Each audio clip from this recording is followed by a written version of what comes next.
Yes, I work scientific outreach consulting out in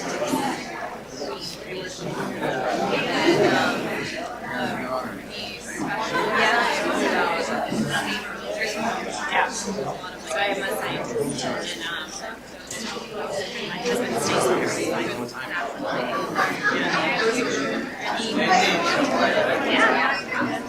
he's a driver and cook and chef. He was always doing all the things. He was a lobbyist for Rodeo.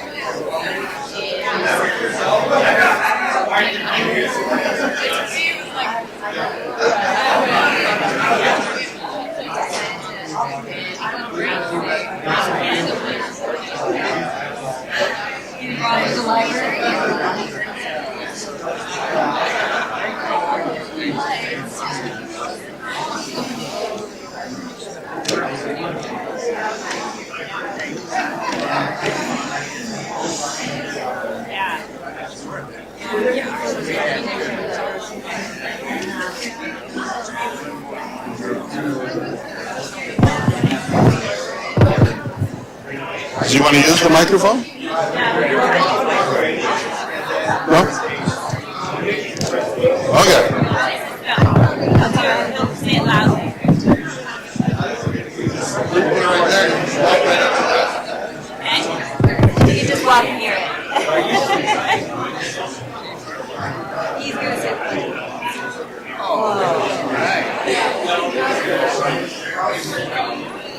You do know it. You know it. Do you want to practice it?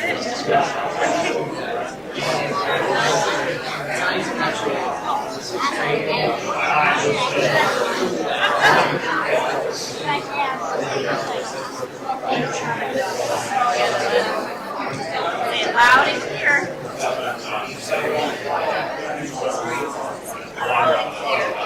Push me out.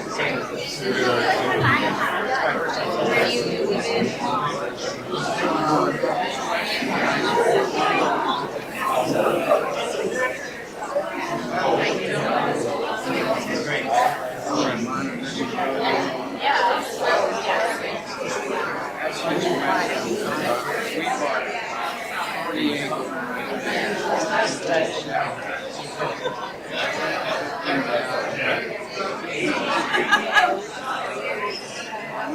We like playing.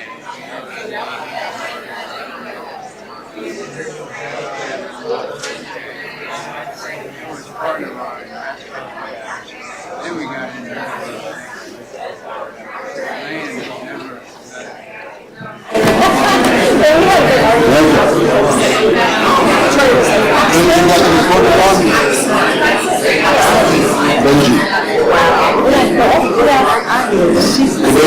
land is never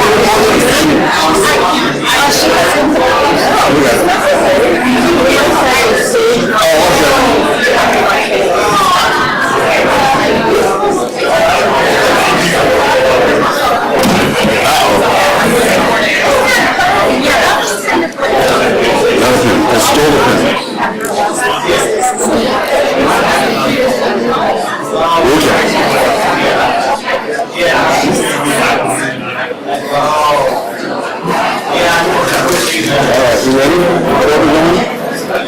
You doing the order or shoot? We're going?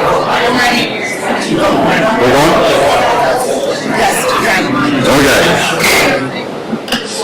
We'll call this meeting of the Palmer City Council to order for April 23rd, 2024 at 6 o'clock. Madam Clerk, could you call the roll, please? Deputy Mayor Anzalotti. Here. Councilmember Cooper. Present. Councilmember Best. Here. Councilmember Tudor. Here. Mayor Carrington. Here. Councilmember Moline. Here. Councilmember Alcantara. Here. All here. Okay. And if everyone could stand and join, I'm going to ask Elias to start us off with the Pledge of Allegiance. I pledge allegiance to the flag of the United States of America and to the republic for which it stands, one nation, under God, indivisible, with liberty and justice for all. Excellent. All right, next we have the approval of the consent agenda, or the agenda and the consent agenda. What's the wishes of the council? Move to approve. Second. Is there any opposed to the, oh, yes, actually. On the agenda, do we want to maybe move council comments before the executive session? Okay, where do you want to try putting it here? So right after M? Okay. M2? Or however you want to count that? Yeah. Okay. So that's, is there no objection to that change? Okay, is there any objection to the modified agenda and the consent agenda? Okay, which included the minutes from wherever it is.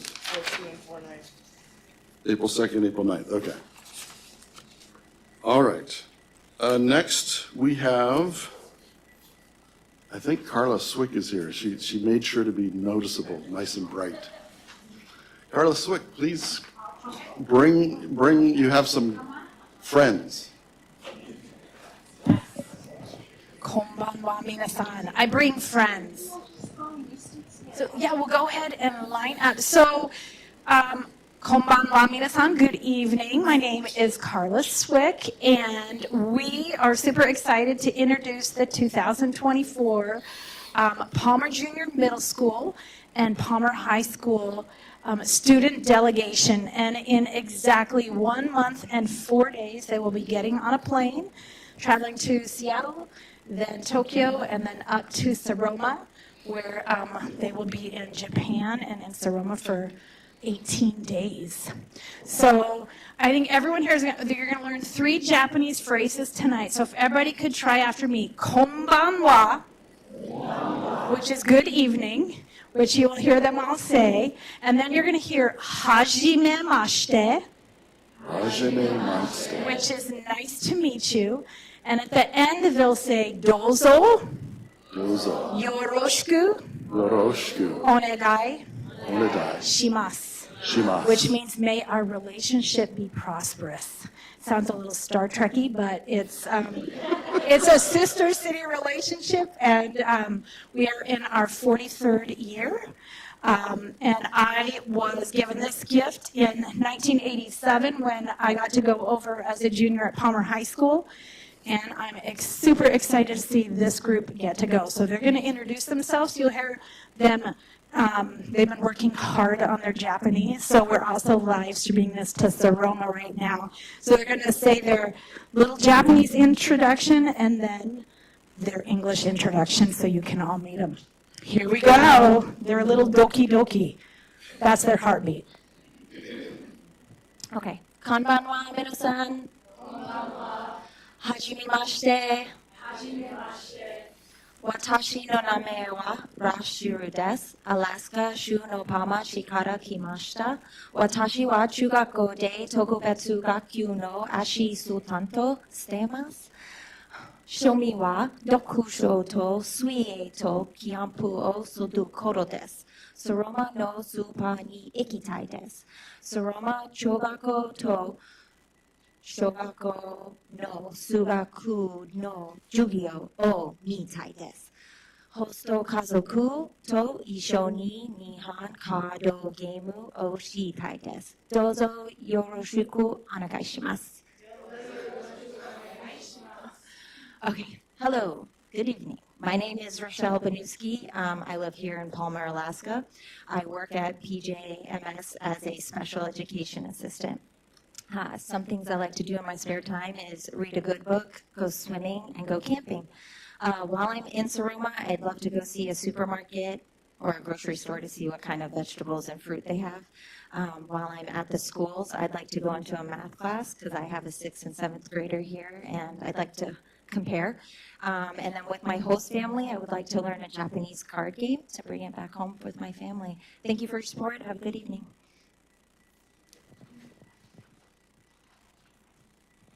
こんばんは皆さん。はじめまして。私の名前はジュンです。アラスカ州のパマ市から来ました。私は16歳でパマ高校の2年生です。趣味はスキーをすることとテレビゲームをすることと自転車を乗ることです。私はマリンバイオロジーの興味があります。だからソロマ町でオホーツク海を見に行きたいです。そして学で料理の授業と国語の授業を経験したいです。そしてホスト家族と一緒にソロマの周りを観光したいです。どうぞよろしくお願いします。Good evening, everyone. Nice to meet you. My name is Jude. I live in Palmer, Alaska. I'm 16 years old, and I am a sophomore at Palmer High School. So my hobbies include skiing, playing video games, and riding bikes.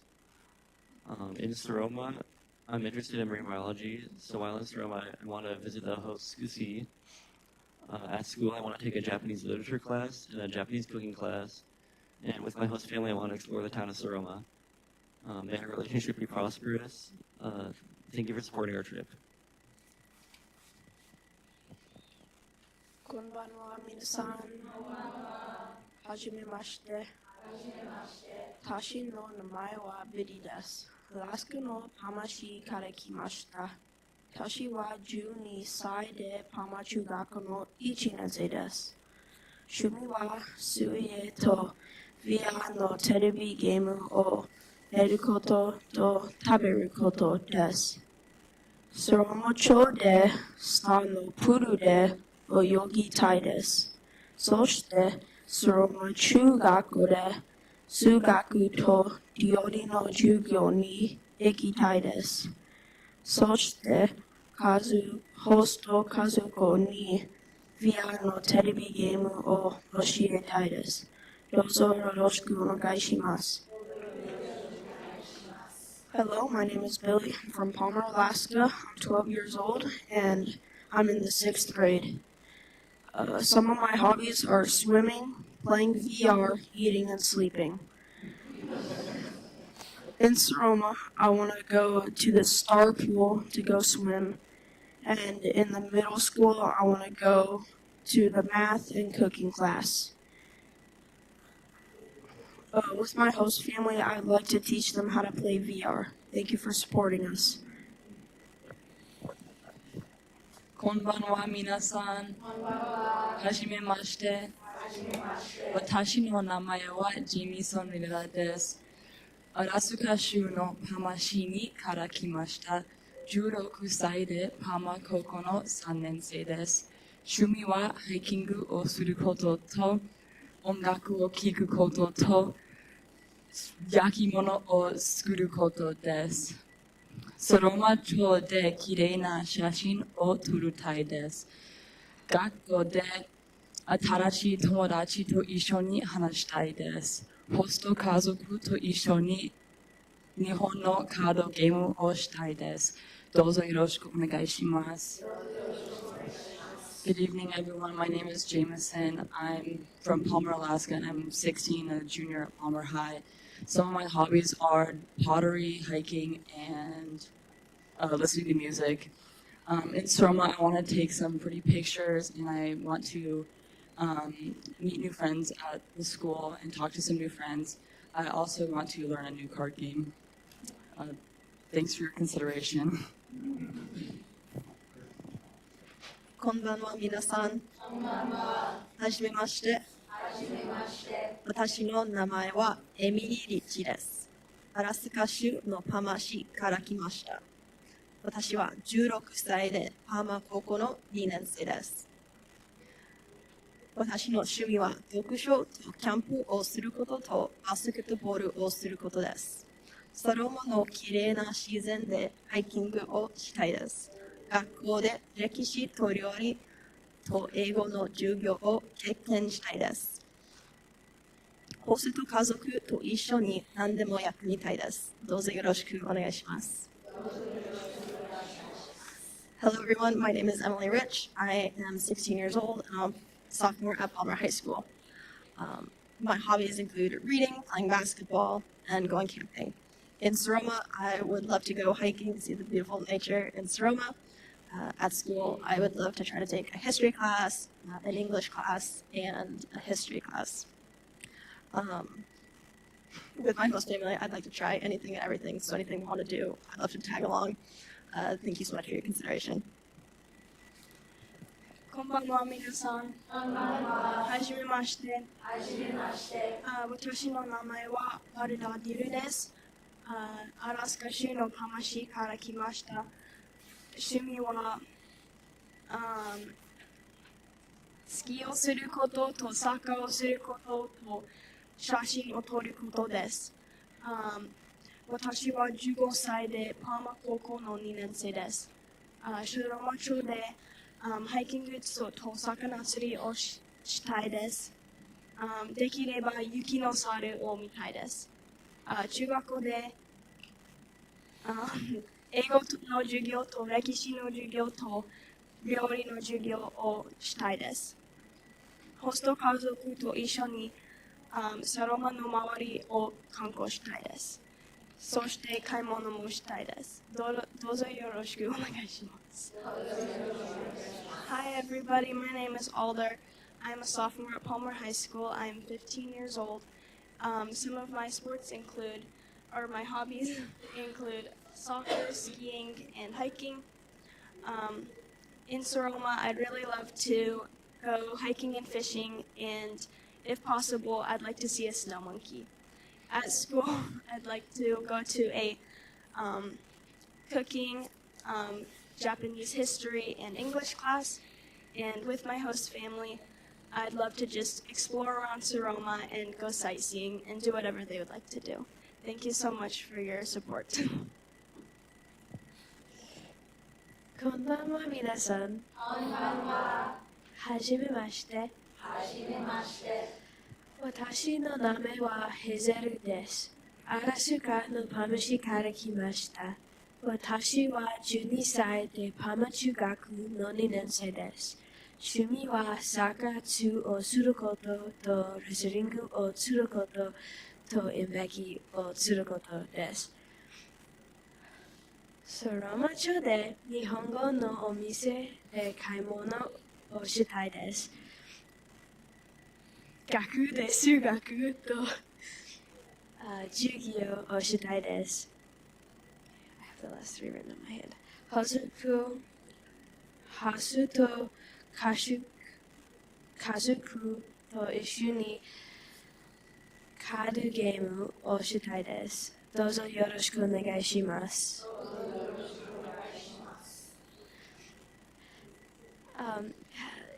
Good evening, everyone. My name is Hazel Blair. I am 12 years old and a 7th grader at PJMS. My hobbies are soccer, wrestling, and theater. In Soroma, I would like to go shopping and see a Japanese supermarket. At the middle school, I would like to go to a math class and with my host family, I would like to, I forgot what I said. I would like to learn a card game. Thank you for supporting us. こんばんは皆さん。はじめまして。私の名前はジョイメリーです。私はアラスカ州のパーマ市から来ました。私は16歳でパーマ高校の2年生です。趣味はフィギュアスケートをすることとクッキーとケーキを焼くことと読書です。サロマ町で観光したい、そして買い物もしたいです。学校で日本の歴史と料理と英語の授業を経験したいです。ホスト家族と一緒に何でもやってみたいです。どうぞよろしくお願いします。Good evening. My name is Joy Mary. I am 16 years old and I've lived in the Valley my entire life. I attend Palmer High School and I'm a sophomore. And my hobbies are figure skating, which I've been doing for 7 years, baking, and reading. In Saroma, I really want to see everything there is to see, and of course, I want to go shopping. And at school, I want to go to a Japanese history class, and a cooking class, and an English class. I want to see how textbook Japanese is different from regular textbook English is different from regular everyday English. And with my host family, I really just want to do everything they want to do. I'm just along for the ride. Thank you for considering us. こんばんは皆さん。はじめまして。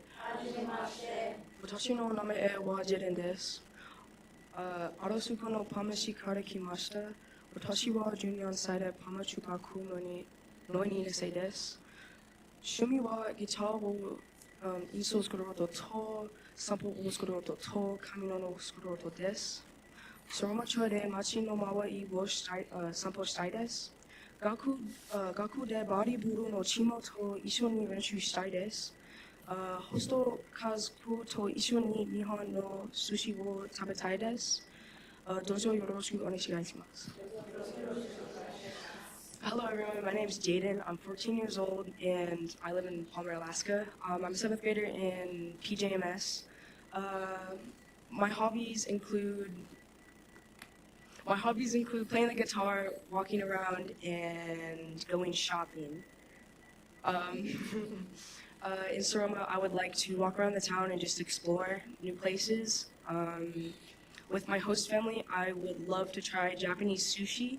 And in school, I would love to play volleyball with the school and team if possible. Thank you for supporting us.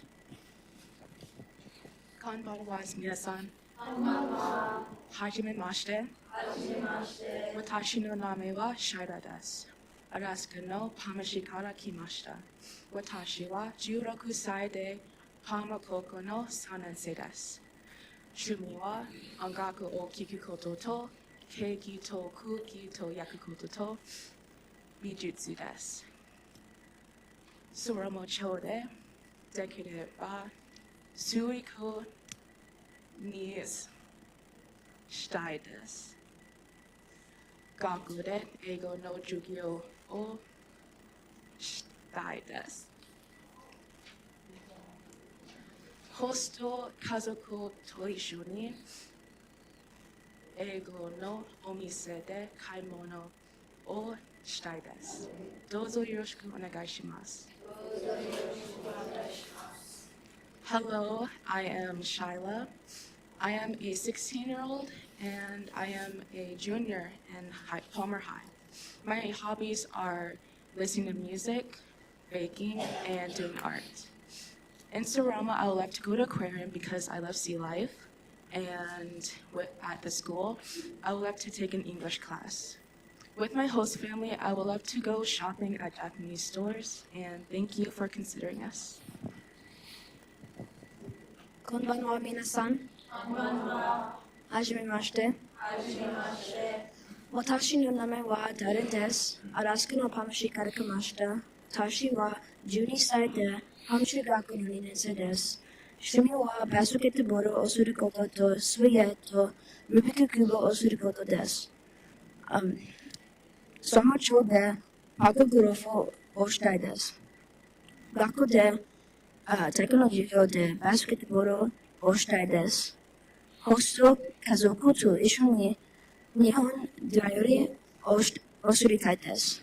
どうぞよろしくお願いします。Hello, my name is Dallin. I am a 7th grader at Palmer Middle, and I am 12 years old. I like to fish, play basketball, and solve Rubik's Cubes. At school, I am looking forward to playing basketball during PE. And at home, I want to cook with my host family.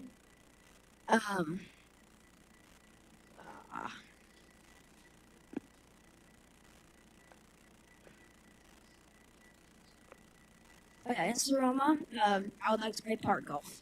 Thank you for supporting us. こんばんは、皆さん。はじめまして。私の名前はマッケンジー・モー先生です。アラスカのパーマ市来ました。私はパーマ高校の歴史の先生です。趣味は写真を撮ることとハイキングをすることとキャンプをすることです。ソロマ町でソロマのホタテを食べてです。学で全部経験したいです。ホストと家族と一緒にソロマの周りを見たいです。どうぞよろしくお願いします。Hello, my name is Mackenzie Moore, and I'm a history teacher at Palmer High School. I grew up here in Palmer. I didn't get a chance to go on the Soroma Exchange when I was a student, but it's really fun to now be a part on the other side and to see these young people really embrace the experience. I am really looking forward to, as an Alaskan, some of my hobbies include just being outside, hiking and camping, and I also enjoy photography. I'm really looking forward to going to Soroma. I'm a third-generation Alaskan commercial fisherman, so I'm really stoked to try some of the there's special Soroma scallops in particular. I think they're really known for those, so I'm really excited to see that. I'm also looking forward to seeing what the whole school day is like for students. I think from a structural level, it'll be really interesting to compare that. And with my host family, I know when I host people here in Palmer, I love showing them around and all the things that I love to do in this town. So I'm really looking forward to seeing Soroma through their eyes as well, from the ground level. I'm really grateful to be a part of this experience, and I know these great young Palmer citizens are as well. We're really thankful for all of your support over the previous years. It's so exciting to be a part of this legacy, and we're really excited and grateful for this opportunity. So thank you. Arigato. Well done.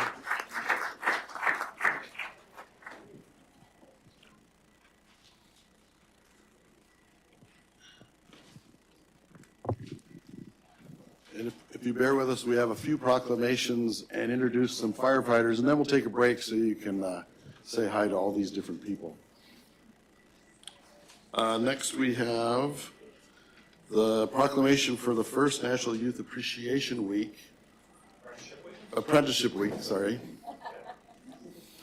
Are you ready? You want to read that?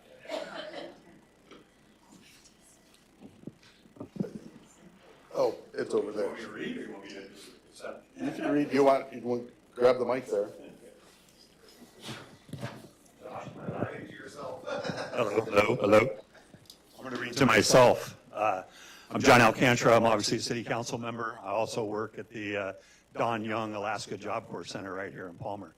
So here's a proclamation celebrating the first National Youth Apprenticeship Week, May 5th through May 11th, 2024. At Job Corps, we have 8 different trades that we get students through, and most of them we're trying to do pre-apprentice. So our folks get out of like electrical, pre-apprentice, they're making $34 an hour. So it's a pretty good jump start in life for a bunch of 18 to 21-year-olds. Okay, whereas the City of Palmer is committed to fostering a workforce that includes diverse and highly skilled workers to strengthen our local economy and support our community's prosperity. And whereas youth apprenticeship programs offer invaluable opportunities for employers to cultivate and mentor our future workforce, providing young career seekers with pathways to meaningful, well-compensated careers and the chance for professional growth. And whereas the first National Youth Apprenticeship Week is from May 5th through May 11th, 2024, marking a significant step towards enhancing vocational education and training across our state and nation. And whereas Youth Apprenticeship Week aims to elevate the profile of apprenticeships among young individuals, educators, parents, state agencies, and workforce development partners, underscoring the importance of apprenticeship as a viable and rewarding career trajectory.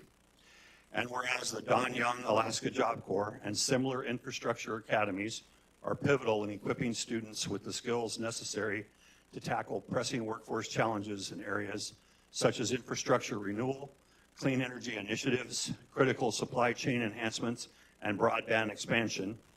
And whereas the inaugural Youth Apprenticeship Week is dedicated to spotlighting the essential role of youth apprenticeships and opening doors for young individuals to gain hands-on experience and earn while they learn, setting the foundation for successful careers. Now, therefore, Steve Carrington, Mayor, together with the City Council on behalf of the City of Palmer, do hereby declare May 5th through May 11th, 2024 as Youth Apprenticeship Week in the City of Palmer. We call upon all community members to participate in the significant observance, recognizing the transformative impact of youth apprenticeship programs on individuals' lives and our collective future. Thank you, and thank you. Thank you. Okay. Now you have to deliver that as well. Okay. I have responsibility. Yes. So I decided I like sharing some of the proclamations, so I've asked Deputy Mayor Enzo to read the next proclamation. It is Haley here. Okay. Hallie? Is it Haley or Hallie Clark? Hallie? Oh.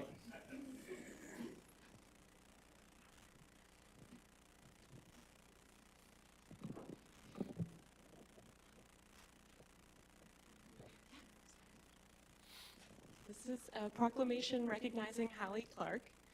Whereas the Palmer City Council takes great pride in acknowledging exceptional individuals whose dedication and talent contribute to the vibrancy of our community, and whereas Hallie Clark, a standout athlete from Colony High School, has exhibited unwavering commitment, remarkable skill, and outstanding leadership both on and off the basketball court, and whereas Colony head coach Candace Kelly commends Hallie Clark as a gym rat, whose relentless work ethic sets her apart as one of Alaska's finest players, earning her the esteemed title of Alaska Association of Basketball Coaches 4A Girls Player of the Year.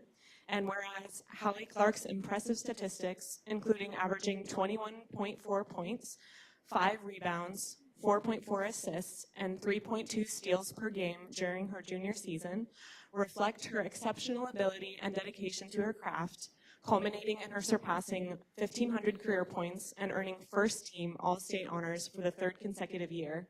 And whereas Hallie Clark's leadership skills have been instrumental in guiding her team to success, evidenced by Colony's top seed in the 2024 4A Girls State Tournament and their commendable second-place finish overall. And whereas Hallie Clark's achievements bring pride to Palmer and serve as an inspiration to aspiring athletes throughout our community. Now, therefore, it is proclaimed by the Mayor and City Council of the City of Palmer, Alaska, that we extend our heartfelt congratulations to Hallie Clark for her extraordinary ability, unwavering effort, and significant achievement as the Alaska Association of Basketball Coaches 4A Girls Player of the Year. In witness whereof her dedication and talent, we commend Hallie Clark for her exemplary representation of Palmer and wish her continued success in all her future endeavors.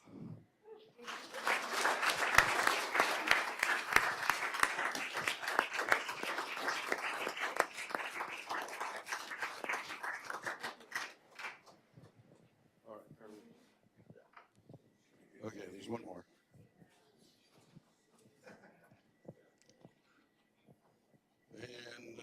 pastor in the house? Is that like asking for a doctor? There's a couple. A few. Oh, okay. I want to make sure I had at least one. Okay. This is good. I appreciate that.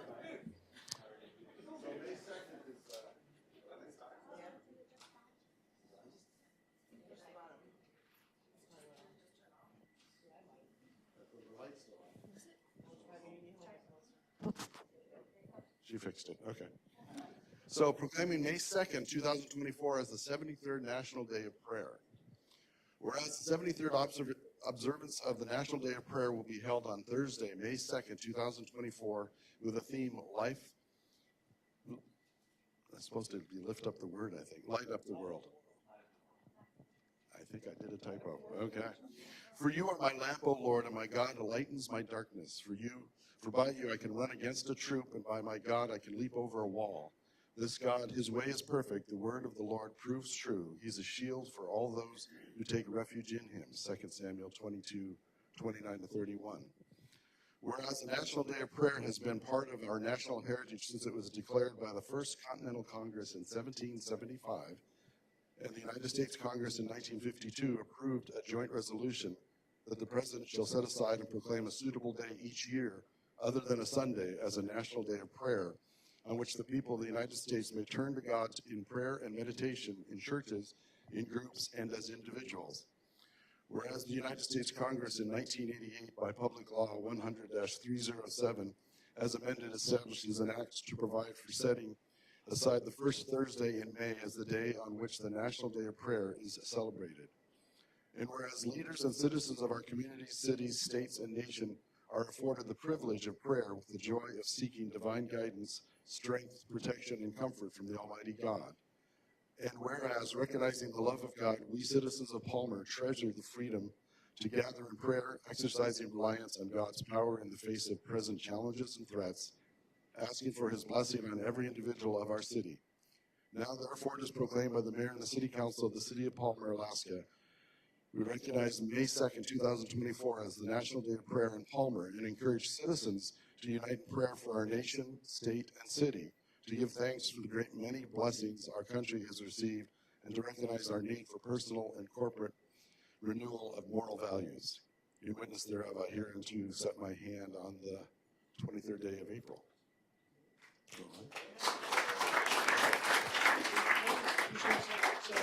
It shows the beauty of the community group of pastors, so we're going to pass this around weekly. So we'll let JR's going to get to be the first guy to have it this week, right? Yeah, so there you go. And then you got to pass it on next week. There you go. Pass it. There we go. Excellent. Thank you. And is our fire chief in the house? We got one more thing, and we'll take a break.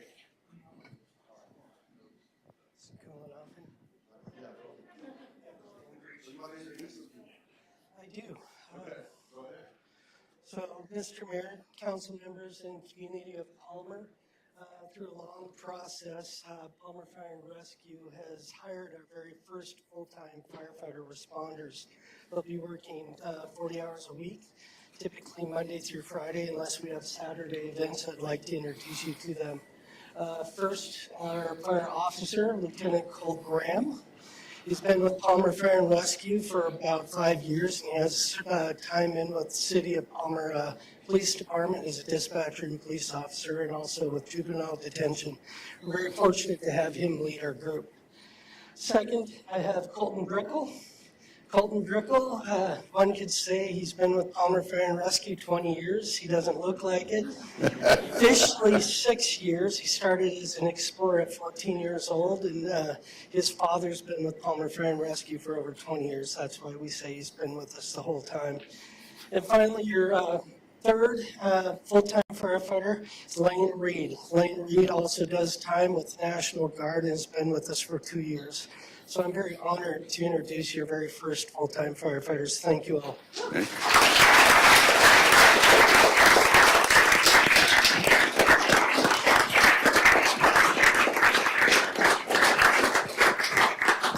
And we'll take a break here for people to meet each other. Oh, you want to get a photo? Okay.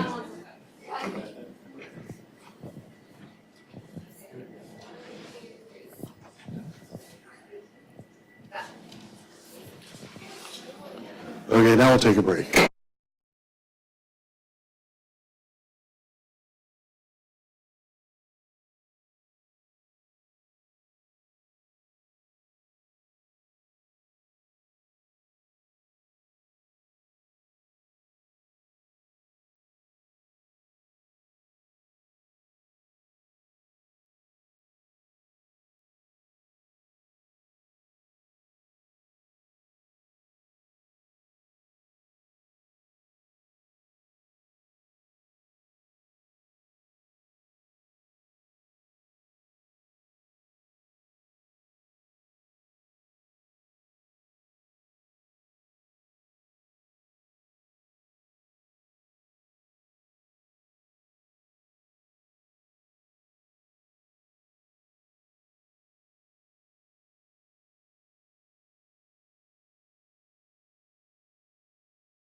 on Zoom.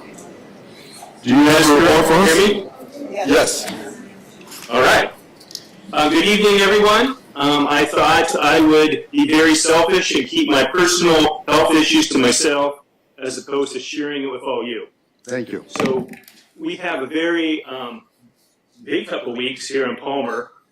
Tomorrow there is the Matsu Regional Spring Economic Summit on Wednesday and Thursday. You can go on to wasilachamber.org. So tomorrow is the conference, and Thursday is all kinds of demonstrations and tours. This is in combination with the city of Wasilla, a little bit of city of Palmer, and Matsu Borough, really trying to make this an economic engine. So I'm happy to see these things coming. There's also, we've been participating on local business association that we often contribute to, and Brad, I believe, is on the panel next week. Also, on May 2nd, there is an Energy Watch action plan.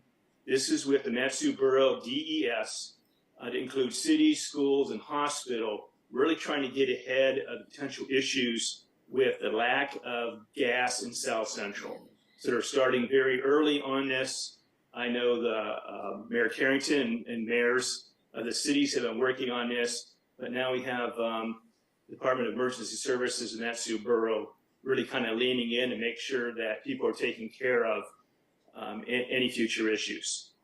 The next weekend, May 4th and 5th, we have a great aviation gathering. I believe we have some stuff out there. This is at the State Fairgrounds and also at our Palmer Municipal Airport. There is a band, I believe, more activity at the airport this year on Saturday night. Please come. The vast majority is at no cost, and it's a really good time. And we have a really great partner with the Alaska Aviation Association. And then as soon as we get done with that, May 6th, community cleanup that runs from May 6th to Saturday, May 11th, with that being the big cleanup day. Palmer Chamber is really stepping up this year. They have are providing $2,500 in prizes, including bikes. We have already produced, quite a few t-shirts to give away for participants. There'll be hot dogs again, food, drinks, and if there's any interest from City Council to participate, please let Brad know ASAP. That is all I have for this evening. Okay. Does any of the council have questions for the manager? No? Okay. Next is my mayor's report. I was, in my written report, I listed some dates coming up. We have another meeting next Tuesday for city manager interviews. May 7th, there's a transit update at the Borough Assembly, and they're going to be presenting a bunch of different information about transit. That's with the declaration of us being a urban area. There's some interesting effects to that with transit, and so they'll be presenting on that. That probably will be coming our way for us to consider things. And then I was looking to do a joint P&Z meeting. From talking to the chairman of the P&Z, it seems like we might have a few issues to discuss where our little 45-minute beforehand a regular meeting might not be enough. So sounded like maybe June 20th would be their Thursday, but we could do a joint meeting if that seems like it might work for council. I think staff, there's not as much staff available for May 16th, so. Let's see, that's the transit stuff.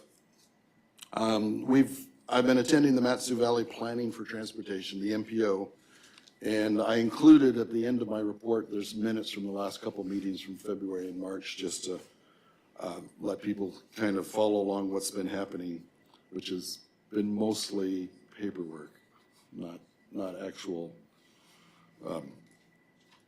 getting there, but we're getting, there's some interesting things in the works with the whole DOT and the STIP process and all that, so we'll be looking forward to how that works out. And I also ran across how a couple of years ago we'd had our attorney do an analysis of the scope of relationship between the city and the Chamber of Commerce. And then I was kind of getting the sense that I was going to ask her to do another analysis of the relationship between the Friends of the Library, they're a separate 501c3, kind of like what the Chamber is, and the relationship to the city. So I've asked her to do a report on that, to research it and report to us. Mr. Mayor? Yes, sir.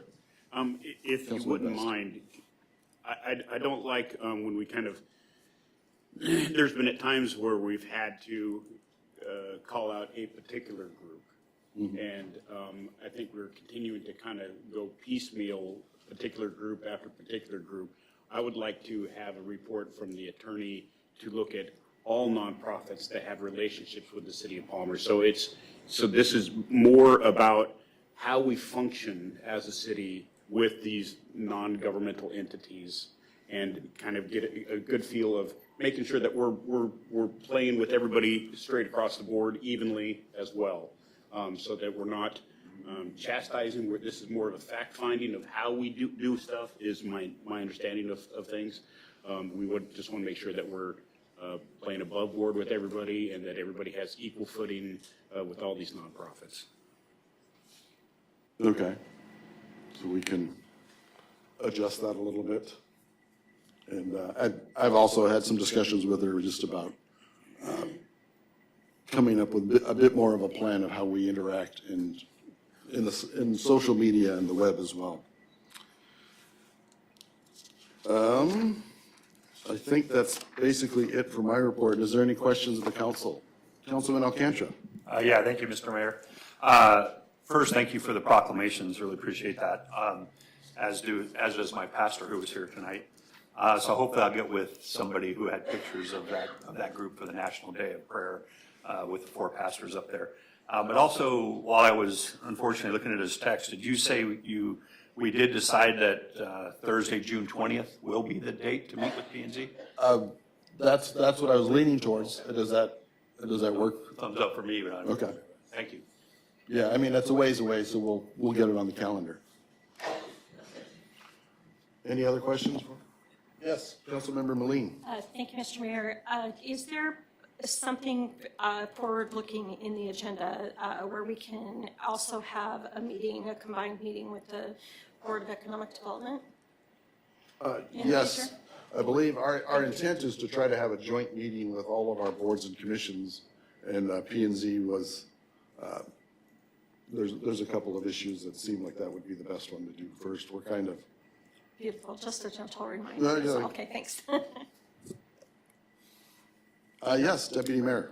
Thank you, Mr. Mayor. Concerning the joint meeting with the Planning and Zoning Committee, we've probably all had emails from a constituent who's concerned about the short-term rentals and square footage and everything surrounding that, and I was wondering if that would be the appropriate time to bring it up. Would be during that meeting. Yes, I think we probably will bring it as an agenda item to the council so we could actually vote to say, hey, we would like, there are experts on planning and zoning, and so we'd ask them to, weigh in on it. Okay.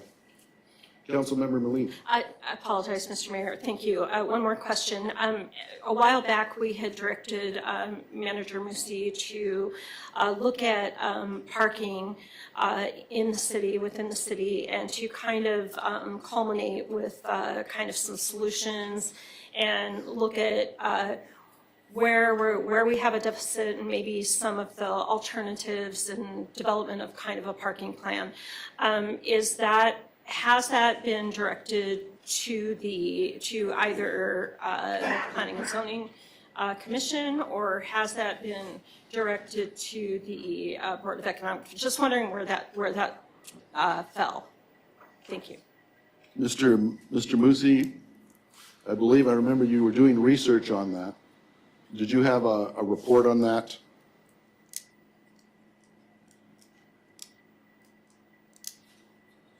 Maybe. No. Well, we can follow Okay, up I'm with coming. I can't hit my buttons. Okay. Okay. So the report was given to the city council, I think, presented to you. And that was, I'm swagging, about 8 months ago. I thought it was, I did what you asked me to do, it was presented to you. And so I think it's ready for city council to say, what do you want to do with this, if anything? Okay, follow up, Mr. Mayor. Yes, Okay. Councilmember Malina. So, thank you. I do remember that report, but I think that we had a follow-up with who does this go to next for further input.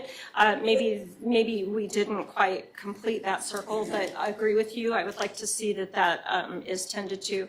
Maybe perhaps we could decide that and bring that forward again so that we can decide next steps. Does that sound like a good, reasonable? Yes, I think, well, Okay. I'd like to start with maybe if you could resend the report to, give it to the clerk to send to all of us so we're back on the Yeah. same page. Thank you. Okay, any other questions? Councilman Best? Keep pointing it this way and I can't see the light. It's quite all right. Thank you, Mr. Mayor. As it pertains to discussing a particular subject matter with P&Z as council, I believe it would not be appropriate for us to have a discussion on how we as a council feel about stuff and then direct the P&Z to then open up the public discussion process. They are an advisory group for this body, and I believe that if two council members would like to have it sent to P&Z, this council should send a matter to P&Z for their interpretation, for their discussion, for their insights, and for them to then recommend things back to us. But for us to have a discussion with them, that seems to be kind of putting the thumb on the scale. And I want to make sure that we are not about that this is about a public process, that if we want them to investigate something, that we send it down to them. And that is their purview and really what our charter states. And there's a subject matter that is to be determined by a lower body that we are first supposed to send it there and then it comes up. That we don't kind of preordain a decision. Right. Thank you. And that's where I kind of referred to, we should bring it to the council and we'd actually vote to send it to them. There's also things to discuss with them, like the comp plan, I believe, is a little stale, shall we say. But anyway, so noted. If there's nothing else, we'll go to the city clerk will pass. Do we have any questions for the city clerk? I don't think she's done a report, but she's available. Okay. City attorney. The city clerk is graciously giving me her time. So to clarify on the most recent assignment, I was making a couple notes. What you'd like is how the city relates to a list of the nonprofits, how the city relates to what the relationship definitions are, social media interaction, donation policies, and so forth with all nonprofits associated with the city of Palmer in general. Is that correct?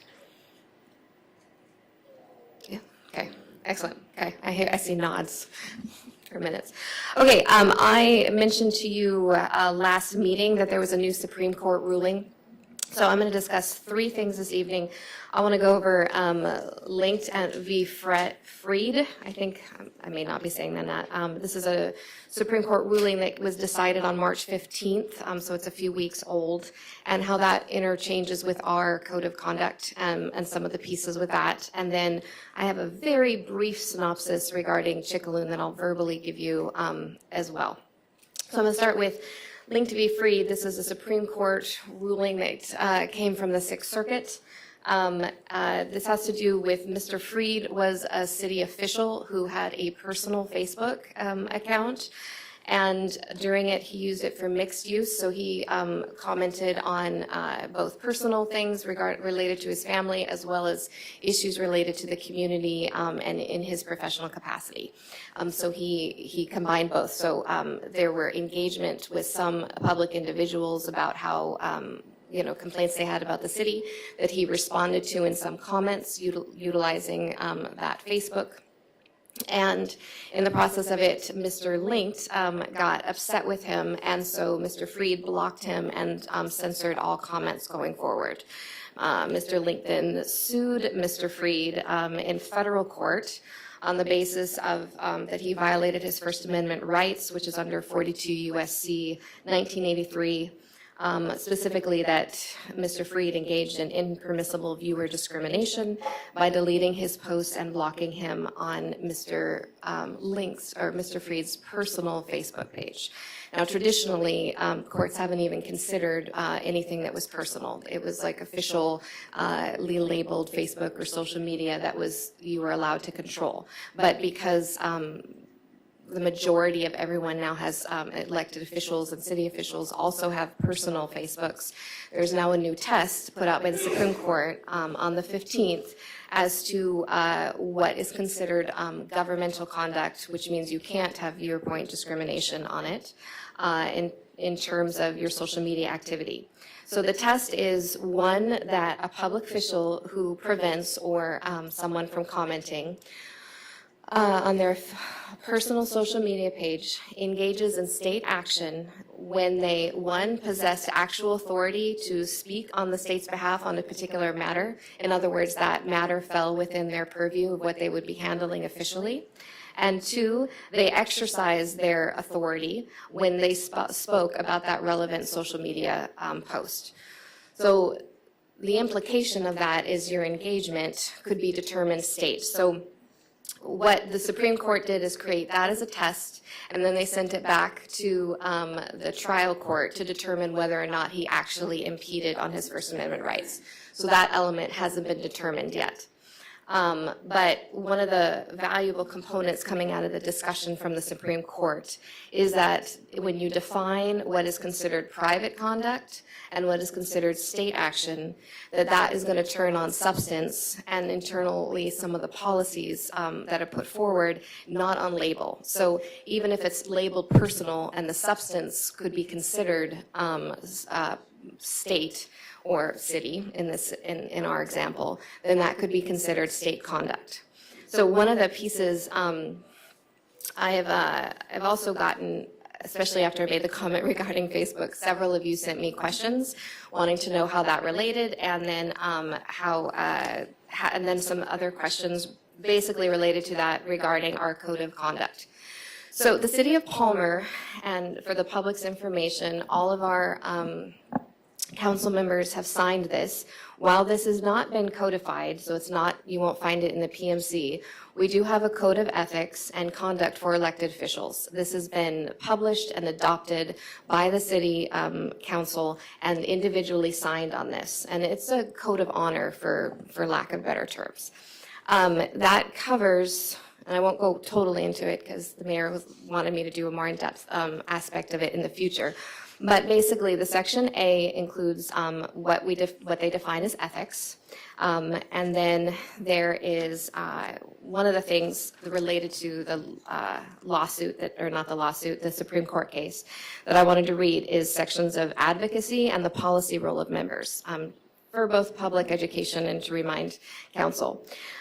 Section 13, this is page 2 of the Code of Conduct. Council members shall, this is in terms of advocacy, council members shall represent the official policies or positions of the city council, board, committee, or commissions to the best of their ability when designated as delegates for this purpose. When presenting their individual opinions and positions, members shall explicitly state they do not represent the body or the city of Palmer, nor will they allow the inference that they do.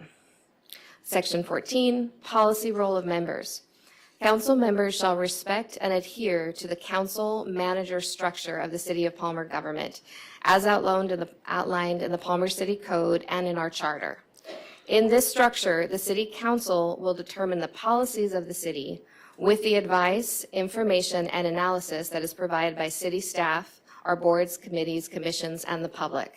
And except as provided by City Code, City Council members cannot interfere with the administrative functions of the city or the professional duties of city staff, nor shall they impair the ability of staff to implement council policy decisions. It also goes into specific interaction between the line between council conduct and engagement with city staff. So section number 3A, governance of a city relies on the cooperative efforts of elected officials who set policy and appointed officials who advise the elected, and the city staff who administer and implement the council's policies. Therefore, every effort should be made to be cooperative and show mutual respect for the contributions made by each individual for the good of the community. Section A is treat all staff as professionals. Clear, honest communication that respects the abilities, experience, and dignity of each individual is expected. Poor behavior towards staff is not acceptable. Section B, do not disrupt city staff from their jobs. Elected officials should not disrupt city staff while they're in meetings or on the phone or engrossed in performing their job functions in order to have individual needs met. Do not attend city staff meetings unless requested by staff. Never publicly criticize an individual employee. Elected and appointed officials should avoid expressing concerns about the performance of a city employee in public, to the employee directly or to the employee's manager. Rather, comments about staff performance should only be made to the city manager through private correspondence or conversation. And then section D, do not get involved in administrative functions. Elected and appointed officials acting in their individual capacity must not attempt to influence city staff on any of their work, and it goes to list the work that city staff does. The other question that I had is in terms of implementation of this code of conduct, and that would be found on page 5, section C, behavior and conduct. The Palmer Code of Ethics and Conduct expresses standards of ethical conduct that is expected for the council. It goes on to say the council may intervene when they find actions of members that appear to be in violation to the Code of Ethics and Conducts, and that's brought to their attention. Individual council members who intentionally and repeatedly do not follow proper conduct may be reprimanded or formally censured by the council. And the process to do that is that individual council members should point out to the offending council member the perceived infraction of the Code of Ethics and Conduct. And if these offenses continue, then that matter should be referred to the mayor in private. And then it is the responsibility of the mayor, or if the mayor is the offender, the deputy mayor, to initiate action if a council member's behavior may warrant sanction. When it's deemed warranted, the mayor or the majority of the council may also call for an investigation into alleged ethical violations. In addition, should the city manager or the city attorney believe an investigation is warranted, they will confer with the mayor or council and then provide the mayor or council with their findings of their investigation. And I think those are the processes most related to the new Supreme Court. And I don't know, Mayor, if you'd rather just have my questions at the end, because now I wanted to get into Chickaloon.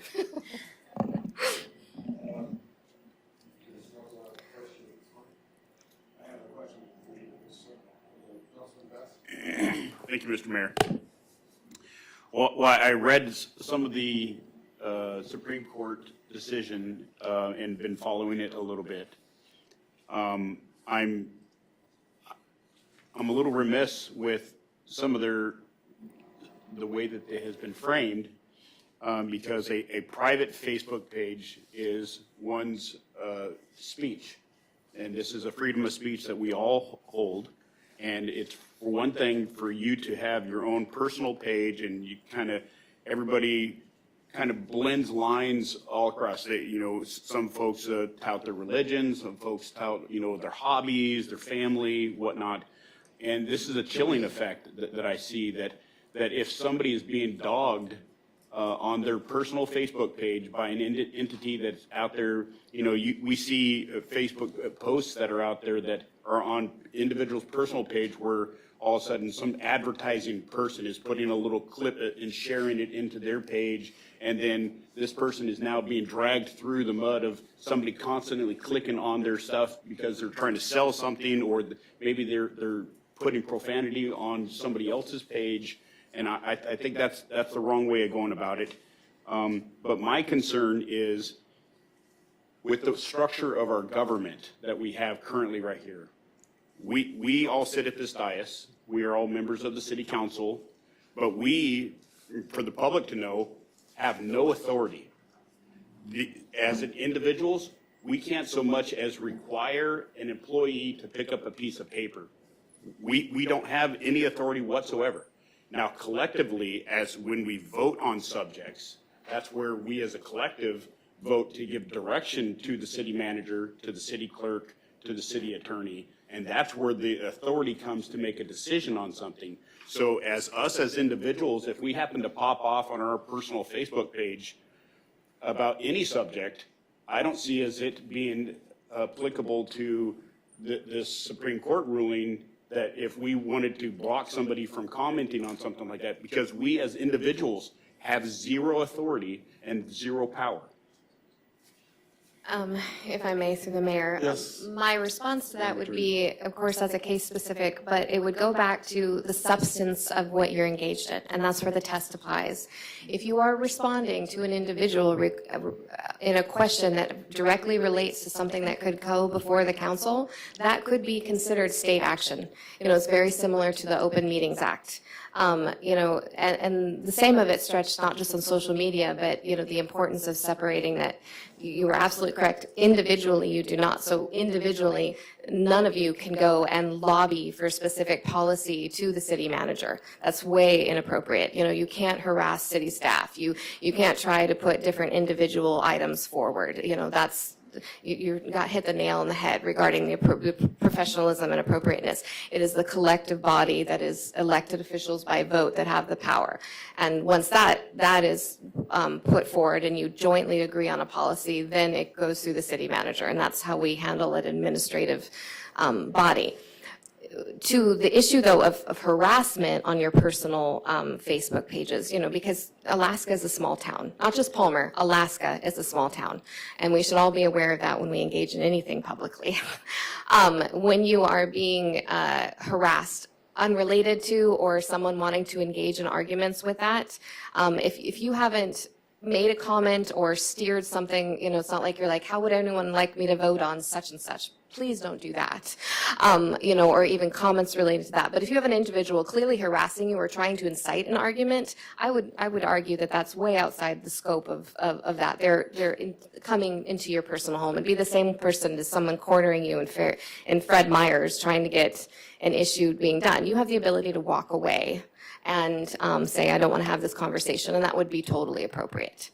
I think with this specific case, and again, because we just saw the hearing of it and the court remanded back to it, we don't have we have the summary of the facts, we don't have all the snapshots, we don't know exactly how substantive they were talking in terms of the snapshots of the social media and stuff. So it'll be interesting when that trial actually comes out and where it's released on what the lower trial hears. But should that evolve, that will be the determination of substantive.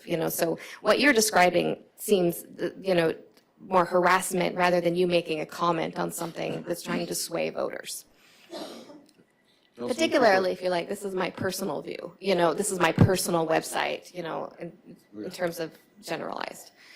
Councilman Cooper. Thank you, Mayor. A comment and then a couple of questions, if I may.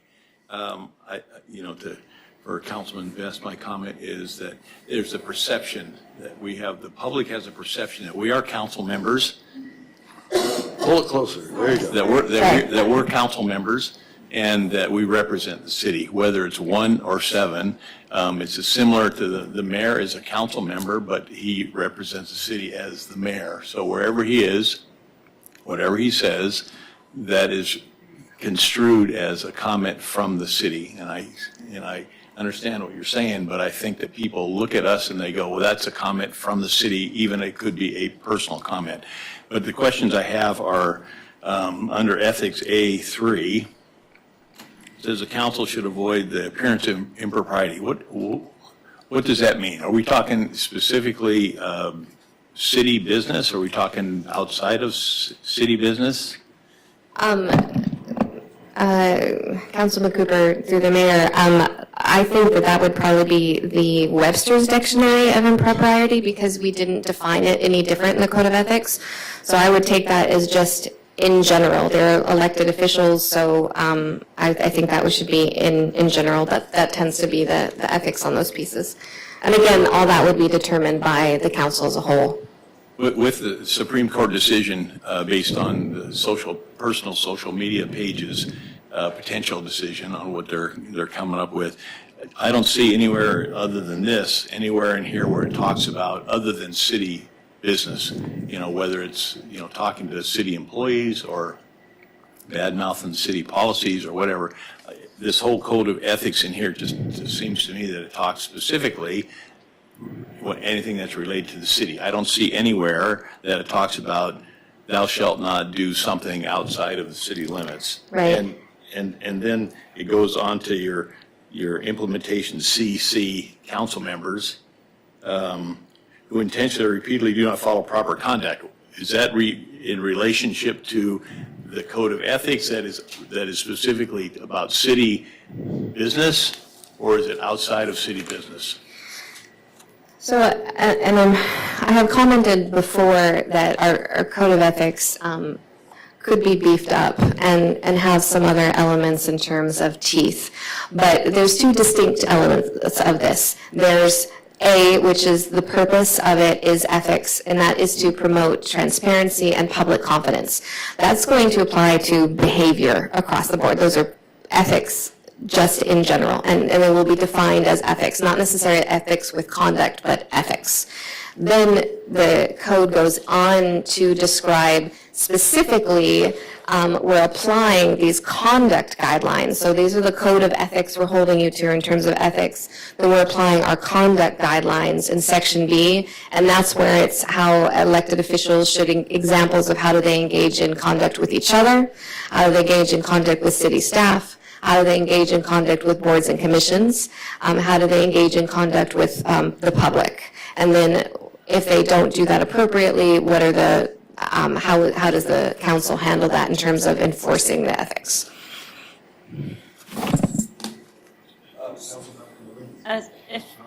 Councilmember Malin. You almost said it. Thank you, Mr. Mayor. Through the mayor to the city attorney, if I may.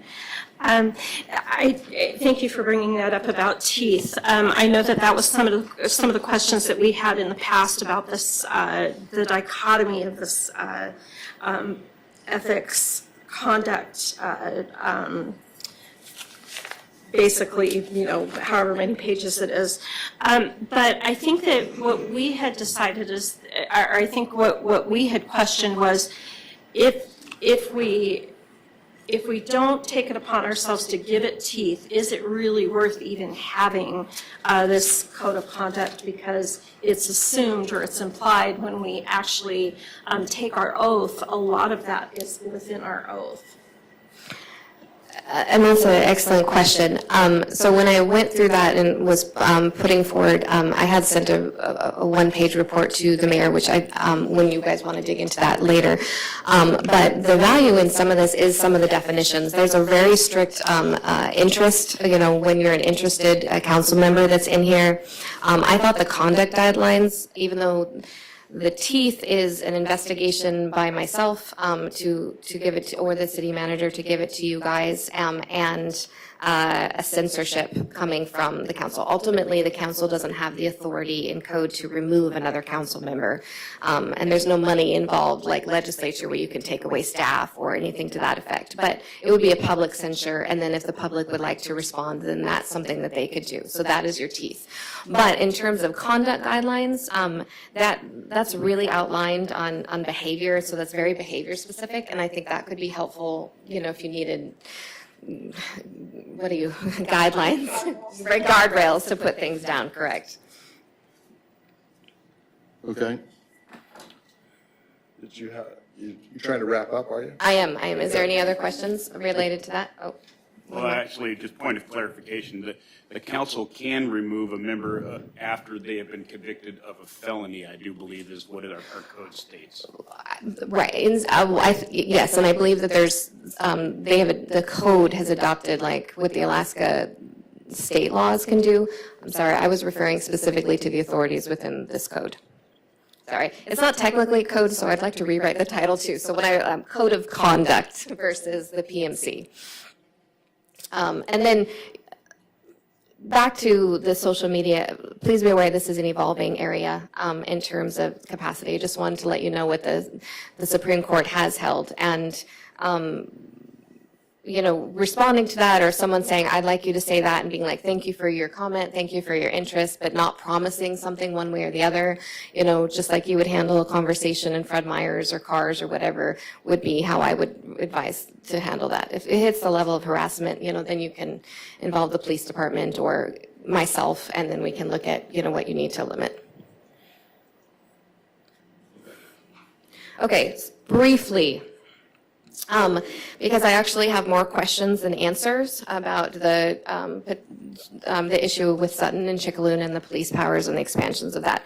So, quick summary regarding the City of Palmer. Within City Palmer of limits, the City Palmer Police Department is our police powers. They're the ones who do the investigations. They take lead within the City of Palmer. That's their jurisdiction. They can occasionally, our City of Palmer can occasionally go outside the City of Palmer and offer assistance. We do that through memorandums of agreement, part of the DEA undercover, working with the troopers through MOUs, and then of course we have resource officers in the school district, and those are all, the scope of our authority is defined by contract. So that's very similar to, in essence, how that would work with the troopers in their authority and with tribal powers. The Alaska Police Standards Council is the one state trainer and the one group, they've existed since 1972, that does all the certification for law enforcement in the state of Alaska. They update and maintain the guidelines for law enforcement training in Sitka.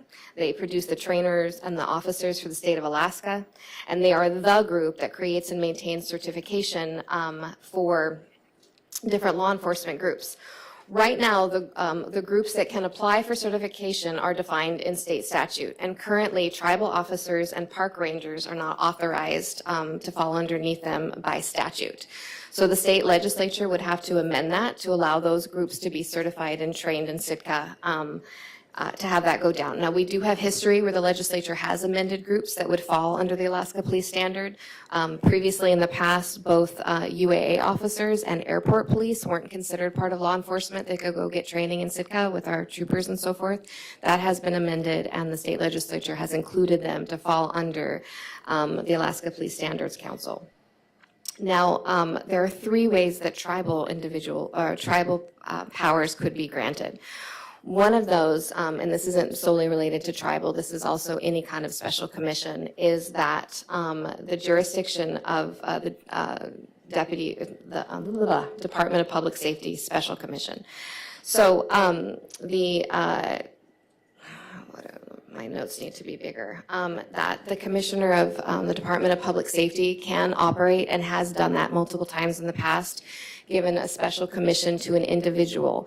And that means that the state then assumes the liability for that individual or that groups of individual.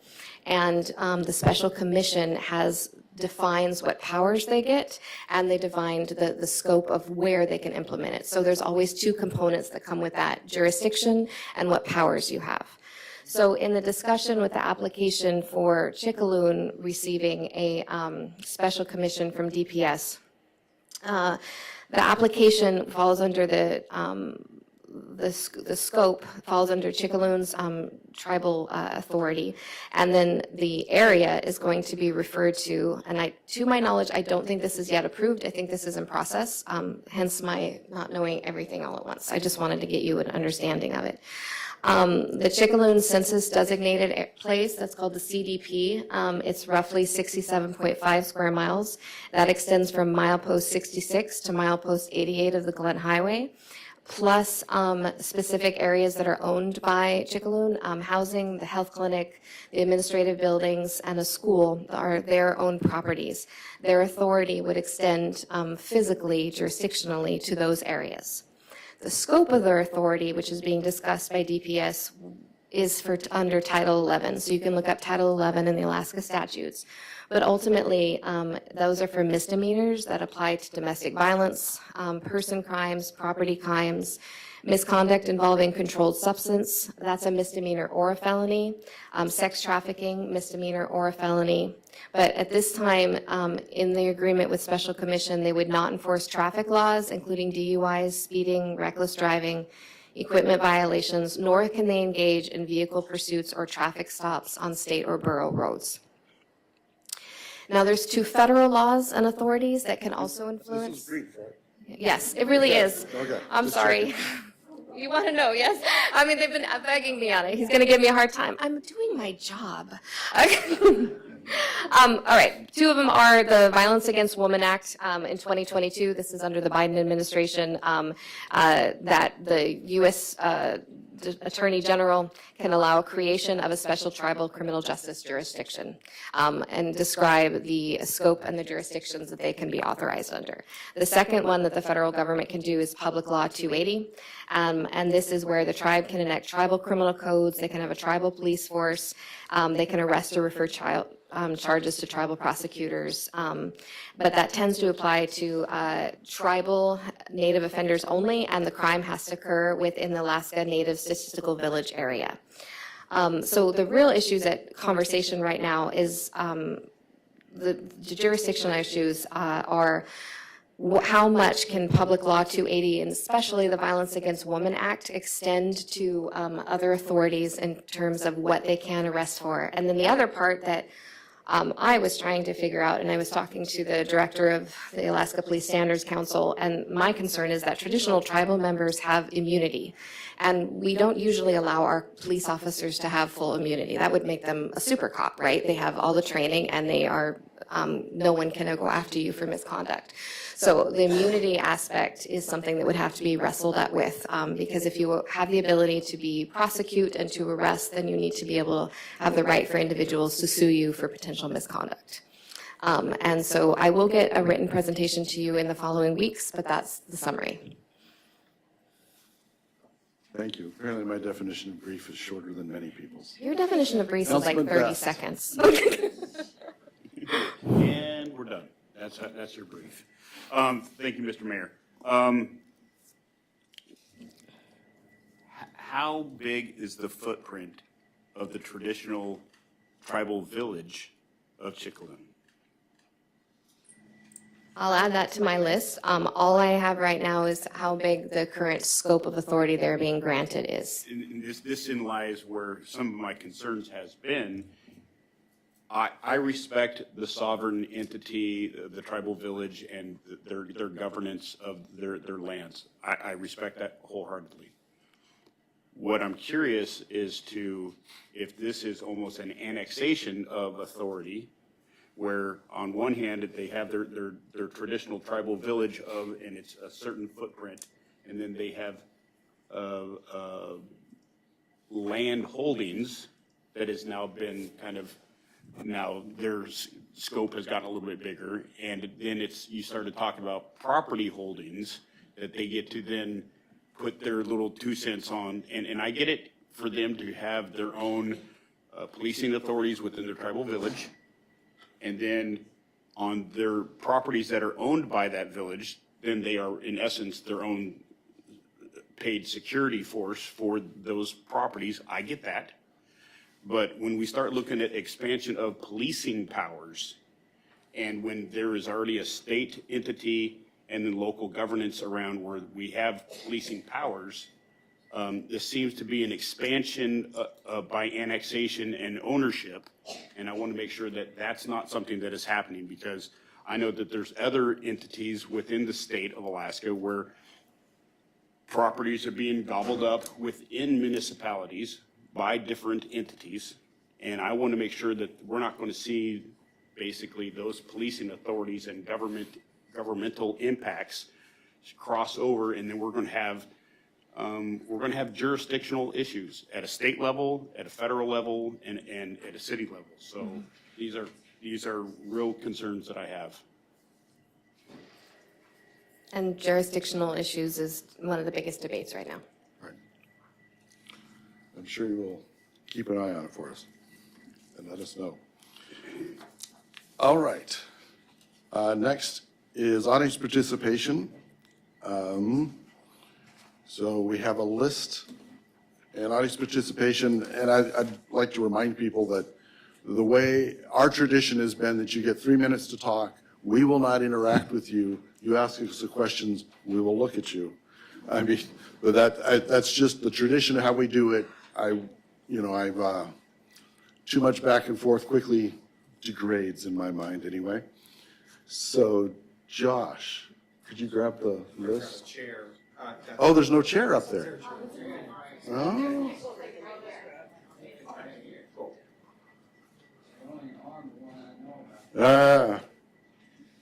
They'll find something. But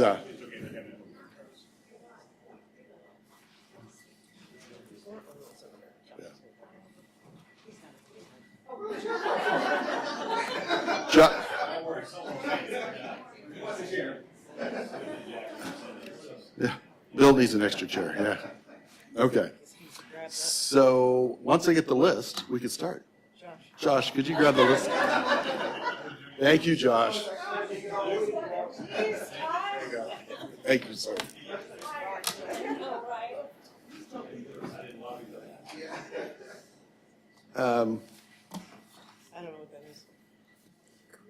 The group is at Friends of the Public Library.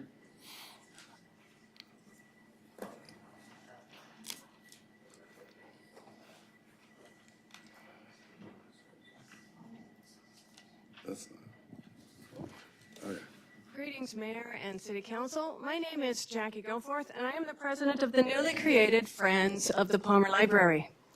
The reason why is the American Library Association is a Marxist organization. It's not a secret. They proudly pronounce it. So I was searching in their site, and I found in a document buried in a subgroup of a steering committee. It is a sample memorandum of understanding. It lists requirements that every Friends group, nonprofit, has to do in order to have a Friends group. And some of these say, ready? The library agrees to provide the Friends with space in the library for book storage, for sorting, book sales, and office needs. The library agrees to provide the Friends with staff support to assist them with development of their newsletter, their mass mailings, and meetings. You know, the NGO that's in place right now has bylaws, and this is what they say. The purpose of this organization shall be to assist the Palmer Public Library to meet current community needs, assist in promoting knowledge of and participation in library programs, to aid in providing funds to meet library needs, and to provide a channel for individuals and others to express ideas to make suggestions for library use and services. That's not what's happening. They're using your public library and your public assets as a tool to build their nonprofit. Yeah, we need to know if there is an MOU between the Palmer Library and this NGO, because it follows the pattern of behavior we're seeing right here, right now. We need to know, is there one? Where is it housed? When was it last updated? How many times has it been updated since its inception? Who authorized it? And how is it legal? The reason we think there is one is because there's that question about space, the utilization of the wish list, staff support. They want city-funded staff support. And you already know that in the design that is being pushed, there's a spot for storage space for the Friends of the Palmer Public Library. The fact that a 501c3 organization makes them a legally distinct entity that's not part of a library. Why are they operating as though they're the main authority of the library? Why were they able to run a ballot measure campaign when that goes against the legal aspects of a 501c? And we know that they didn't file for APOC, because there's no report out there for the campaign results. And you know what else? They filed for APOC as the Friends of the Palmer Library. That's not them. That's me. Not only that, they were issuing signs 4 days before they even filed. Not only that, on the back of their signs it says, paid for by Friends of the Palmer Library. They're not Friends of the Palmer Library. They never have been. They're not even supposed to be able to do a campaign. What liability does this put the city in? Because it looks like the mayor and the admin is really cozy with this group. They're trying to push a design through to the tune of at least $18 million, with constant opining that no other alternative will do. The Friends of the Palmer Public Library has misrepresented their motives with the city. They've illegally run a campaign using a corporate name that didn't previously exist, and they actually filed their taxes under the name Friend of the Palmer Public Library. Not Friends, Friend. Here's their EIN number. Did you know that every charitable organization that collects more than $5,000 in funds over the course of a year is required to file a charitable registration? It's the law. I don't write these things. It's the law. Charitable organizations have to file with the law department. And they didn't even file until 2024. When we know they made more than $5,000 last year because they put it on the city website. These are all facts. This is not hearsay. It's not my opinion. This is state law, and national law. It's basic business principles, and it hasn't been followed by this organization or the one in Wasilla. It's time to hold people accountable. They're lecturing people on fiscal accountability when they don't have any, if they're failing at it. It's beyond hypocritical. Are these the people that Palmer is going to align yourselves with as the representative of your library? I'm asking you. These people have misfiled and misrepresented themselves for years. Wasilla's been misrepresenting themselves for years. Why are they above the law? Why? That's your time. Thank you.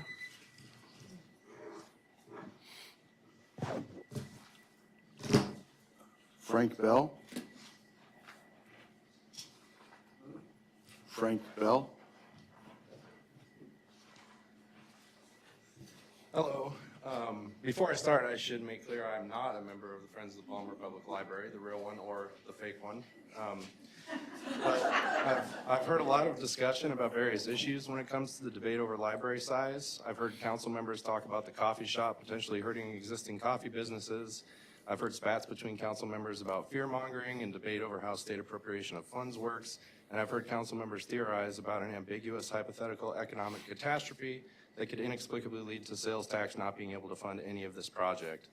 But today what I'd like to talk about is the information we have that doesn't require debate and isn't partisan, which comes in the form of numbers.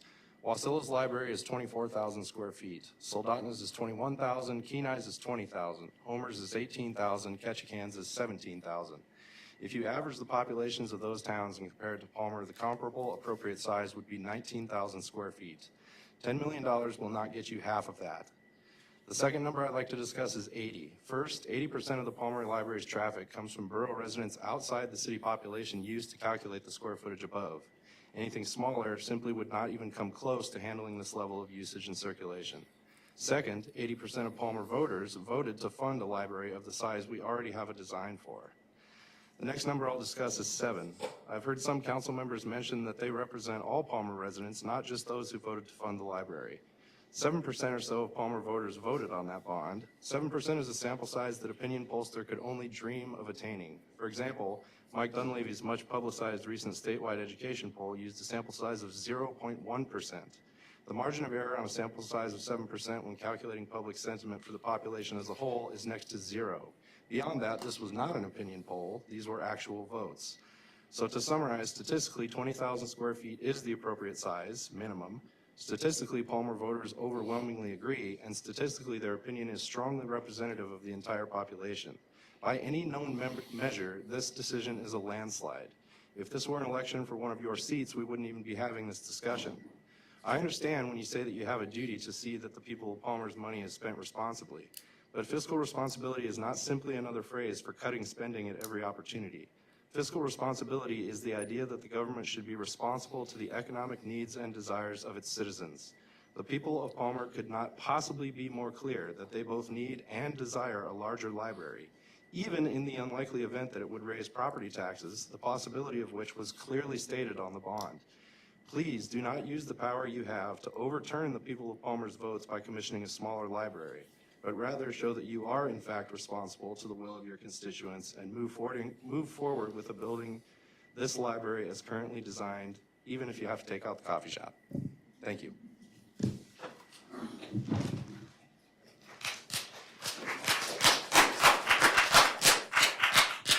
Jennifer Williams. As you said, I'm Jennifer Williams. I do live here in Palmer, and I guess I will also clarify I'm not a member of any friends group. So I do have just pull the microphone closer. A couple of thoughts I've been thinking lately about the library, about the size of the library specifically. We moved to Palmer like around 12 years ago, and didn't take me long to fall in love with Palmer. And I see such a potential here. I've had this vision for Palmer. I can see Palmer built up into this really cool, like, destination shopping weekend, girls' day kind of place, you know? I can even see like a day train coming out from Anchorage with tourists and people just wanting to get away from the city. That's gonna take investment. Because I can also see, I mean, look around even now, and you can also see another not so flattering potential future for Palmer. And that is one of those dirty little nowhere towns that didn't keep up with anything.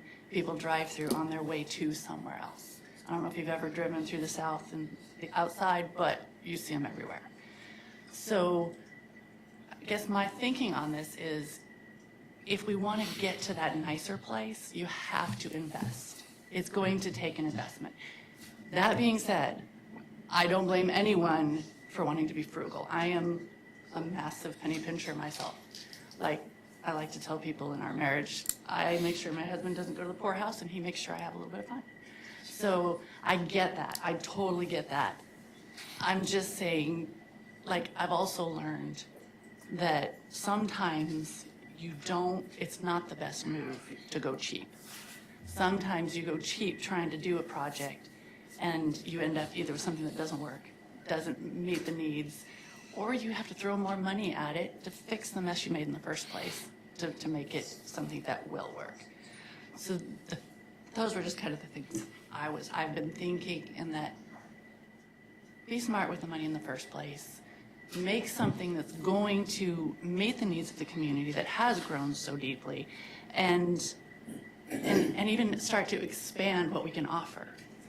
Because they're already talking about, I don't know what they're doing with Friday Fling, they're shrinking it or something. Let's not shrink, let's not go cheap, let's not go shabby. Let's do something good for our community, because it's not just, and I am thinking about the library, grand, big picture, as a community space. Do we want to invest in Palmer? Do we want to make something nice? Make something that's going to be a real asset and resource for our community? Thank you.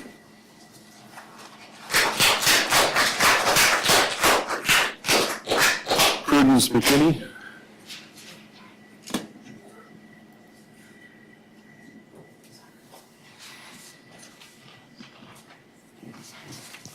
My name is Prudence McKinney, and I am in fact the president of the Friends of the Palmer Public Library, Inc., the one that has existed actually since before the first Palmer Library ever existed. They were the Friends in the 1940s, and we have existed legally with the state since, I believe it's May 19th of 1980.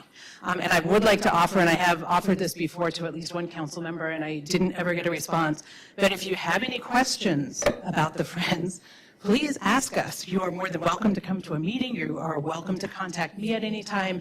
If you have questions about the library, I would strongly suggest asking the library staff, who will come and tell you anything that you would like to know, should you want to know anything. I did want to update you. Our last Friends, our normal meeting was on Tuesday of last week. And so we had heard some feedback that the idea of the 20,000 square foot library would put an undue burden on the people of Palmer. So we said, okay, we'll just ask the people of Palmer. So we did a very informal survey. We sent out sign-out sheets with the people who had shown up to our meeting, which was not a ton of people. They took out some petition forms, and we put 4 in local businesses. Nobody broke a sweat. We were all volunteers. We all have lives, but we did spend some time. People walked around their neighborhoods. Some people came into businesses. So in less than a week, We got a total of, sorry, I just got 3 more, so our grand total was 293 signatures. We were able to verify 236 of those as actual verifiable Palmer addresses, and then 46 of them, yes, 46, sorry, were people who lived outside the city limits who, despite the fact that the petition said, don't sign unless you live in the city limits, some people did anyway. So 46 of those, and 11 we were unable to verify either that people were writing illegibly or they just listed a post office box and we couldn't tell you for sure. So anyway, I do have those. I do believe at the 236 or whatever that we're starting to come close to the number of people who actually vote in most elections in the city of Palmer. So in case you needed any reinforcement for the 80% bond passage back in October, the people who would like the larger 20,000 square foot library are still alive and well, and happy to let you know that that is the case. Also, I would like to just quickly mention the potential fiscal irresponsibility of building a facility that you know is inadequate to do the job that it is expected to do. You have all the information that tells you. You sent Wolf out to create a $15 million building. You sent him out to create all of the public, or to find the public opinion. That's what they did. They came back with a building at, I believe, $14.8 million. And then the additional were what he called the soft costs, the permits, the designs, the drawings, and I think it's the fixtures, furniture, and equipment that brought it from the 14.8 cost of the building itself up to the final, which I believe was 17.7, but I could be wrong, but it was close. So that's how you got, I mean, he did what you asked him to do. And he did what the city of Palmer wanted him to do, what the voters wanted him to do. So to me, to go back now and say, don't do it, would be a mistake. Thanks. And sorry, can I give this to the city clerk? Sure. Thank you. Bill Folsom.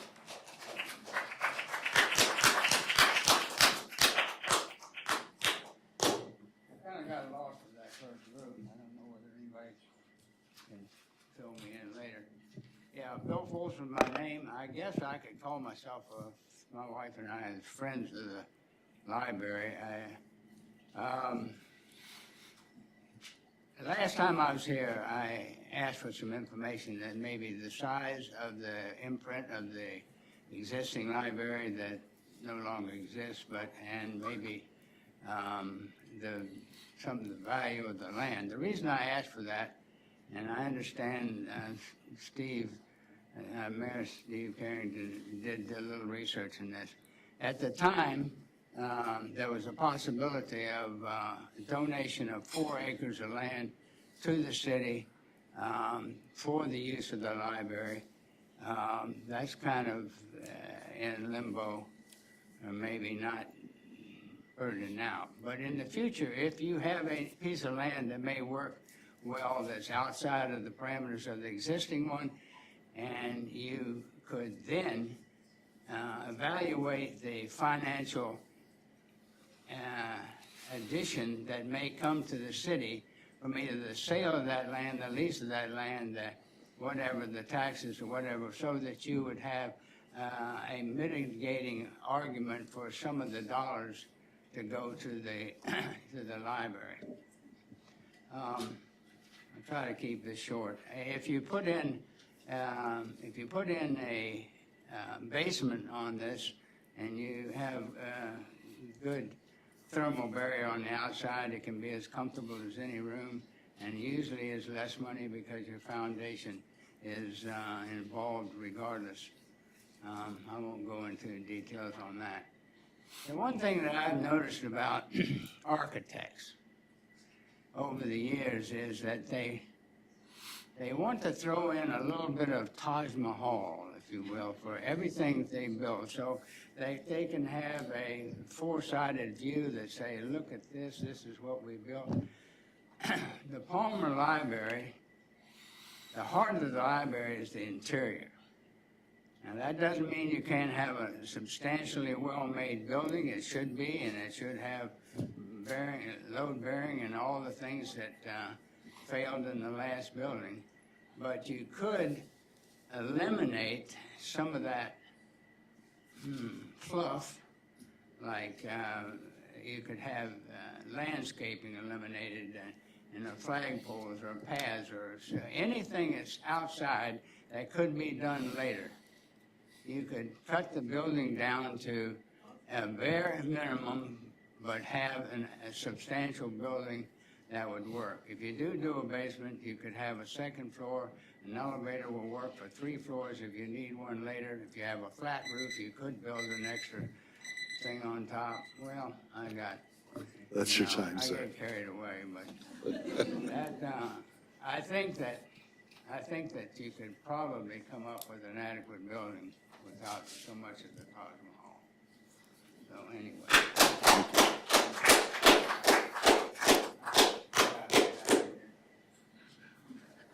Thank you for coming, Bill. Jackie Cunningham.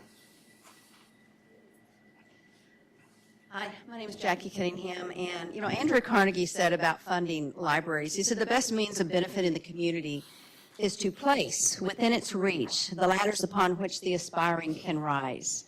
A modern-day library is more than a place just to access books. It's a place for the community to come together. Now, I moved up here with my family from Oklahoma about 8 years ago, and since I've moved up here, my children have moved up here, my grandchildren have moved up here, and we chose this area because it's a very quaint, tight-knit, it's a community. It's not spread out like so many other communities, but it's a nice community that has a center location, and the center of your community is your library. I mean, your public has said that they want to spend $10 million on the library, which they've already allocated. They've already said they're committed to in the bond. You've got insurance money coming, you've got state fund money coming, you've got grant money coming. All of this is going to cover the library that's been designed for the 20,000 square feet. And I hope that you realize what opportunity you have here. I hope that you realize that what you're building here is for the future, that you need this library to be the center of your community, and I hope that we have chosen the right community that truly cares about its citizens.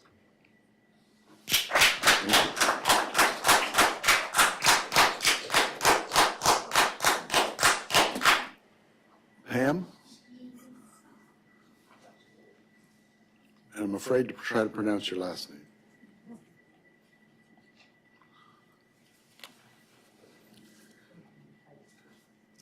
Hi, my name is Pam Hike.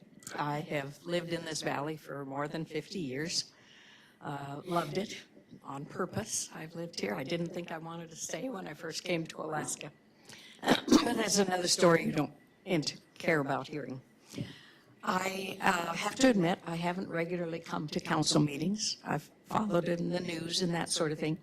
But I came to the last council meeting because I had heard that for some reason the council was dragging its feet on getting a new library. It's been 14 months and I was hearing all these people talking about it.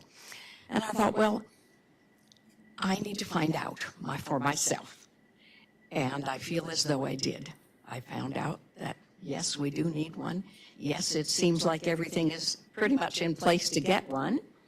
And so it should happen. Well, it didn't happen that night.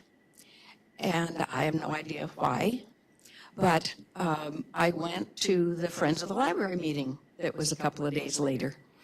And they were saying, if somebody wanted to carry around a petition to show what people really think, and I'd heard, about the voters that had voted in favor of it and all that, but I thought, if I'm going to get involved, I need to know really what people think.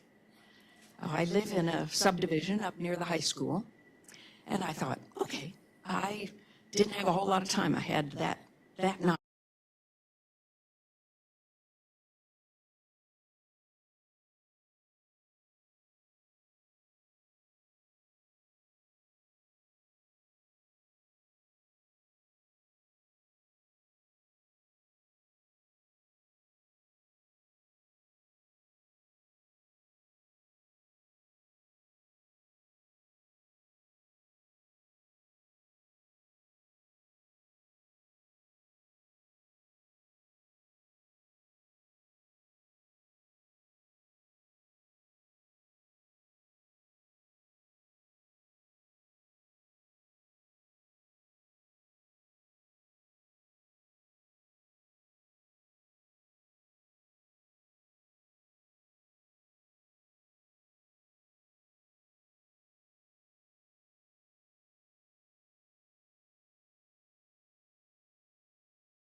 Linda? Okay. Heidi Dedman?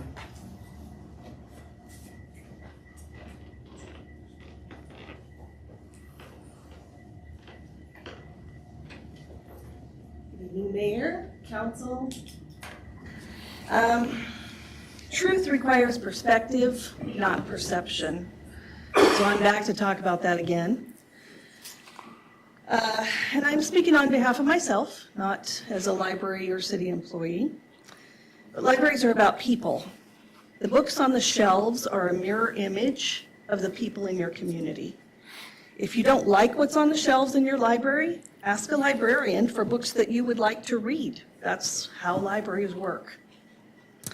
If a book was legally obscene, it could not be sold to libraries or to anyone else.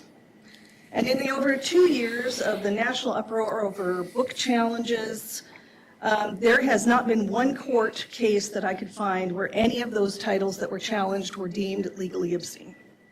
And I looked a lot. Protesters say that parents have the constitutional right to choose what's best for their children while insisting they're too inept to be trusted with that responsibility in a library. That's what I hear. Protesters say taxpayers shouldn't be buying objectionable books, but taxes don't pay for every book in a library. Are we going to start banning donations? Because libraries get money donations to buy books and donations of books. And not every book that is donated is added to a library collection because we do have we have objective collection development policy to decide what goes into a library and what doesn't. And some of that is based on the people in your community. We've been told to tone down the rhetoric, but for the past 14 months, abrasive disinformation about libraries and librarians has been allowed to flow through this chamber unchecked. Why didn't this council ever once ask for a staff report from the library director who could answer all of the questions that I've been hearing? Why are volunteers who work tirelessly to subsidize the library's budget become fresh targets of vindictive harassment? Why is a great new addition to Palmer's rich heritage marred by unfounded panic and deliberate agitation? The library construction project should be a legacy building rallying point to bring the community together instead of being weaponized. Fostering civil conversation, rational discussion, and healthy debate used to be the way disputes and disagreements were handled. And healthy communities are about people. Libraries are about people. Let's get back to the people. Thank you.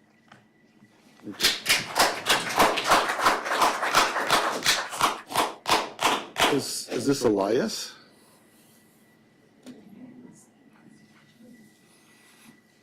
And company. He led the Pledge of Allegiance at the beginning of the meeting and did very well.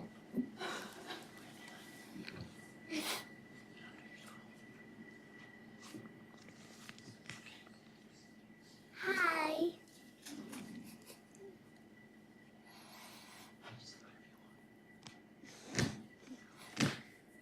My name's Elias, and I like the library because I like the books there.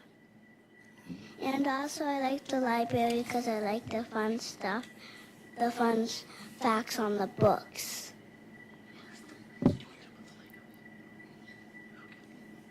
Hi, I'm actually next on the list. I'm Nicholas Abramczyk. I'm Elias's father. Thank you for this opportunity this evening to address the City Council and to the public here. I think this is our democracy at its greatest, that we have opinions and voices and concerns. And we live outside of the city limits of Palmer, which I find as a borough resident, I'd just love just to get a marker and just bring us into the city limits, because I don't know anybody that says I live in the Matsu borough, specifically on this road, outside of this district, in District 2, over here, behind this, over there. Of course, that's where most of our friends we tell to get to if they don't have Google Maps. And I do support the library, not only as a borough resident. I've reached out to the borough assembly and my member on the assembly. The closest borough library for us, as you know, is Sutton. That's not exactly our local library funded by the borough. So I do encourage the assembly to, and I know that the support that you receive from the borough and other ways to support the city also does indirectly and directly support the library. To look beyond the opportunity you have here as for my son and for all the residents of Matsu Borough, not just the city. I grew up in Matsu Borough and specifically in Wasilla, and look at the library that they built and how beautiful a library that is. And I think you all know that and support that, and that's why the process is moving forward. My wife thought that that big snowstorm I had something to do with that roof collapsing because I made a comment that 1985 architecture isn't exactly on the Better Home and Gardens architectural review of beautiful buildings. No offense to anybody that loves that design, but you have a beautiful downtown center. It's quite amazing. We're getting ready to come here in summer. Everybody's happy to see the sun is back. It's returned. And use that opportunity to create this space that just welcomes everybody. It's not just Palmer residents or borough residents. It's a reflection on the state of Alaska and what an amazing place this is for all of our residents and all of our community members that utilize it. And I can't say enough on behalf of what the local library does and the volunteers there and also the staff and how much they've helped my son grow in his just formative years and an opportunity to go into a public space that doesn't require admission or doesn't require a ticket. And if you think of the youth in our society today, excuse me, I'm taking his time. Go ahead. I'm 6 years old and I go to Academy Charter. Thank you, Eli. It's just something, if we think, you have to think beyond. I understand and appreciate the concerns that everybody has raised, and I support a fragment of all of that. They all have valid concerns. Can I just get a little bit of my time as well from Elias, since I was next? I would just say that to think of those children that are out there, and we all know about the fentanyl crisis that's occurring in our country, and everybody says, what can we do? How can we do it? This is one of those opportunities that public spaces are some of the greatest areas that we can help those who don't have ability to join areas that require memberships and utilize a space for doing it. So I know you guys support the library. You clearly have been spending a lot of time and effort on this, and I appreciate that. And I just encourage you to go big. This is Alaska. We don't build things small. We want something to be lasting 10 years from now or 20 years from now. I don't want somebody looking back on that going, they had an opportunity and they let it slide. Make it big, make it something that will grow and be here for generations to come. And I thank you again for your time and your service and dedication to our community. Thank you.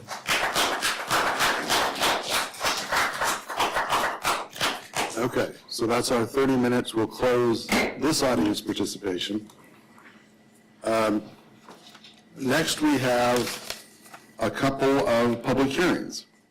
And during the public hearing, we'll open it up, and it's the same basic rules, 3 minutes, but you have to speak to the subject of whatever the public hearing is on. But there's not a maximum number of people, should we say. Do we need a break before we start into the public hearing?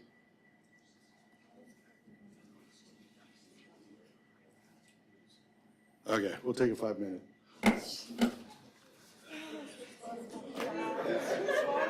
We know who did that, yeah. All right.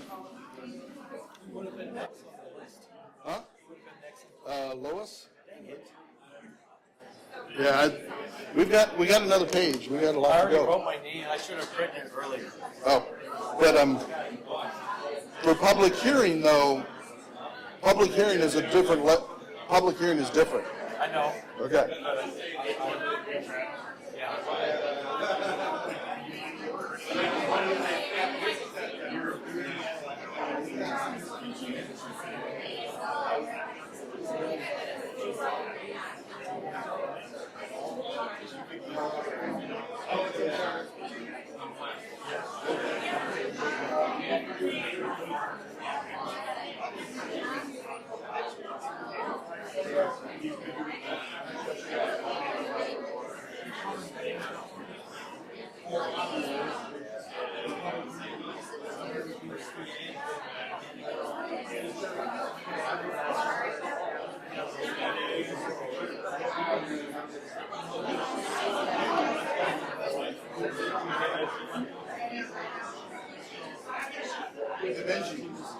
Do we want a sign-up list for audience participation? Well, audience, not audience participation, for a public hearing. We just keep it, I'm going to working on it more. To keep them separate. Yeah, I was just gonna say. This one's full. Oh, is it full? Oh, yeah. Jeez. Okay. Yeah, I'll go for another one. I was gonna tell you, my son graduated in 8th grade.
What goes of money do you guys gotta pay?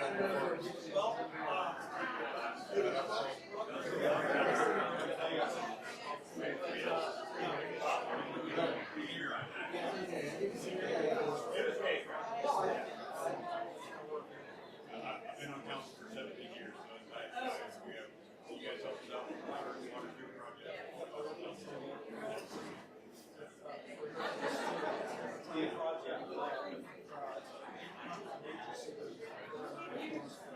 No, I know I can answer it, but I don't use I'd like to sit down and chat with you, so Oh, I can yes. keep the staff.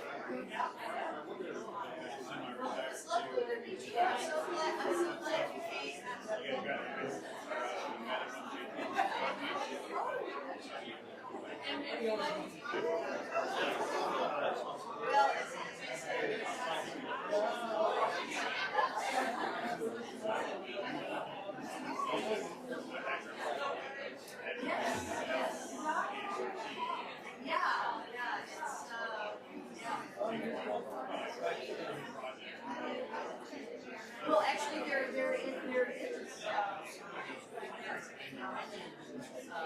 does not necessarily, actually,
We all here?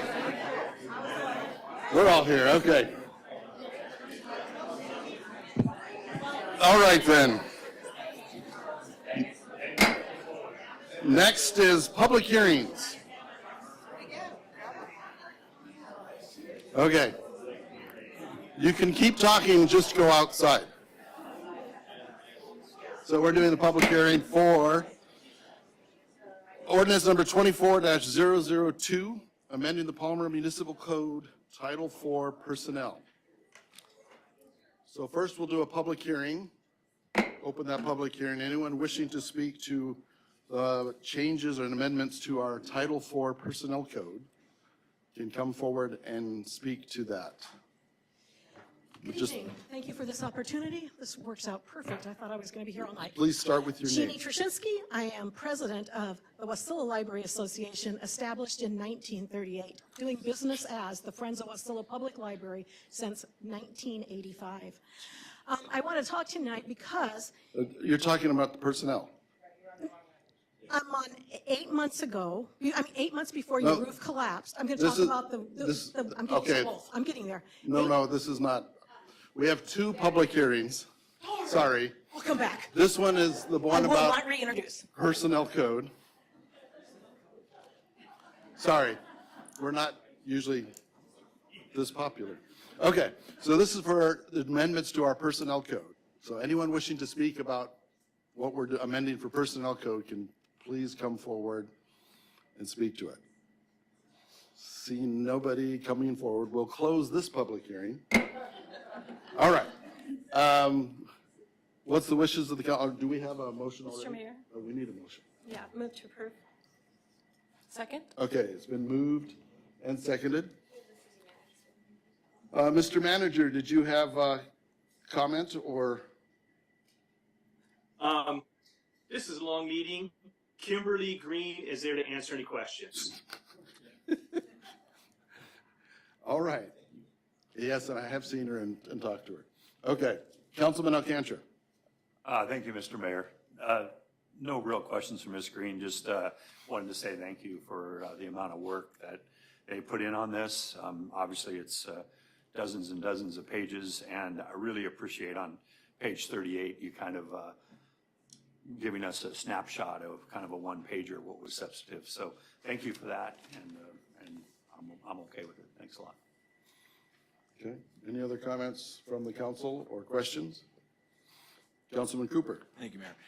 We chatted last meeting about a couple of the questions, issues, not real issues, but they get incorporated into the new change. Perfect, thank you. Okay.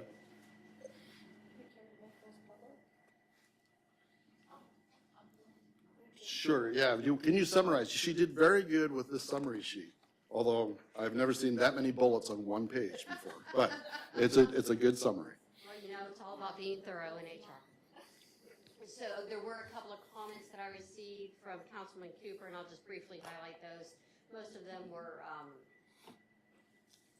minor and didn't change the context of what we are currently going through.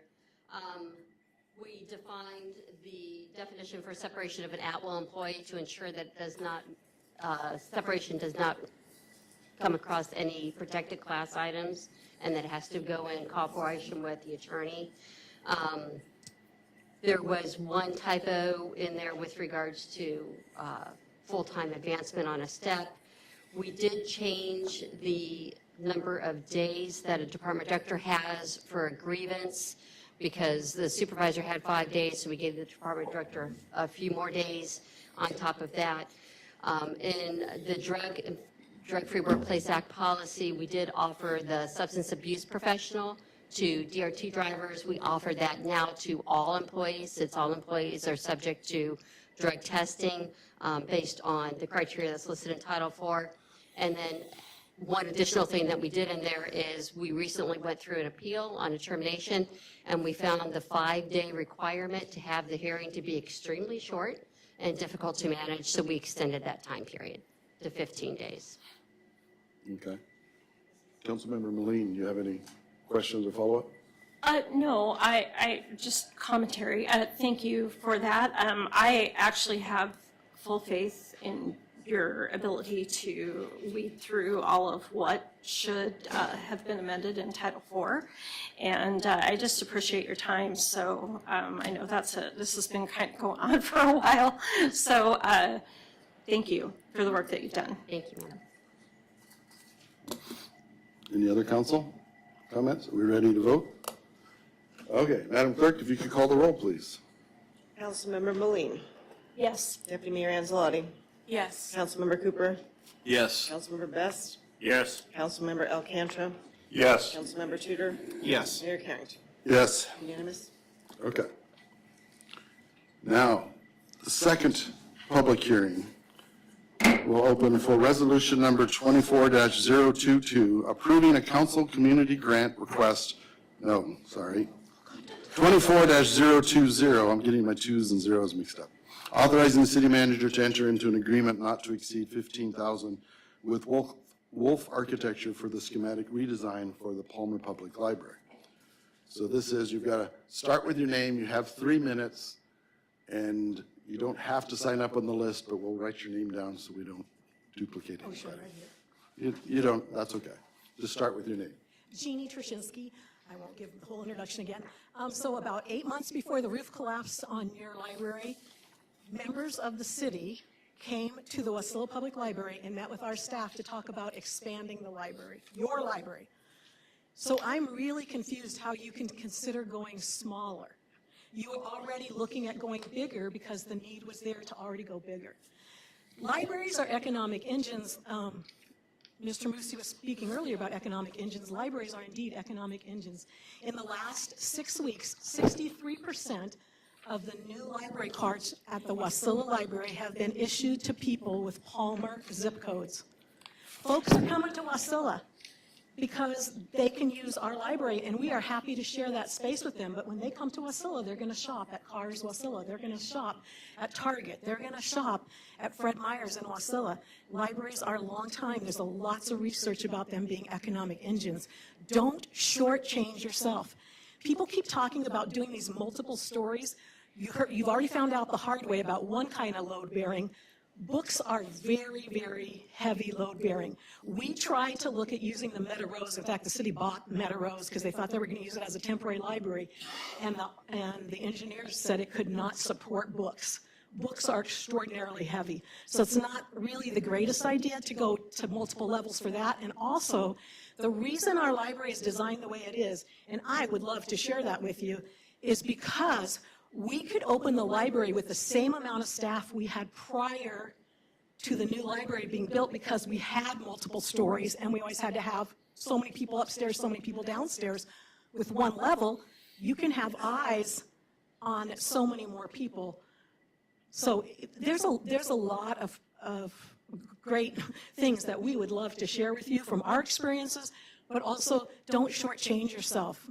The library, people that came to us after we built the library and said, oh, I didn't want to vote for it when I was on city council because I didn't think anybody would come. Our library, before it was built, was the 4th busiest per visitors and checkouts in the state of Alaska. We are now the 2nd busiest library in the state of Alaska. We have many days over 500 people through our doors. Don't shortchange yourself. It's an amazing thing for your community. Thank you. Thank you.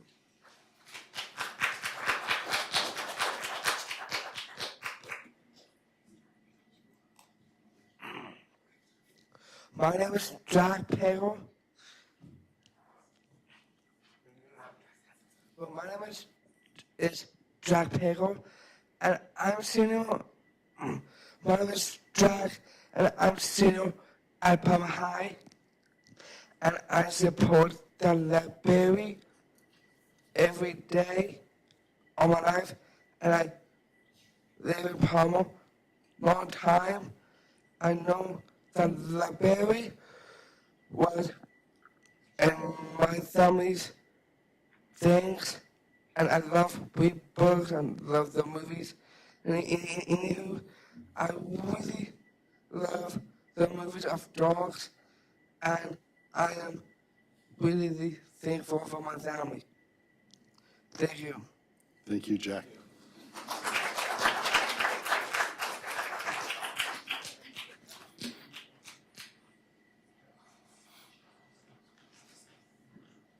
That's it. No one else wants to?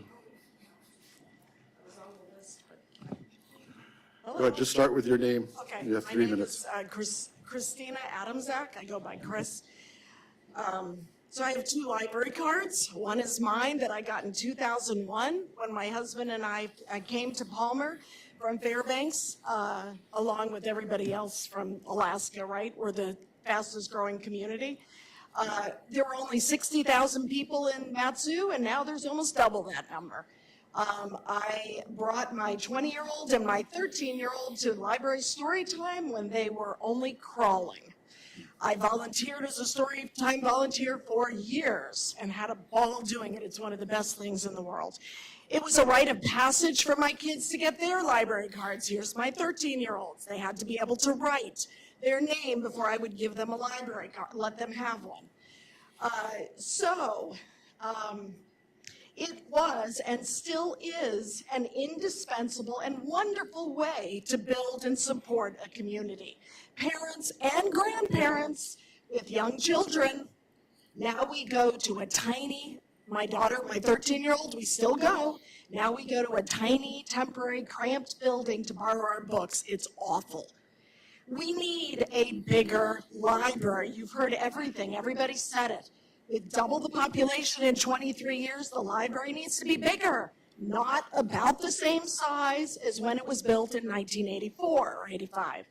People support it. You heard all this money's there. People are willing to get more. I live just over the city limits. I was hoping I was one of the few people that voted to be in Palmer because I want representation. But Palmer's my home since 2001. I shop, bank, eat, buy my gifts, go to church here. My kids went to Swanson, Sharon, PJMS. She's still over there. I spend money here. And yes, I've been to Wasilla. They have a lovely library. I hate to have to go over there. The library was and still is the focal point for this community of Palmer. The old library had a tiny meeting room, which was already overflowing during story time. I can tell you, I was there for many years. And the community events also. The books, the stacks were already overflowing when the building collapsed. It was already a disaster waiting to happen. Safe community spaces are paramount. The library has been a safe haven for me, my family, and numerous kids and family. They've grown up here. This is why they're comfortable here, especially, and nobody said it, in the winter. What do we do in the winter? Do you know how hard it is to get babies bundled up? But if they can be out going somewhere in a library, it's a lot easier to bundle them up. It's hard for young and old to get outside. The library provides that space. A library is an investment in the future. The future is now. That's your time. Thank you.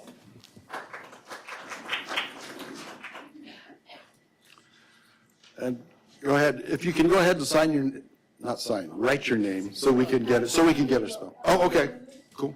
Well, this is for the public hearing. Go ahead. Yes.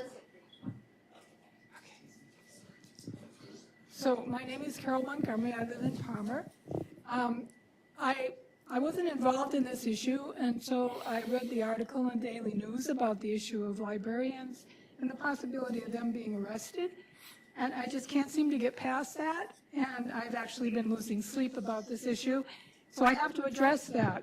I can't think of any people less deserving of being tormented like this than librarians. These are real people. These are our friends and our neighbors who served us for years. I don't know who is behind this type of extremism, but it definitely doesn't represent the community, and it's not my idea of decency. The whole idea of protecting minors from books is seriously flawed. Who can get kids these days to even read books because they're so busy staring at their phones? So Talk about... This is a public hearing about our vote about the library. Yes. With the architect. Yes. Okay. So they're exposed to obscene materials on their phones, even if they're not looking for those things. And they're exposed to risk. If they start to explore issues that are dark, they're apt to go down a really dark wormhole. And they are can be exploited by actual real-life groomers. So the library is a safe space for children where they can find real information and they're not tracked by algorithms. Algorithms exploit curiosity and insecurities by generating content to amplify those insecurities, and then they target ads to sell them products. So we police books, but unrestricted social media is available on every kid's phone. Does this really make sense? So the fear of books in libraries is not about protecting children. I'm not sure what the agenda is, but it's infecting this discussion in ways that I find heartbreaking. So please don't let a small number of extremists sabotage the trust and the pride that we have in the library. That's why it's more important than ever for the City Council to make a stand and to support the original library plan. The library needs to stand tall with enough space to encourage adults and children to gather and to feel safe. One last thing, I checked out about 40 books a year from the library, and that has saved me a ton of money. So if the City Council approves the original plan and needs to raise additional funds, I'm willing to donate $1,000 because of all the money they've saved me over the years. And I'm sure I'm not alone. Thank you.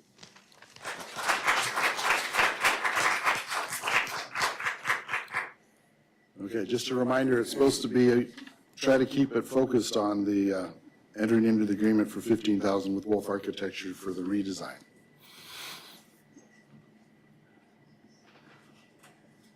Go ahead, start with your name. My name is Marcos. Okay. And I am in support of the largest library we can get.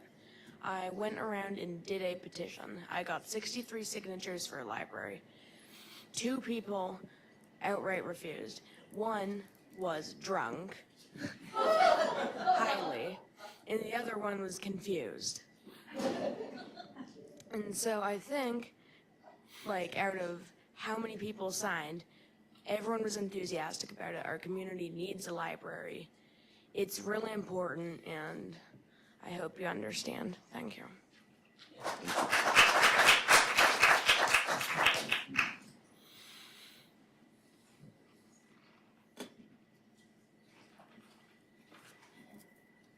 Heidi Dedmond, you know I'm going to be in favor of the library, bigger library. So libraries are about people, still. The city is growing, the borough is growing. The city of Palmer has 4,974 registered voters as of today. The Palmer Library has 8,656 patrons as of today. Nearly twice as many people voted for the library bond than the average vote for each council seat, and I have a graph for that I will give you. I gave you an unsolicited meeting room staff report, essentially, last month. I've also attached that report, or my comments. The old building was too small for the community's needs already, and I'm not sure why anyone thinks that building the same size or smaller is going to fix the problem or meet the needs of the community. I don't have an issue with doing your due diligence and fulfilling a fiduciary duty, but I do have a problem with the timing. I started seeing complaints by the usual handful of naysayers on social media, and suddenly some members of this council started backpedaling. Asking for an alternative plan should have been done in June of last year when Wolf Architecture started their RFP contract.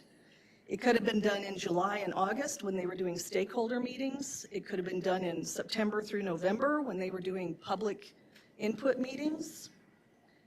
The architect has successfully completed the first 2 phases of the first contract, and then the council voted in January to extend the contract and continue to move forward. Now we're being gaslighted and chastised for not understanding the process. The narrative driving the apprehension and hand-wringing over property taxes in this bond has really, in my opinion, gotten ridiculous. And I have yet to hear any concrete examples of Palmer defaulting on past bond projects or experiencing business catastrophes wiping sales taxes out of the general fund. The bond is not the primary source of funding. It's supposed to be the safety net, and we are working diligently to find more funding. Spending an extra $15,000 installing the project to say you did your due diligence is a waste of time and money, because libraries are about people. And the library that we're in right now, the temporary building, is not meeting the people's needs, even more than the last library was not meeting the people's needs. Please build the building that was originally planned. Thank you.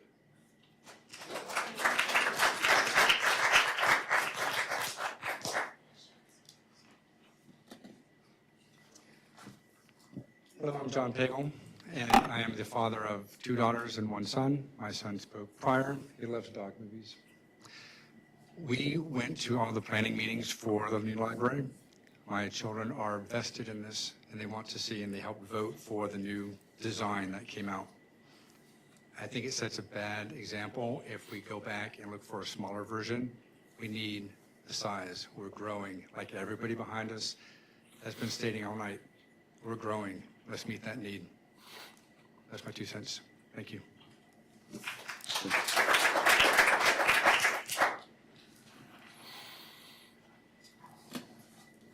Hi, I'm on that list. And I'm What's your name, ma'am? Carol Ryan Obie. Okay. And I taught at Palmer High for 20 years. And I taught social studies. And in another 6 years, we're going to have the 300th anniversary of the first public library found by one of our founding fathers. And I'm not going to tell you which one. You can go home and see on your own. So it's been in our history. You know, it's not a Marxist group. It's a library, and people use it. And we have a growing population. It's sad. I don't want Palmer to grow. You know, I like it small, but it's growing, and we can't go backwards. And as far as the city of Palmer, would you advise people to come to City Hall? You know, would that be their big thing? Oh, they're in the town of Palmer. Let's go look at City Hall. No, we didn't even have enough room for everybody. I was standing out there. You know, maybe, I don't know what the plans are. I don't even know what the plans are. I was hoping it was being done well, but then when I've been hearing it's not, I just had to come in. And you know, perhaps there could be a big room and you could have city council meetings there, you know, and it could be divided and you could have storytelling, you know, they could make several rooms, because this is not large enough. And you have all this funding, and you might even get more funding. Why do we want to go smaller? I mean, you know, I just don't understand. I don't go to Wasilla, even though they have a nice public library. I wouldn't want to go to Wasilla for library books. That's where I go to shop at big box stores, you know, like we all do. But the library should be here, and not in big box stores. Okay. I came a couple months ago and to encourage you to get a library. And when I left, I felt pretty good. I thought, oh, you all have your act in line. It looks like we're going to get a library. But that was several months ago. So I had to come back again. Let me see. What else do I have here? Okay. Another point is I am not a member of Friends for the Public Library or Palmer Public Library, or the fake one. But now that the fake one has come out, I am going to join Friends of the Palmer Public Library, because they do things to help our library. You know, you don't put wolves in charge of a hen house. Okay, so you have to know who the friends are. Thank you. That's your time. Vote big.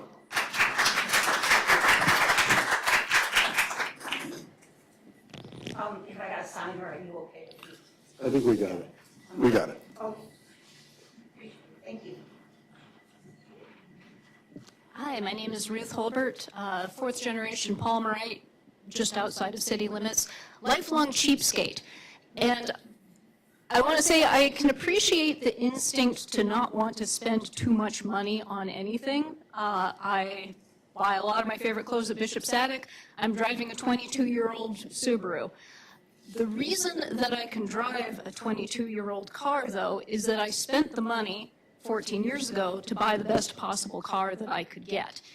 I needed something that was sturdy enough to handle winter. I needed something that was big enough for all the stuff that I needed to put in it. It was not the cheapest car that I could have bought at that moment, but I was looking at what is the cheapest car that I can own over the next however many decades I can get out of this. So I'm speaking from experience of strategic cheapskatery. You want to look at the long term. You want to spend your money wisely so that it is the most bang for your buck over the long haul. And what I'm seeing with this proposal that's being considered is that the city council is suggesting they might waste more than I spent on my car 14 years ago to redesign a library that we know is smaller than what we need.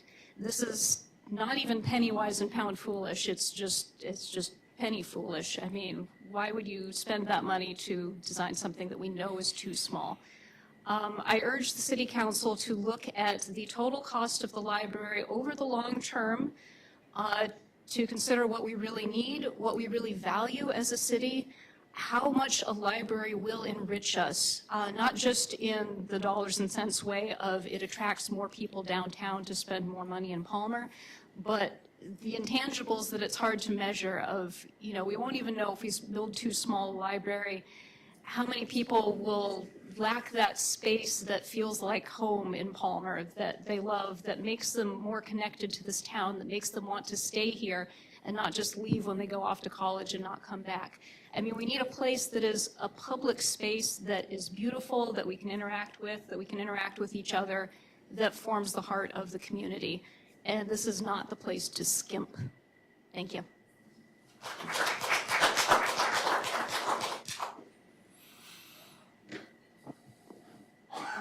Hi, my name is Riley Pagel. My dad and brother have talked previously.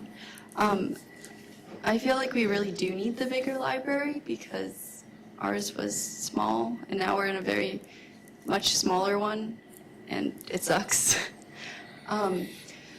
And it's just nice being in the library, especially if it's bigger, because then there's more space for more books and more space for like seating and stuff, which there wasn't a lot of seating in the previous library. So it was more of a, you go in, you get your books, and then you leave, whereas in a bigger library you could go and sit and read your books and just not have to pay to be anywhere for a couple of hours, which is where you have to pay for most places now. But yeah, and also having to pay to redesign it would just add on to the cost of building the redesign, and wouldn't that just already put it back to the cost of just building the new design? I don't know, I didn't do that math. I'm not gonna do that speed math right now, but I don't know. And then there's also like the Palmer pride. Are we gonna let Wasilla have the better library? You know? I don't know. When before our library even collapsed and Wasilla got the new library, I was like, darn them. How come we don't get a nice fancy one? This was years before the collapse, so I don't think that comment did it in, but like it'd be nice to have a really nice fancy library that is spacious, and I'm voting for the coffee shop also. That would be nice. You have your books, you have your coffee. It's a dream. Anyways, thank you.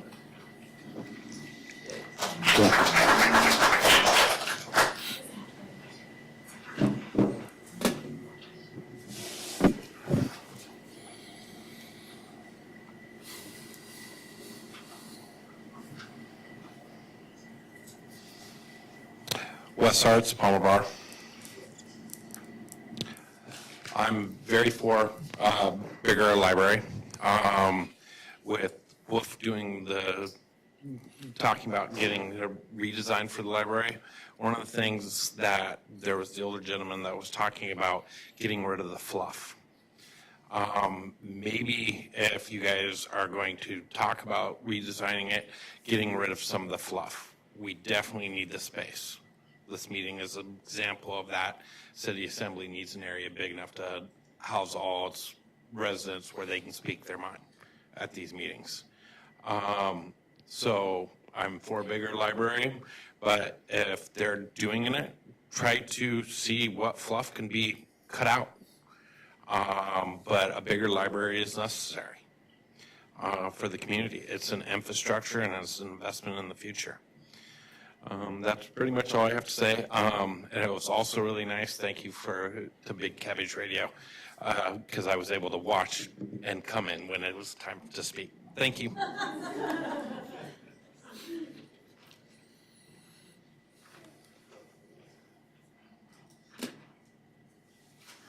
name is Lois Sleeping.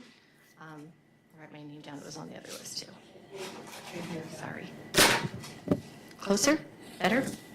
I came 2 weeks ago and spoke about the importance of libraries, how I thought they were important to people of all ages in our community. And what I heard was a lot of concern about the economics of it. And so I went home and I thought about the economics of the library. And I talked with my husband and I talked with some other people. And what I kept coming back to is the fact that, yes, it's a very expensive proposition. But it's really, I don't see it as a cost so much as an investment. And every investment takes money or time or some combination thereof. And I see the library as an investment in the future of our community. As I was driving here tonight, I realized that by the time we have a chance to build a library after this one, I probably won't even be alive. It'll be my children or my children's children before the next chance to make this investment again. Beautiful and functional and having enough space in our civic spaces and our civic buildings is part of the heart of a community. It helps the mental health in your community. It helps the economic health in your community. Families and businesses, when they're looking about where to relocate, they look at those things. They will look and see what amenities are available in our community. And especially if you have children, the library is one of the ones they're going to be looking at specifically. So I don't think we get to make this investment very often. I think we need to think really long-term down the line about what is best for our children's children, our community, what kind of community we want for our people and the people that are going to follow us. So I would very strongly suggest that you be willing to make that investment that your voters told you they were willing to make. Thank you.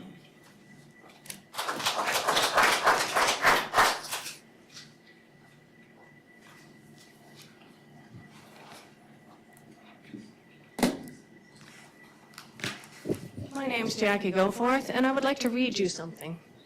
The Alaska Library Association has put out... Does this have to do with... Yes, it does. I am totally Okay. for this proposition, and the reason why is the presidents of an organization are to use a separate email in order to send out their newsletters. And here's the email that got sent out. Good evening, all. The Palmer City Clerk has asked that if you're sending feedback to one or more City Council members, would you please either send a written copy to her or send her a copy of your email message. She's trying to create a public record of community input on the library, and the emails that go to City Council members just go to that council member, and they're not retained for public record. We're still seeking people to attend the City Council meeting on Tuesday, April 23rd, to testify in support of the library. Feedback from community members, regardless of where they live, is welcomed and appreciated.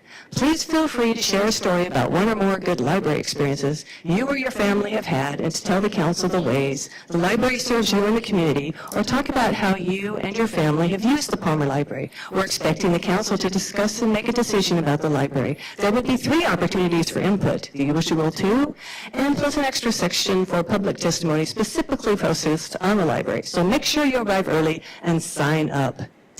Quite frankly, nobody said we didn't want a library. We would love a library. We would love a new library that really, really, really says Palmer. And I'd love to take Wausau out to the, I'd love to have a fancy library in Palmer too, although I'm the president of Wausau Public Library. Friends. So anyway, please, I love the Palmer Bar guys' suggestion. Take the fluff out.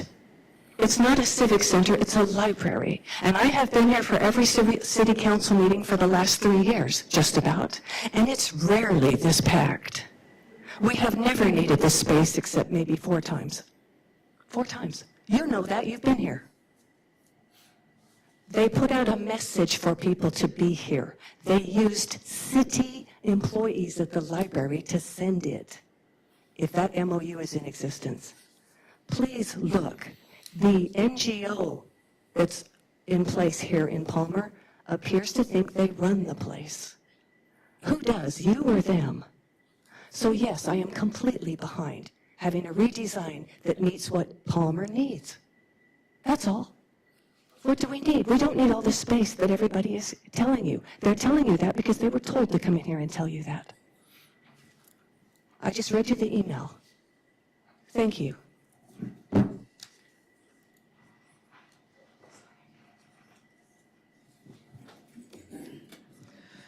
My name is Cindy Hudgens, and I am a City of Palmer resident, and I didn't vote for the bond. I mean, I am all for rebuilding the library. I think a community needs a library.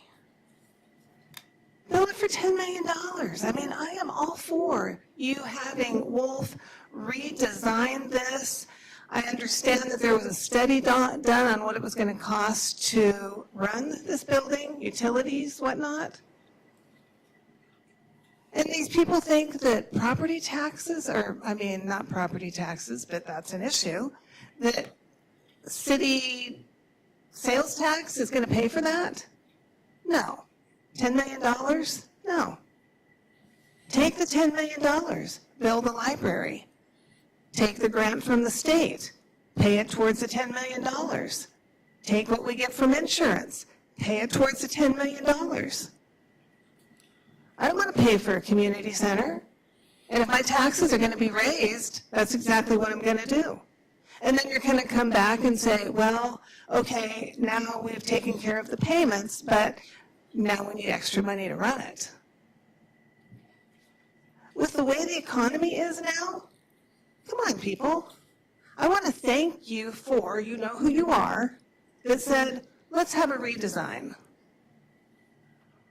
Because that is economically responsible for the taxpayers in this city. I'd like to know how many people that signed those petitions knew that their sales taxes are going to be affected. Probably none of them. Everybody wants a library. Oh yeah, we want to build a library, sign the petition. Who's not going to? If I wasn't given any of the background information, I would sign the petition. Yeah, we need a library. My kids loved the library when they were growing up. It's great. But like I said, I don't want to pay for their community center. Build a library. Keep the fluff out. Coffee shop in the library? Come on. Friends need their own office? Why, so they can do book drives for more social justice books so that they can push more racism? Come on. If they're in there, their input is going to be strong. The library would be run by the city, I would imagine. Not by these people. NGOs? No. For the city. That's all. Thank you. Thank you.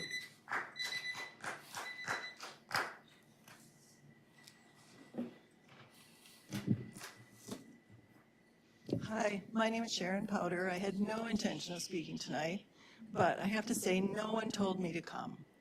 I know what's going on in the library. No one needs to tell me you need to come and say that you want a full-size library. I am a Palmer resident. I did vote for the bond. I knew what I was voting for. When I signed the petition, I knew what the petition said. I'm well educated. I know what's going on. If you had been in the library before it collapsed, you would know it had gotten way too small, or we'd gotten too big, I guess, for that library. When my daughter was in that library, when we did little kid reading and stuff, it was a nice sized library. But 32 years later, that thing's just way too small. We need a bigger library. And it's plain. I mean, we've got facts and figures that these people have been spouting off that I don't have. But I do know that we need a bigger space, and we need to look for the future, and we voted for it. Please, don't disregard our votes. We voted yes. We want this bigger library. Please respect our vote. Thank you.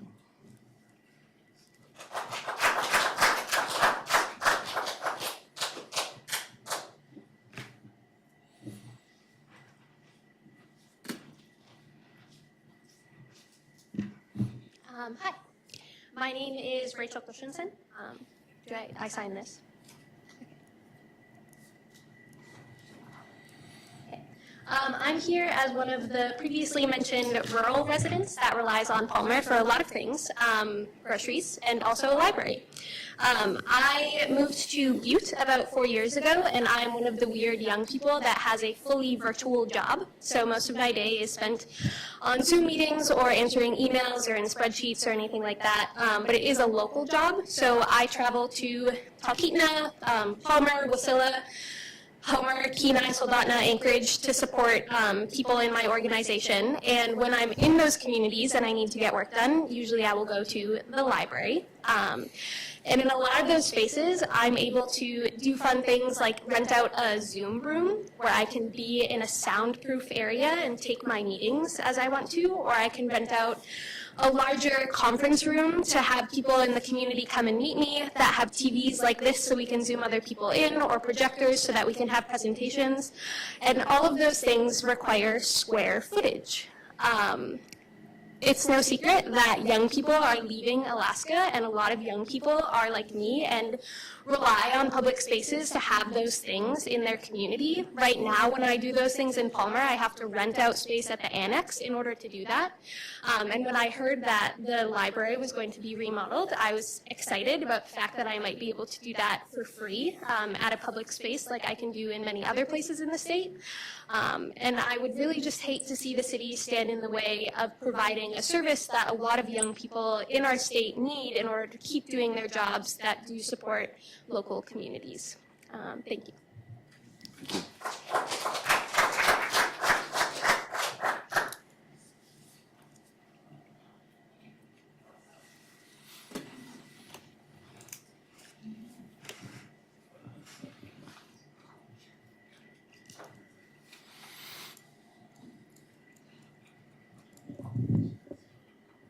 Thank you, Mr. Mayor, for allowing us to speak this way.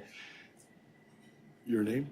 My name is Mike Malevsky, and I've been one to say in beautiful downtown Palmer, but I'm beginning to wonder if I should modify that. I see a number of empty buildings. I know that they're going to be filled at some point, but I won't perseverate around that. I'm just going to channel one person. I'll mention her name, Verna Ewer. And I see nods of recognition. Verna recently passed away. She was mentioned here in the council chambers. But if you go back to 1985, and I've listened to her stories because I would meet with her regularly once a week at Vagabond Blues. She and Mary Senek would have coffee there, and they would talk about the old days. Verna ran a business, a very successful business in town. But her claim to fame was making a library happen. That building that now has fallen into disrepair was pretty much her effort. She spearheaded that effort. She went down to Juneau. She said, look, people, we really need a library, and we need one at that time that's big enough to do what needs to be done. So if I'm channeling Verna at this point, I would just say, I received a text to say, what would Verna do? And if she were here, she would be a powerful presence that would be hard to ignore. So I just want to look back at that history because we've done this before. And someone in the 1980s had to say, okay, we're going to go forward. Thank you.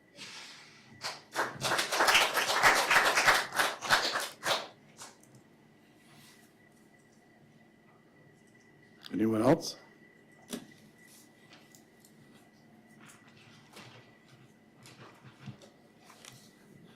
My name is Dave Rector. Nice to see you all again. How was your 2 weeks? Pretty good? Good. I was one of the canvassers this past week for the Friends group. I want to position what I learned over the week to help you all make a decision related to spending the extra money on a revised plan. That's my goal. For clarification, I spent 8 hours canvassing and I got a whole whopping 25 signatures. Everybody I talked to signed, which was pretty good. That's an average of 19 minutes and 12 seconds spent with every single person that I talked to. So to say that I simply just said, here, sign this here library thing, I think would cheapen the work that we did this past week about really trying to get the word out, okay? I had 3 big takeaways. First of all, thank you for doing what y'all do. It's really hard serving the public and talking to everybody in your homes, in their homes. I can only assume that y'all have done your fair share of that to get to where y'all are at, so appreciate it. It's really hard stuff. Second big thing that I learned is that people are fine paying more for a library. They get the tax thing. They understand it. The library is a tangible outcome for them rather than some intangible thing that taxes increase and they don't see any improvement to their life. Even more, they see it as an unquantifiable investment in children for the city. And then third, the big thing that I heard from folks is that they aren't interested in traveling to Sutton or Wasilla or wherever to travel to a library that meets their needs. They want it to be here, and they want it to be larger, and they want it to be more equipped than the last one. So I think to simply say that this is the process of trying to figure out what library suits our needs doesn't feel right to them, and it doesn't seem like going back to the drawing board is really necessary at this point. So appreciate what y'all are doing, but that's what I learned this week. So thanks.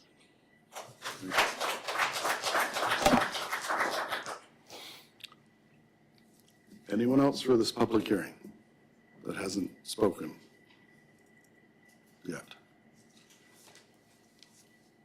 Okay. We'll close the public hearing. All right. What does the council want to do with resolution number 24-020? Mr. Mayor? Yes. I would like to just clarify on resolution 24-020. It looks like the price amount is $8 million. I believe that should be 10. Is that, what page are you on now? That's on page 128. Oh, never mind. I'm sorry. I misread that the whole time. As the whole weekend, I was like, I should probably say something, but never mind.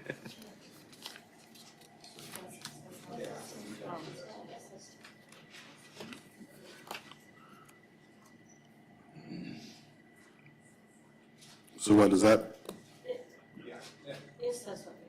Yeah, I redact that, Mr. Mayor. That was my mistake. I see. Okay. Any other council comment? Councilmember Moline? Oh, we need a motion, sorry. Move to approve. Second. Okay, moved and seconded. Okay. Now,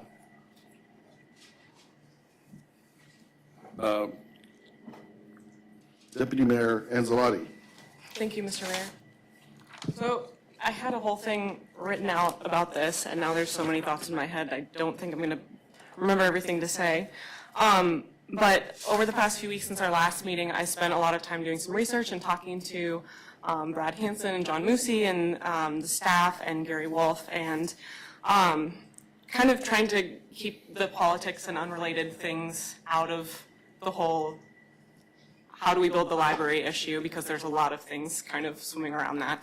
And in my head, it kind of comes down to a few different things that people are concerned about, whether you're for or against it. It comes down to the square footage, what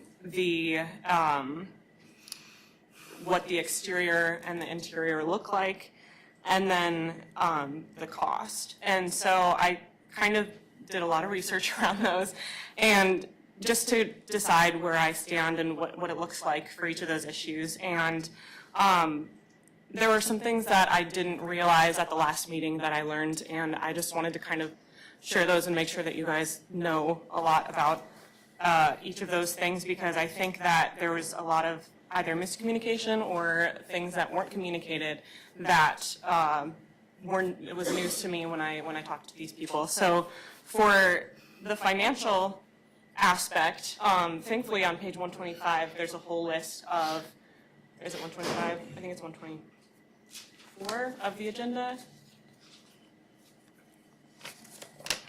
It is 125. So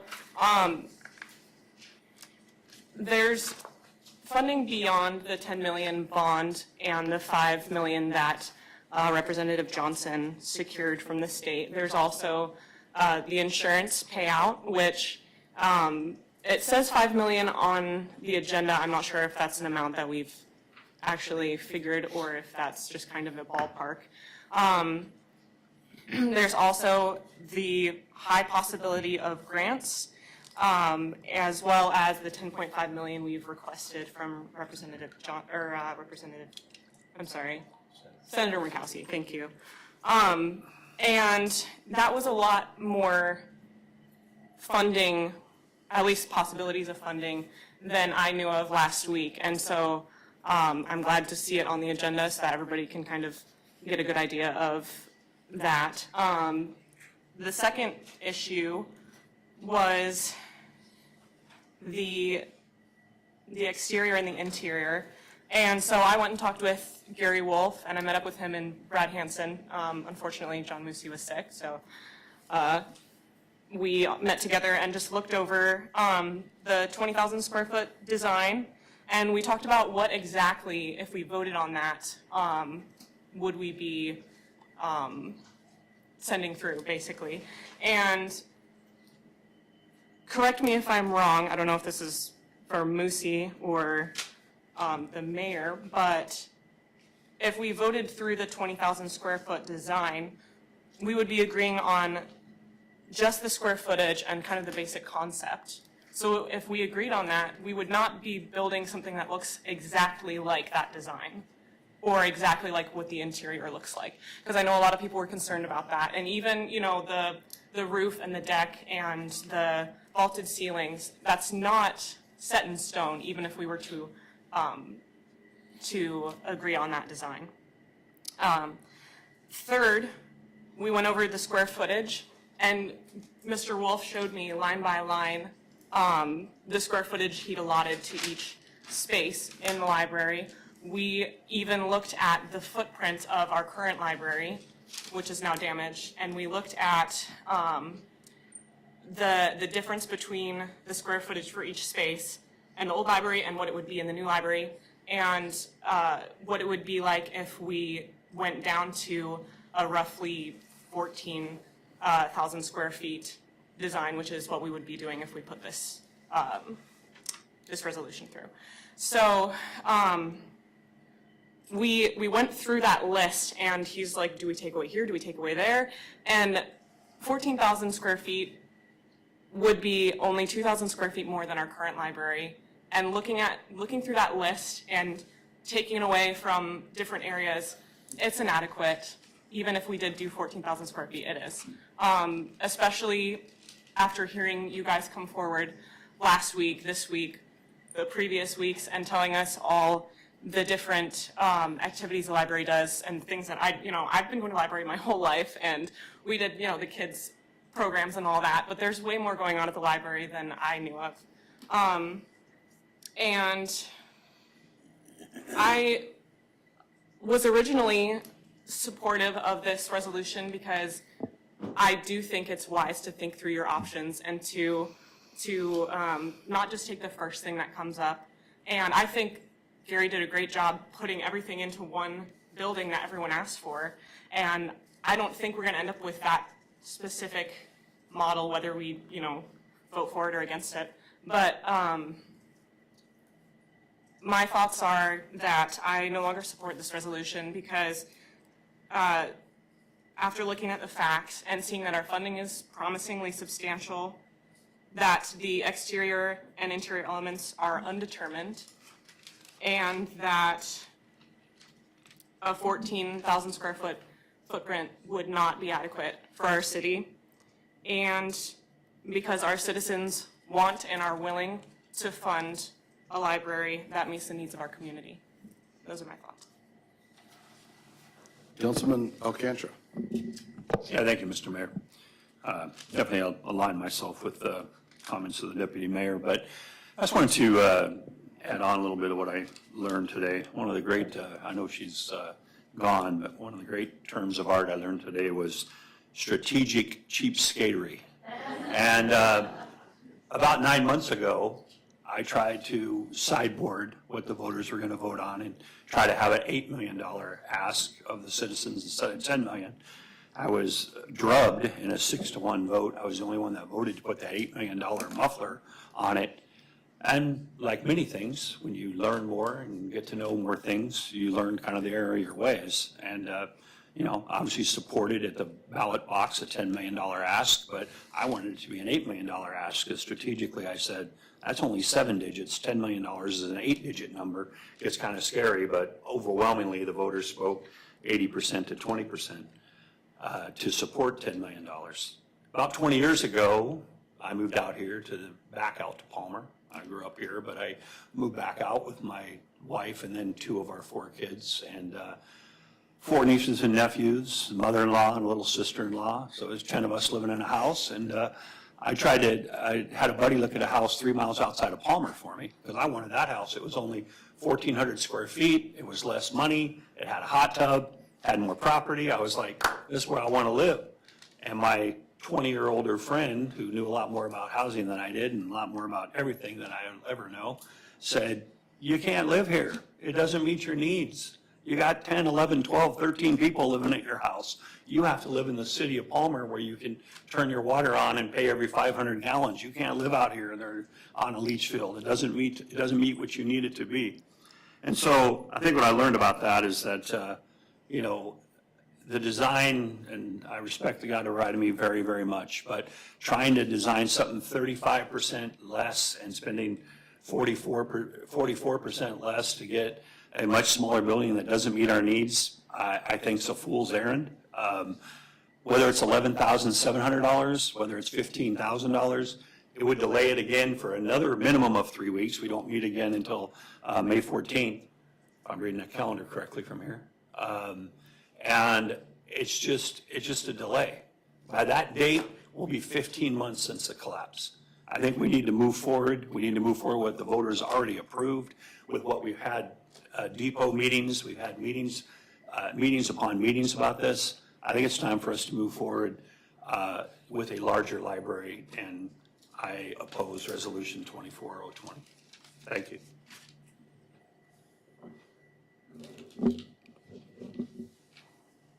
Councilman Tudor.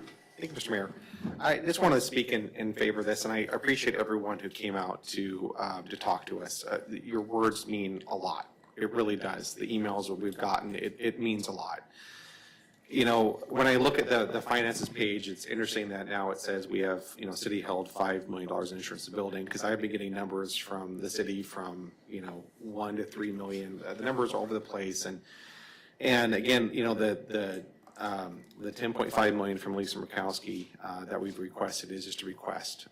I remember I was part of the delegation that spoke with her team down in Juneau pretty recently, and I didn't really get a good feeling about it. And my concern is still that we're going to get this amazing building. And again, this large library I think is beautiful. It's going to be a really good building, but I'm still concerned about its impact it's going to have on our city finances years to come. You know, we're talking like 10, 20 years down the line, because we're going to have this building for, you know, 40, 50 years plus, you know, however long it lasts.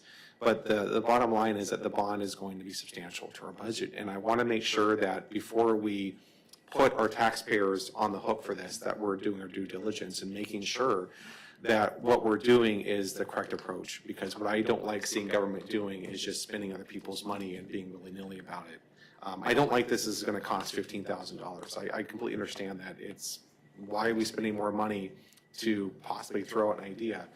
For me, this is, again, due diligence. It's making sure that we're going down the correct path, that when I'm held to account, that I can actually say, we looked at this other design that is cheaper, but it wasn't going to meet the needs. And so I would like to see a blueprint, some sort of schematic of what this would look like. And it very well will be too small. And, doesn't mean that we're going to vote for it. It just means that I just want to have something that I can say, hey, we looked at this design will or will not work, because we are held accountable. If we do have to raise taxes, we have to be able to hold an account for that and say why we had to. And this is just a lot of caution on my part. I understand that, but to me, this is what needs to be done to make sure that we're making the correct approach. Thank you. Councilwoman Moline. Thank you, Mr. Mayor. I've got a lot of notes here, and I feel like my mind is kind of all over the place with subject matter from investments to, the 400 or what you guys call it, 80% of approval for a bond, actually is 400 votes out of 4,000 that vote in Palmer, of potential voters in Palmer. What I want to do is talk about the facts, the financial facts. And, there was a feasibility study done from the Convention and Sports and Leisure. It was commissioned back in 2010 here for the city of Palmer, because the request at that time was to have a convention and a visitors center that could house functions and maybe possibly have a museum in there and, other things. But what they came up with is that a 20,000 square foot building, this is in 2010, operating expenses would cost $450,000. That's a net operating deficit of $450,000. So if you're looking at the operating expenses, we're not in competition with Wasilla. This is not a competitive analysis. This is not I know you think that this is a revenue driver, but this is not a business model where it is a revenue driver. So with that also said, I looked at Wasilla's budget for their library. And Wasilla's library is paid off. It's debt-free. That budget is between 1.3 and 1.5 million in operating expenses. And, to me, we don't have that type of income over here. It's nice to think that eventually we could compete, but we're talking about here and now. And I operate in reality, not potential funding that could happen, because that's not a guarantee. And to hear your concerns is very valid. As we have said again and again and again, we want our city to have a nice library. That is not the goal here, is to rob anybody from having a library. You had a library. It was greatly patronized. We love the library. We want a library, but it has to be cost effective. And my concern is that, again, many of the people that I know and respect that I've consulted with on this have agreed that this is way too exorbitant. It's too big. It's going to be way too much money. And those are the guidelines and the guardrails in which I operate in order to justify this vote. And I represent those people who are what you would consider the silent majority, or the silent people who don't necessarily show up here every week or every other week or whatever our council meetings are to comment on this. So again, I'm in support of this. We need to see what this will allow.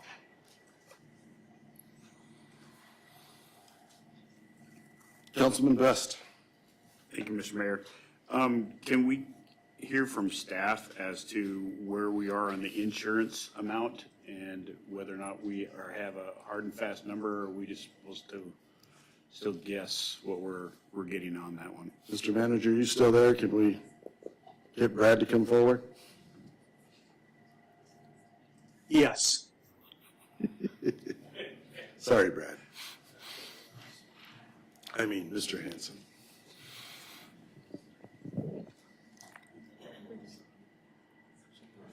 I don't know, I think it times out.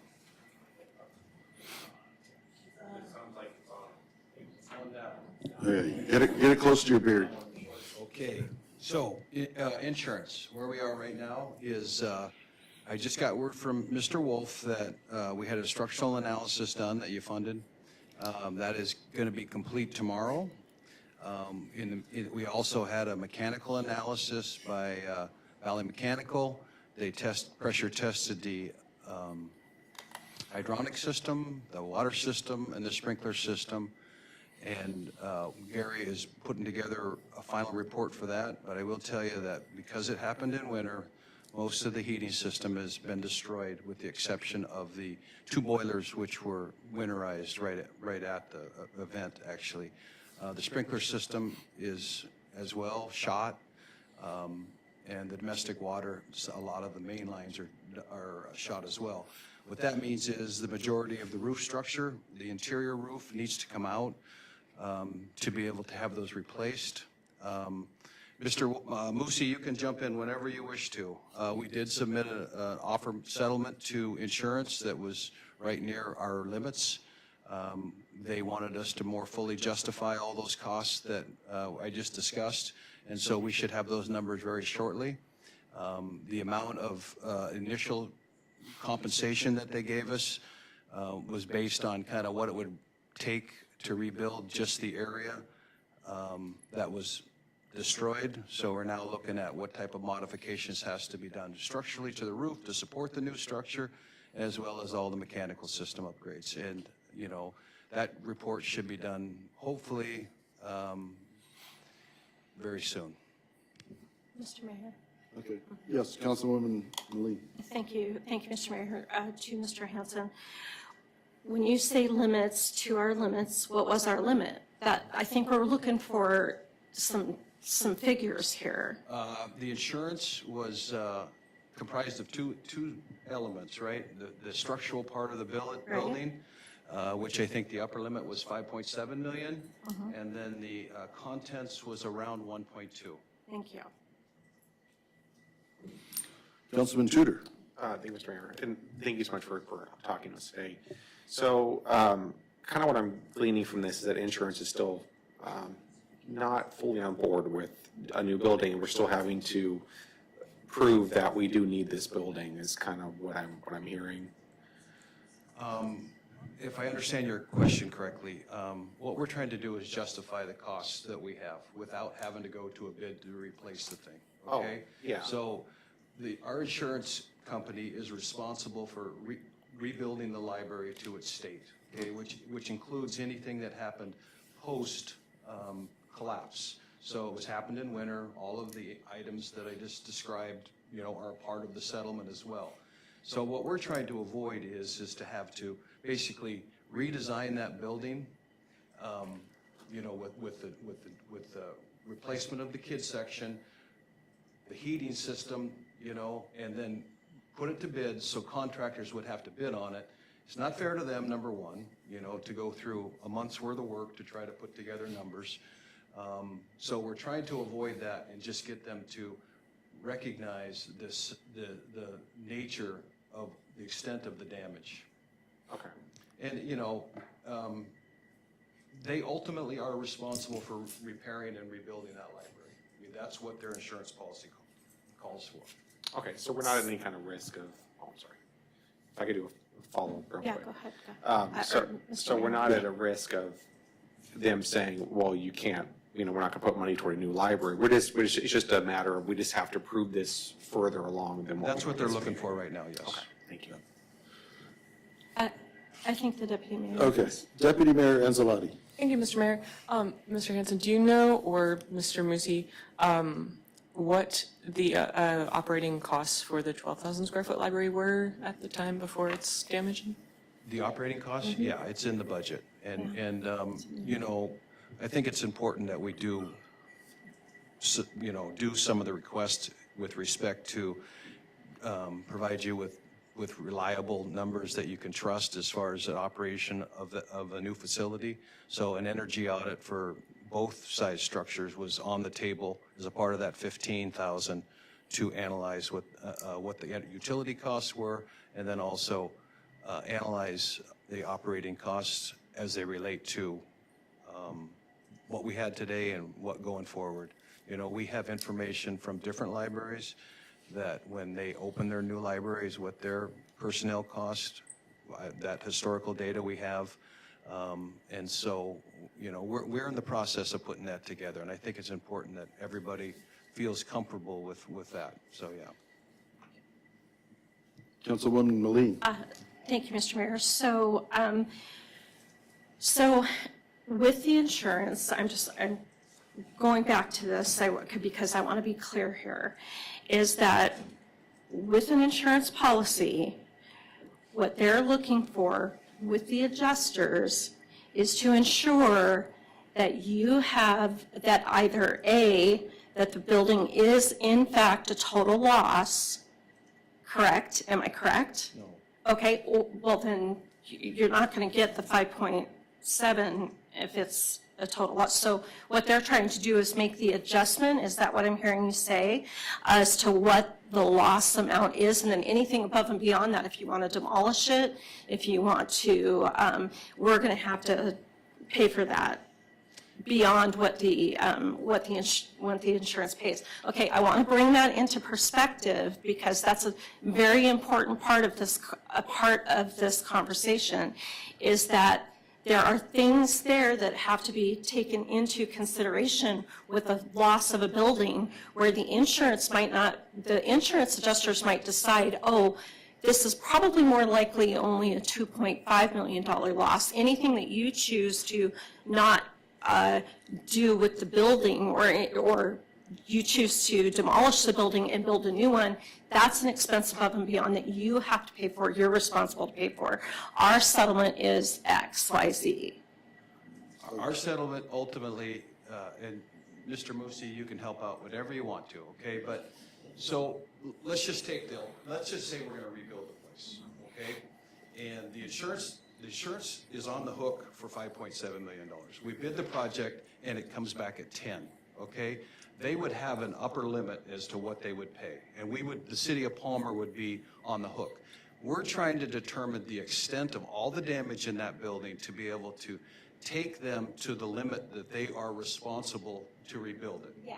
Okay? Exactly. Thank you. Okay, and so, I mean, ultimately, tonight you could say, just rebuild it, okay? In that case, we would get as much information to be able to bid the project. But you know as well as I do, there's going to be change orders along the ways because we don't have any idea really what the extent of the damage is. So we're trying to do enough due diligence to prove that this limit is at this level, okay? I mean, it's at the level that, it's ultimately would have to be decided by you, this council. But, that's the settlement that we're looking for to get to, okay? They do have an upper limit because at the time, it was somewhat underinsured relative to building a complete new 12,000 square foot building, okay? Which probably was the actual cash value. Sorry, I'm just cheating. Right. I'm Right. talking at it. So they somewhat depreciate that model just a little bit. So, so what I'm hearing you say again is that it might not be at that 5.7 for the structure. Contents is that's adequate. I would agree 1.2 is completely adequate for whatever the loss is. But again, it's not that full 5.7, and I think that that's what's really important here. Unless they total it, unless they come back and they say we're going to pay this complete, it's a 100% total loss. We're paying for all of it. Okay, Mr. Manager. Yes, so the insurance was written for, we collect the amount of damage and we are not required to rebuild. We can rebuild somewhere else. We can tear down the entire building and keep the cash ourselves. That is how the insurance is written. So City Council gave us the authorization to go through this study to get the full damage, and that's what we're working on to claim. This is taking a little longer than I anticipate, but the insurance company wants to hold on as many dollars as they can. I think we're very close with the information to show that it's a significant damage, and the way our coverage is written, they are required to re-enumerate us for that damage. Then it's going to be City Council's determination on rebuilding as is, tearing it down, building something new on the site, or just like you total your car and decide I don't want a car, I'm taking all the cash. That is what we're working on right now. And I think we're getting much closer to that. I wish we would have had that answer a month or two ago. And the number we threw out early is we did not want to raise expectations until we went through the process. And myself wrote a letter to them trying to short circuit this, but they requested more information, and that's where we are at this point in time. Okay. Was there any lights on this side? Councilman Best. Thank you, Mr. Mayor. First, I was kind of asking one question. I hadn't really got to give my whole stump speech and whatnot. The other point that I wanted to make was not just that the $5 million was a influx number. It could be in the $3.5 million. It could be in the $5 million. But it is so, right now, I don't know if anybody has ever had to deal with an insurance company and trying to get a claim out of them and knowing that you were 100% going to be paid a certain number, and then they make you fight for it. And then you have to get attorneys. And then there's another cost that that is involved. And so it's not a cut and dry, we can take this one to the bank. With that being said, the $10.5 million request of Murkowski's office, I mean, who knows how much money you can get out of DC right now. It could be in 2 years, it could be never. It could be just a glad hand and, thanks for coming to the office kind of stuff. So that's a $0 as well. So when we're starting to look at these numbers, okay, when we had this discussion at this dais about sending the bond question, just like the councilman to my right, where he had advocated for an $8 million. Well, we went with the 10 million because we thought, you know what, if we're going to go this alone, let's go for the 10 million and see if the voters will buy in on that. And that's what we're really looking to say. If we had to loan up to that and try to get the money elsewhere, it was really a $10 million project is what we were looking at. It wasn't an $18 million project. And so, again, it was going through the public process, try to see if we can get some funding and see if we can get some help. And now, there are opportunities for us to go out there. But I will ask of the one council member that is kind of the pivot point on this one, that has been doing some due diligence. Part of this request that is out there isn't necessarily about scrapping the first plan.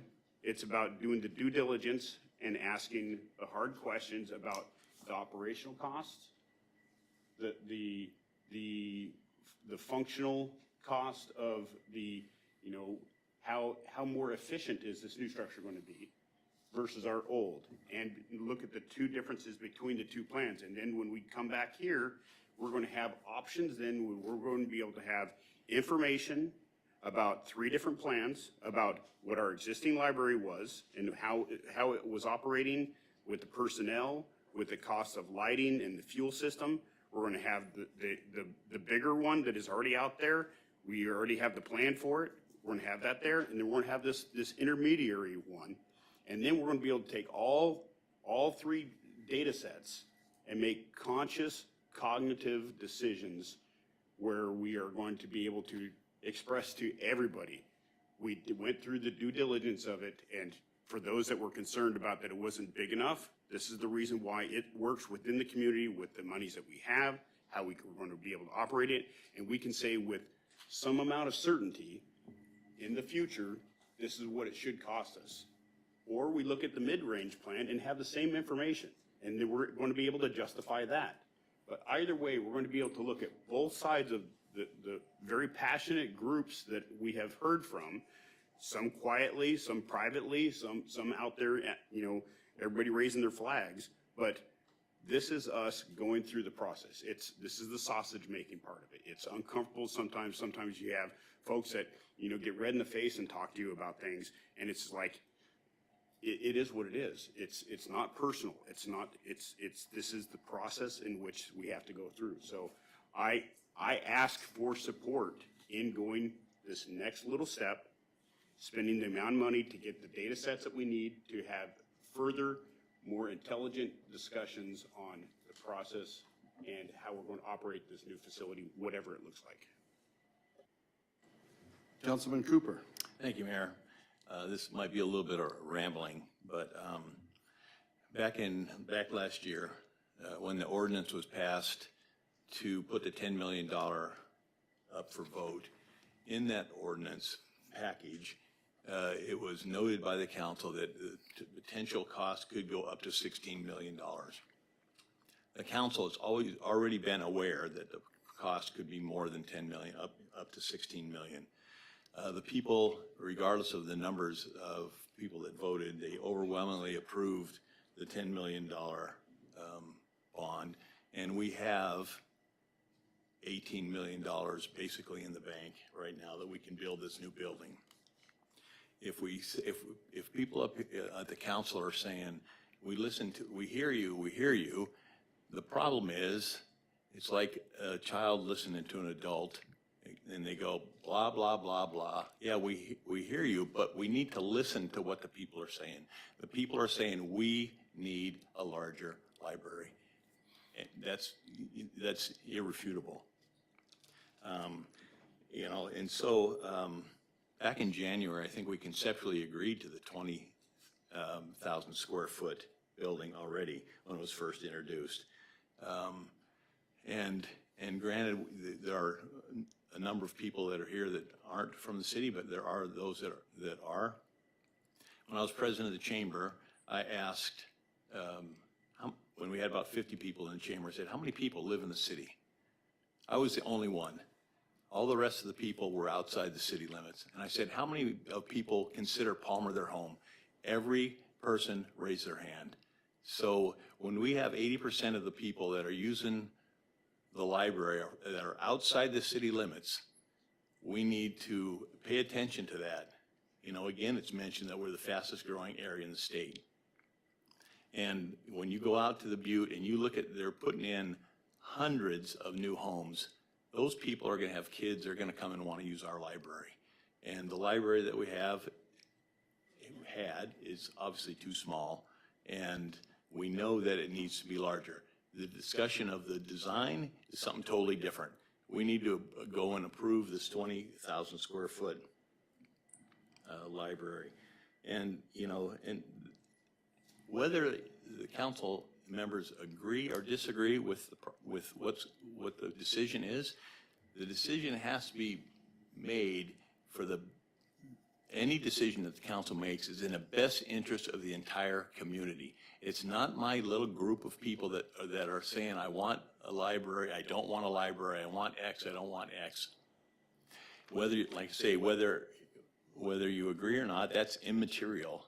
You have to make the decision that's best for everybody. And from what I'm getting, and the numbers of emails and the number of people I've talked to, that overwhelmingly people want a larger library, and that should be our decision. So I'm absolutely opposed to this resolution. Thank you.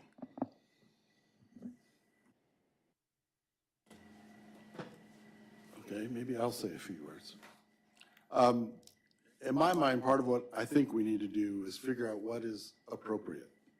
And part of what I've gone through in my mind is the recommendation originally was 24,000 square feet. And we, the library group, which I was part of, kind of talked back and kind of made it, to me, this is a medium size. And that's fine. It's smaller than Wasella's, and I'm fine with that. But to me, that's part of what we need to do is figure out what seems appropriate, and then we've got to figure out funding. I mean, that's a big deal. And one of the problems we're stuck with is timing. One of the examples is one of the biggest foundations that's always supported libraries is the Rasmussen Foundation. They took a year off, and they're in the middle of converting from a paper system to an online system. So I suppose it makes sense to take off a year, but I called them anyway. And so I got a call back, and basically, you know, we'd already put in a small request before the roof collapsed, and they knew that, and they realized they're probably going to be coming back with a different request, so let's put this on hold. And, you know, I had a discussion, no idea on how much money, but was, you know, very specifically invited to, when this opens in July, get online and apply with us. You know, so that's one of the ones that I know of. I know of a couple others that, you know, I'm not ready to talk about publicly because, you know, you don't want to screw things up. But to me, this is not a done deal. Whatever this vote is tonight, it's still not a done deal. We have to get the construction plans, and then the council will have to vote to go out to bid, you know. And then by the time we go out to bid, we kind of have to know what our funding is looking like. That's what we need to do. And I'm not into going into lots of debt. I understand the reluctance for debt. I mean, that's a very responsible reaction. I get that. But I think it's still early. We don't know what we can get. And I'm not holding out hope for Washington, D.C. But, you know, I think in the matter of a few months, we could actually find out some more on some of these other options. But, so to me, it's a timing thing. And if we don't have all the funding in place, then I think, yeah, we may need to go back to the drawing board and redo it. You know, but I guess I'm not at that point yet. Anyway, any last comments or questions from Council? Councilman Best. Thank you, Mr. Mayor. I'd like to tag along with those sentiments that you were bringing forth. That it's still, there's still time to have all the answers to the questions that we've put out there. That it's not too late to put this resolution out there, to have Gary go ahead and work the numbers with the operating cost,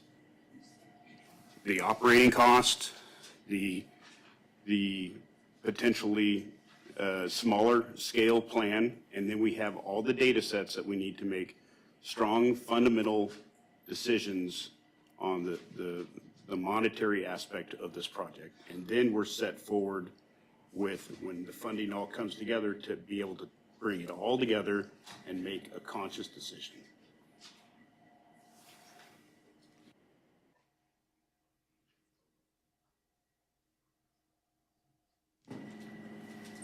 Any last comments? Councilman Cooper. Just a quick note that for those people who don't know, that the interest rate potentially on this $10 million bond would be less than 3%. And by the way, it is a 40-year loan. It's not like 10 years or 20 years, and we don't have a balloon payment at the end. So granted, that's still a lot of money, but, you know, and the other thing is, you know, Wasilla's got this great library. How did they get it built? Off a sales tax. They increased their sales tax for a period of time, sunset it, and that's how they got their library built. How did Juneau get their big library built? They increased their sales tax. And if you show something that is tangible, and you have this phenomenal library that's the center of town, you know, I don't think, and by the way, the majority of the sales tax don't come from the people who live in Palmer. It comes from all the people who live outside of Palmer, who come in and shop and buy gas and go to the library. Just, you know, you're concerned about money. Money is available. Thank you. Councilman Tudor. Thank you, Mr. Mayor. I would just like to address some of that. Yeah, that's the repayment is about $400,000 to $500,000 a year, which is quite a sum of money, and that's why I'm so skittish on this. And Mr. Mayor, thank you for your comments. And I think, you know, I think everyone up here at the council has the best interest of the community. You know, we all want a good library. And this is my attempt to get a another option, so that way, because it seems to me like it's better to do this earlier on in the process. As soon as I found the price tag at about 18 million, I started going, okay, let's have another option in case some of the funding does fall through, because we've been told about different funding opportunities, and again, it's a great idea, but we don't have anything concrete. We don't have a check in hand, and I don't feel comfortable just saying to our businesses, oh, just raise your sales tax, putting them at a competitive disadvantage with other businesses just a mile outside of town who have no sales tax, or Wasilla, which would have a smaller sales tax. And we have a smaller just tax base in general, so it takes longer for us to pay this bond back with sales tax anyway. It's just a proposition that's going to put our businesses in a losing battle. I do not feel comfortable doing that.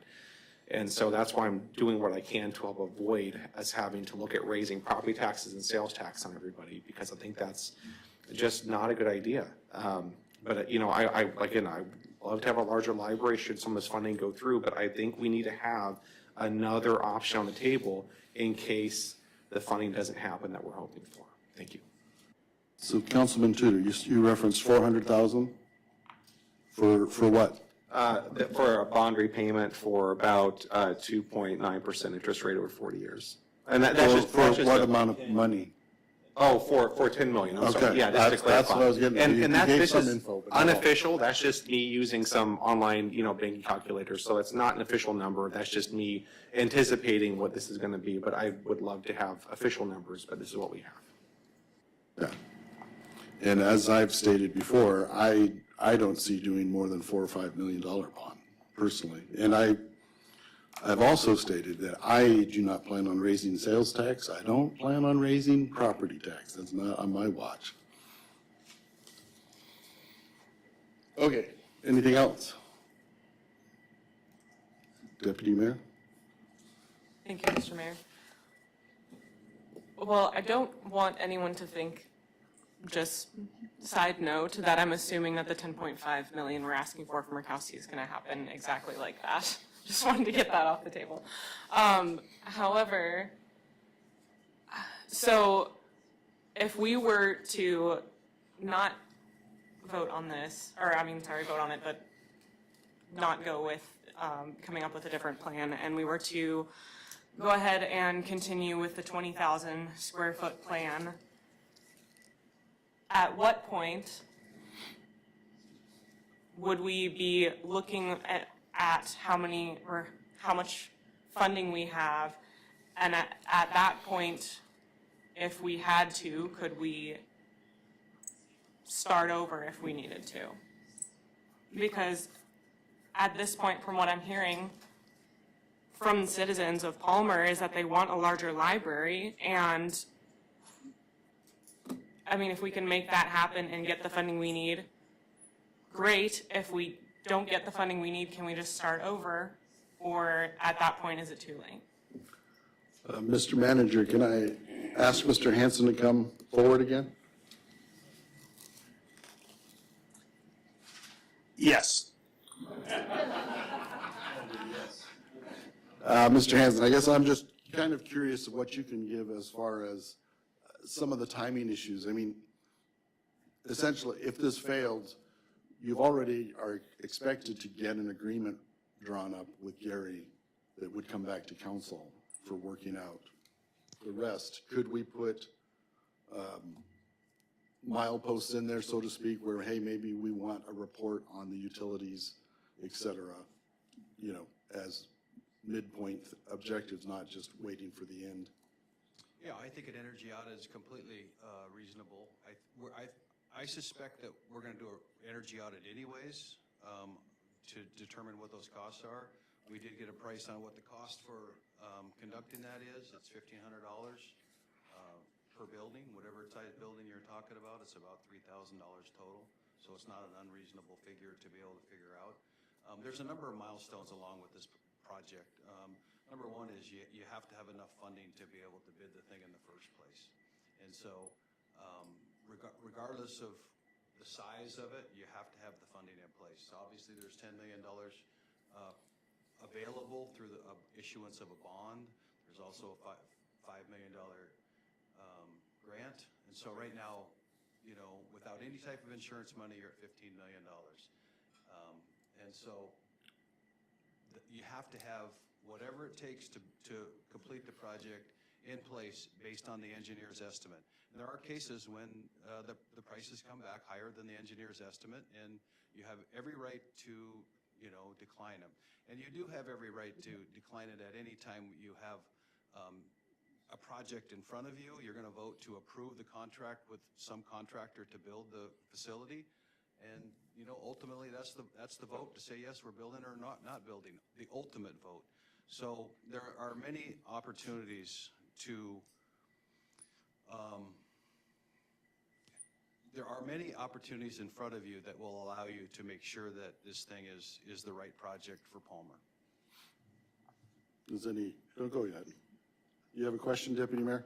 I don't know if this is to you, but Start there. I don't know the first thing about architecture, but you can make a building that's 20,000 square feet that would cost, your firstborn to run. But there's also probably a way you can make it that it's cheaper.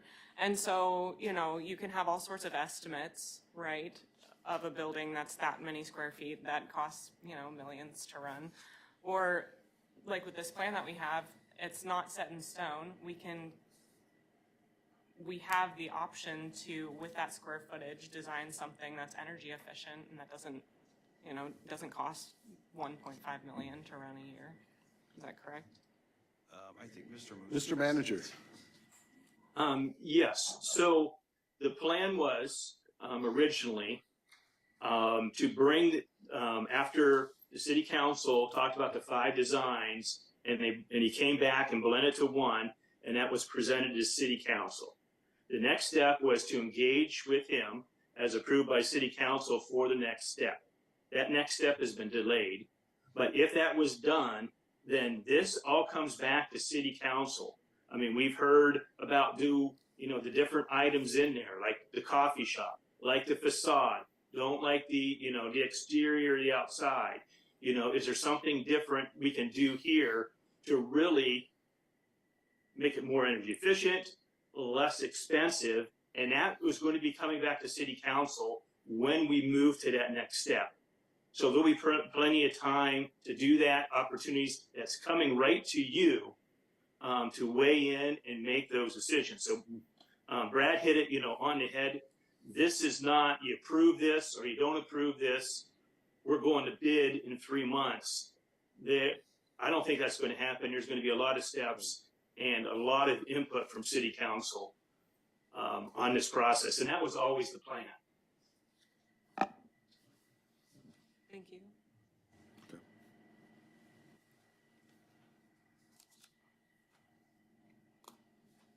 Are we ready to vote?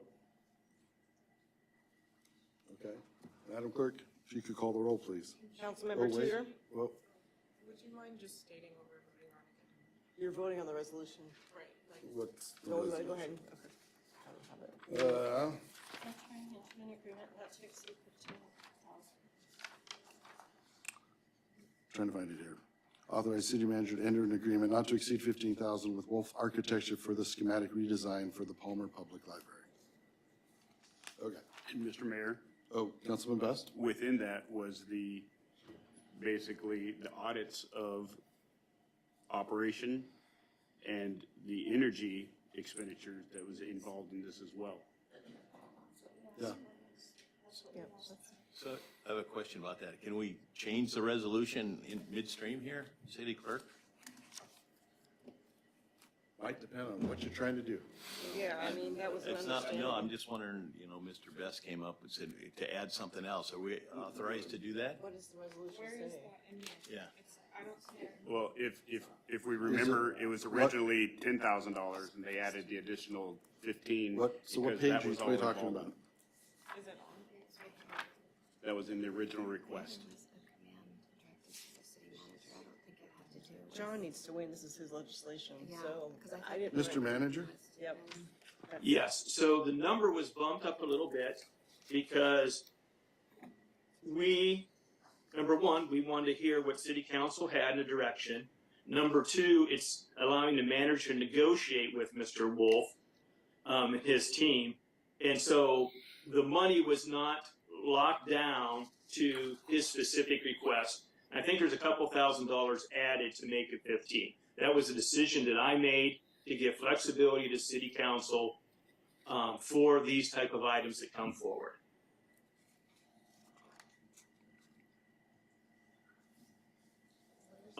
For the record, if it doesn't cost $15,000, we're certainly not spending $15,000.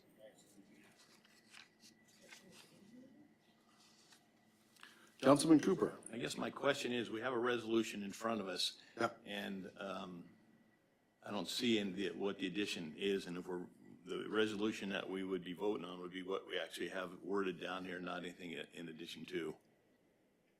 True. Okay. Are we ready?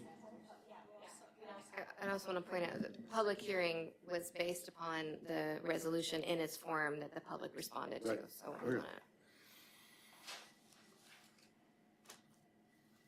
Okay. Madam Clerk, if you could call the roll, please. Councilmember Tudor. Yes. Councilmember Alcantara. No. Councilmember Best. Yes. Councilmember Cooper. No. Councilmember Anzalotti. No. Councilmember Moline. Yes. Mayor Carrington. No. 3-4 bills.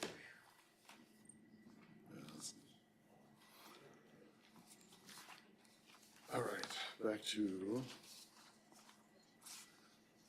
now we have action memorandum number 24-023, approving a council grant request from Palmer Little League in the staff recommended amount of $1,380 for scoreboard replacement. What's the wishes of the council?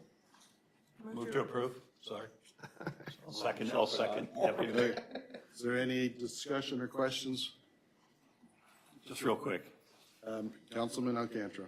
This is for the city manager to hear as well. This is the Palmer Little League scoreboard. And I just wanted to point out that they scored a perfect 60 on the score. There seems to be nothing better than Palmer Little League for us to spend our money on, and yet it's a lower dollar amount than some of the other things that are based in Anchorage and based in other places. I'm just wondering, I mean, they came in with that 1380 request. Is that the cap of it, Mr. Manager? Yes, sir, that is their request. For the record, they have a great group of volunteers and businesses who positively impact our facilities at their expense. Okay, Councilman Cooper. Thank you, Mayor. Just for everybody's information, I sit on the Palmer Community Foundation Board, and we authorized 2 scoreboards for the Little League. They're looking for a total of 4 or 5, I believe, and so we are going to give them a grant for 2, and it's nice to see the city's willing to give them for 1. Okay. Any other comments or questions? Madam Clerk, if you could call the roll, please. Councilmember Moline. Yes. Deputy Mayor Anzalotti. Yes. Councilmember Cooper. Yes. Councilmember Best. Yes. Councilmember Alcantara. Yes. Councilmember Tudor. Yes. Mayor Carrington. Yes. Unanimous.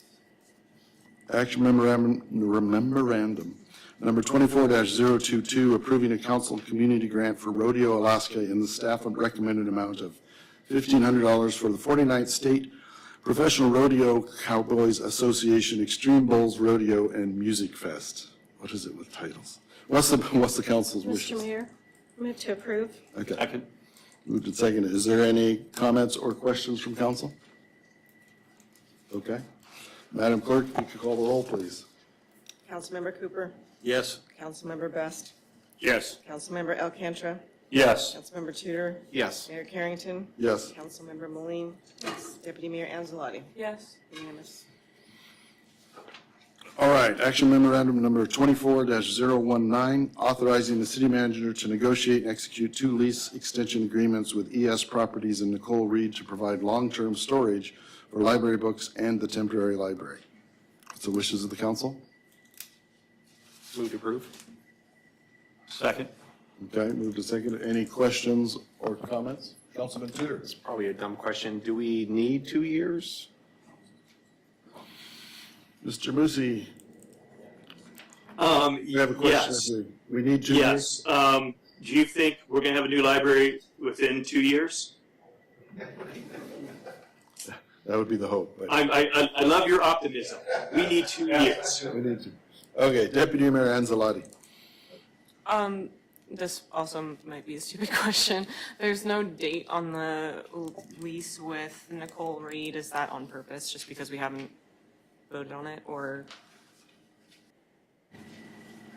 I can speak to that briefly. So that is, I think, the landlord helped draft it, and I think that is a follow-up from the original one that we passed last year. There's also, I think, termination built into these. So if we are able to do it in 2 years, fingers crossed, then I'm sure we can negotiate an exit. Okay. Any other comments or questions? Councilman Best. Thank you, Mr. Mayor. So this is for the storage of library books and the temporary library. So it's not just the one facility? Right. The storage of the books is over in, I think, the commercial center, and the temp library is on the north side of town. And do we know how many books that we're storing? A lot. Mr. Manager, do we have any idea how many books we're storing? If I remember the setup, there's a lot of it up.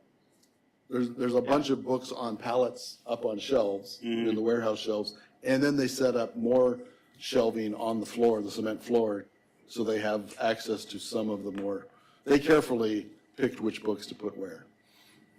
So they actually get books from there. Okay. And pull them. So I have this is an operational question. Are we currently purchasing books? Because if we have a surplus of books that we're not being able to get on shelves, it seemed to me to be almost.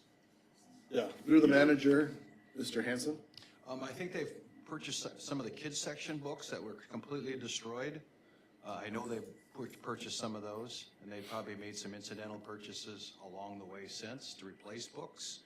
But as far as new purchases, no. I would say it's roughly about 70% stored at the long-term storage. Okay. I hope that we're utilizing some discretion in not purchasing books when we have a volume of books that aren't getting out there, so maybe that's something that we don't spend a lot of money on the budgetary line item for book purchasing right now until we get our full library going. I hope that's what the administration is doing right now. Anyhow, I'm glad, and I appreciate the local community members that are involved in providing us with this fairly inexpensive lease for the situation that we're having to go through, and I appreciate that. Thank you. All right, we ready to vote? Madam Clerk, if you could call the roll, please. Councilmember Moline? Yes. Mayor Carrington? Yes. Deputy Mayor Anzalotti? Yes. Councilmember Best? Yes. Councilmember Cooper? Yes. Councilmember Alcantara? Yes. Councilmember Tudor? Yes. Unanimous. I just want to add a parenthetical comment that the clerk was reminding me that, hey, we need to vote to go past 10. And then I was reminded her that it's actually 11 in the code. We probably should move it to 10 now that we've started our meetings at 6. But we might look at that. Okay. Action memorandum number 24-020, authorizing the city manager to negotiate and enter into a contract with Alaska Sure Seal, Inc. in the amount not to exceed $151,287.50 for road striping and crack sealing of city streets and Palmer Municipal Airport asphalt surfaces. What's the wishes of the council? Move to approve. Second. All right. Any questions or comments? Councilman Cooper. Yeah, thank you, Mayor. This is probably for Mr. Musi. In the past, the city did the road striping on here, and we did some crack sealing as well. Do we no longer have people that know how to paint or do any of that kind of work? Mr. Manager. Yes, we do. It's much more effective and efficient to have a business doing it because of all the other tasks our public works folks have. We have grown quite a bit, especially with DOT's extension and improvement through the Glen Highway. We've taken on more responsibility. So this is not replacing work. This is work getting work done. And I just want to say more yellow curbs in Palmer. Councilwoman Maleen. Thank you, Mr. Mayor. So this includes, it looks like this includes the, not only the city streets, but the airport as well, is what I'm understanding. So just a quick thought, how much did this cost us last year? Just if you can remember. If Is not, Mr. Bilker in the audience? Well, I guess that would be a question for you, Mr. Mercy. Okay, I'm trying to phone a friend. Okay, sorry, it's not that big of a deal. I just wanted to see how much it had gone up. But just kind of a comment on this is that last year, the year previous, people had come and said, our streets look like crap, basically. Our city, there's no pride in the city, looks like crap, we haven't painted, yada, yada. Believe it or not, last year when they did this, we got multiple calls, flooded with calls that were like, people are really excited about the curbs being painted and the beautiful, I mean, it was like, wow, this is kind of cool, you know, this means something to people. So I just want to maybe put that bug in your ear as you're going to vote on this, that it is meaningful to the citizens of Palmer as part of beautification of their city and great pride in their city to have that. So, and yes, we are getting eaten by mosquitoes. So Yeah. And not sure which I prefer. Okay. All right, are we ready to vote then on this? Madam Clerk, if you could call the roll, please. Councilmember Tudor? Yes. Councilmember Alcantara? Yes. Councilmember Best?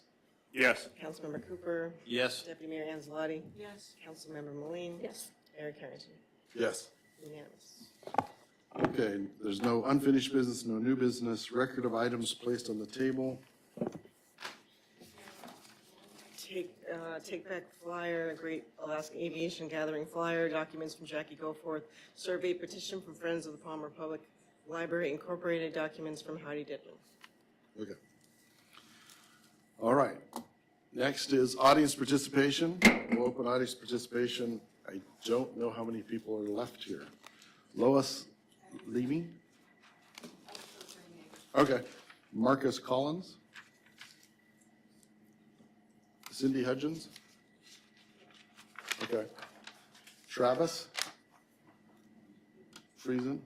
Okay. Barry Bowser? Maria Krynock? Sorry. Go ahead, tell us. It's Krynock. I'm Maria Krynock. Krynock, New okay. resident of Palmer. Get this here. All right. Wow, God bless you guys. Wow, God bless you guys and all you're doing for the city and caring for the people the way you do. I just wanted to say thank you. And so I've sent each one of you a proposal on the short-term rental standards for lots under 20,000 square feet. My proposal is simply to add a few more restrictions to owner-occupied lots that are under 20,000 square feet to keep our neighborhoods family-oriented. But first, I want to say that I reached out to, I think, everybody via phone. I think I got a hold of maybe 90% of you. And even though some of you are not for short-term rentals, wow, each one of you treated me with respect. And I just wanted to say thank you. That really says a lot to this community and the leadership of Palmer. So thank each one of you. My specific proposal for lots under 20,000 square feet would be a restriction of only one dwelling unit could be rented at a time. For example, my CCRs state that we can rent up to 3 rooms. But if we had a restriction added unto the standards of, I believe it's PMC 17.89, that would keep everything at a lower rental rate and keep the neighborhoods not overrun with a bunch of tourist kind of thing. and keep our neighborhoods family-oriented. So I am respectfully, I don't know if I'm wording this right, this is all new to me, guys. I'm respectfully asking that the council would make a motion to add this new standard to PMC 17.89 in adding lots that are under 20,000 square feet for the planning and zoning committee to relook at all this. I don't know how it all works out. I know Brad Hansen knows what I'm trying to say. And so also my question is, shouldn't smaller lots have the same rights and opportunity as a larger lot, as long as the smaller lots are owner occupied and follow all the standards that you guys have done such a great job of setting up, that have been set for the 20 square foot lots and larger. And of course, if we do open up the smaller lots, that means more sales tax, the 3% goes to the city, which can help pay for the new library. Thank you for your time. God bless you all. Thank you. Carol Montgomery. Rachel Christensen. Carol Ryan Obi. I think she left. Ruth Holbert. I think she left as well. Riley Pagel. Okay. Gail Barnett. Fitz Kosachuk. Okay. Chris Adamczak. Oh, you already spoke? Okay. Dave Rector. I already spoke, thanks. Okay. All right. Anybody else? I just want to say one Please quick thing. start with your name. Frank Bell. Thank you. And I'm not going to call out anyone specific here. I just wanted to say that there's not much more that I admire in a representative than someone who doesn't necessarily go along with the viewpoint that aligns with their constituents or their constituents whose viewpoints align with theirs. Somebody who can step back from the noise, actually go do the legwork, look at the thing themselves, and see and form their own opinion on what people have been telling them, what people have been doing. It takes a lot of courage, it takes a lot of guts, and it does not go unappreciated. So thank you.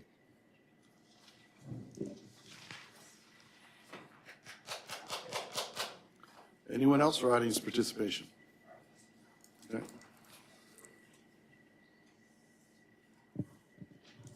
Thank you. My name is Jackie Goforth again.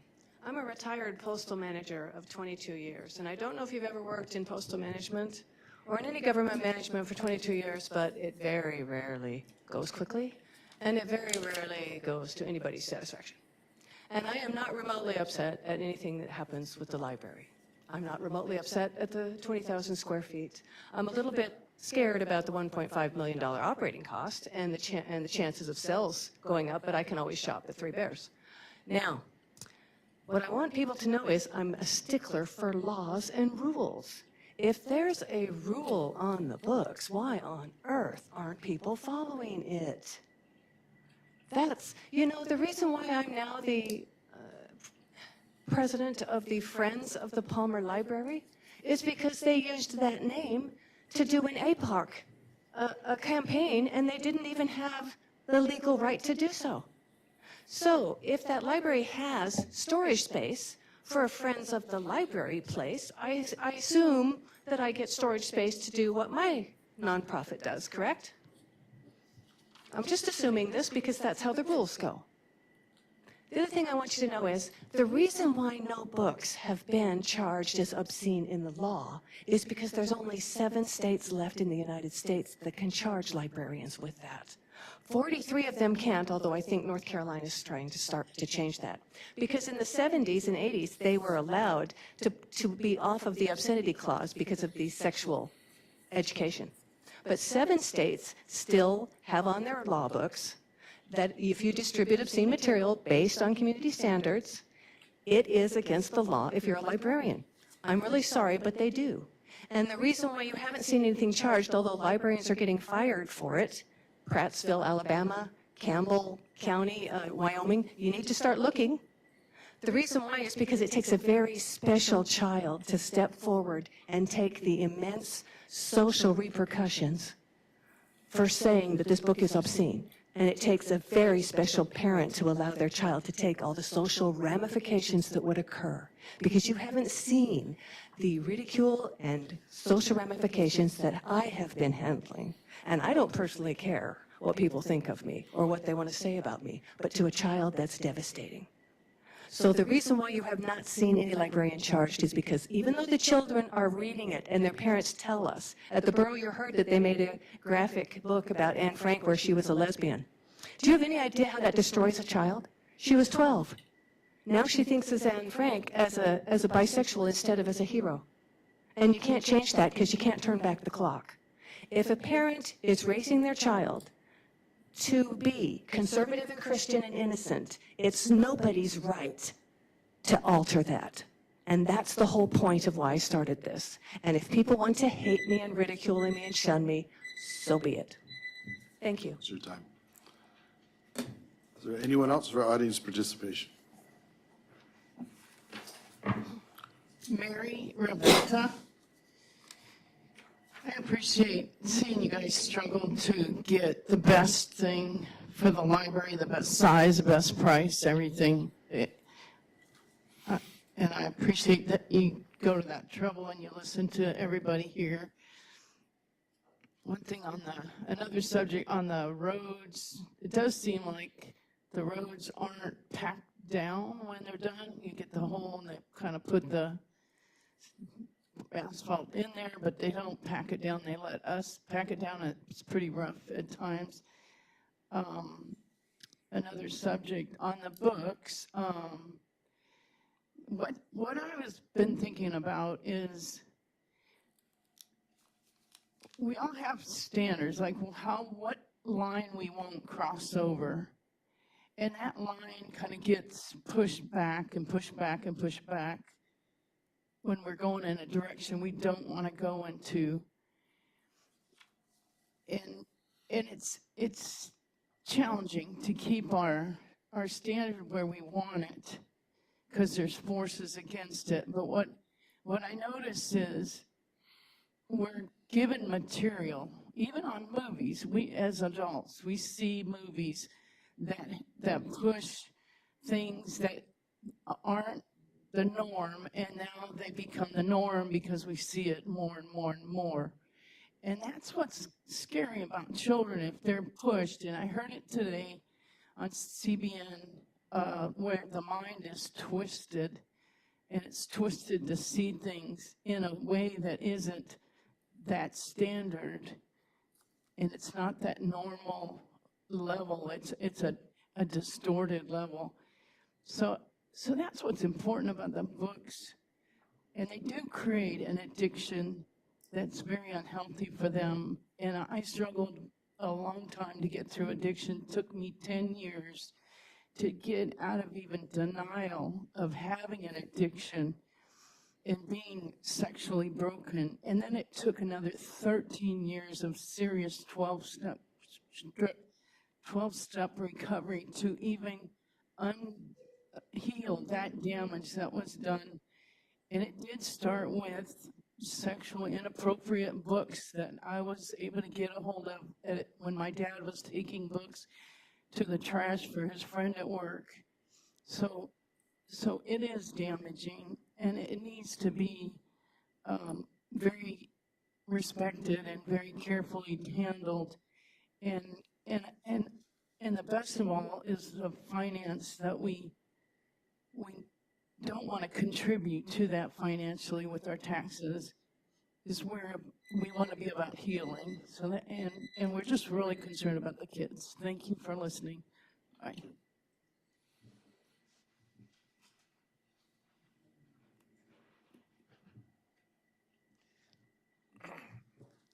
West Sarah, it's Palmer Bar.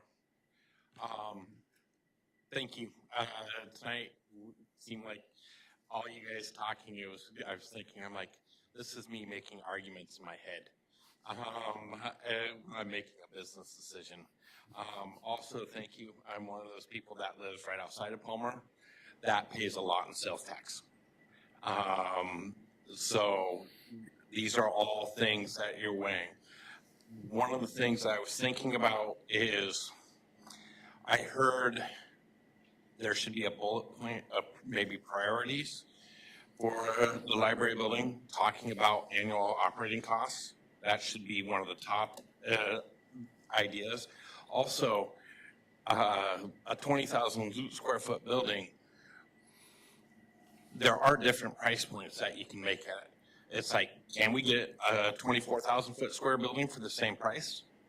And get rid of some of the extra architectural fluff that I was talking about, or without a coffee shop in it. That's stuff to think about. It's like, it was awesome that Deputy Mayor kind of, when she spoke, she had me thinking about a lot of different stuff going through, but I understand where Councilman Tudor's coming from. It's like, we need to make sure we're getting the best bang for the buck, or the biggest bang for the buck. And we got to think about it. Yeah, we're going to need a bigger library, but we have to look at everything that it needs to encompass. But if it's going to cost us an insane amount of money to operate every year, we can't afford that. So we need to think about what's the least amount of operation cost. That's overhead. That's basic small business thinking right there. We got to think about that stuff. But if we're going to have if it's going to have it where we have room for all the other stuff, to have a business meetings there or other people needing to do business there, we need to do that. That promotes the town growing. This goes back to the investment thing, but we need to look at getting operating costs down if that's a major part of it. We also have to look at what little things are expensive and what little things aren't on it. Brad said there was 5 different designs, and then they kind of put them all together for one, where these designs targeting these different bullet points of most energy efficient, where they talking about space, maximization of space. That's stuff to think about. And then the other thing, if Wolf's Architecture, is there more than one company out there to kind of design this? I mean, don't most businesses have 3 or 4 bids for something? Just give you an idea. Okay, thank you. Thank you. Anyone else for audience participation? Hi, Sharon Powder, I live in Palmer, and this is off topic from library. Back into your agenda, you know we have gravel roads, right? You know that they're sending up some big dust kitties right now. Bigger than a house was the one that I saw go down the road near me the other day. And if you live in Palmer near a gravel road and you've blown your nose lately, you know what I'm talking about. We also have some railroad crossings that are getting really rough. Really rough, you know about that. But more importantly to me today, I was driving on Arctic and I saw a woman, I'm assuming a mom, pushing a stroller, baby on her back, booking it across from North Valley to South Valley. And that baby is bouncing away as this lady's trying to get across the street safely. And I've talked to the council before, it's been a while, about putting something there at that intersection because there's so many people that cross at that point and it's not safe. A light where you push it, it only turns when somebody's ready to cross, I don't know, but something needs to be done because it's really not a safe intersection. It's not a safe crossing. So, thank you.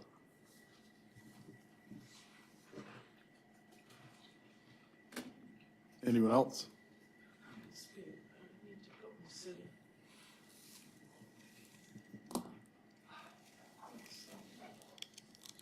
Mr. Molesky.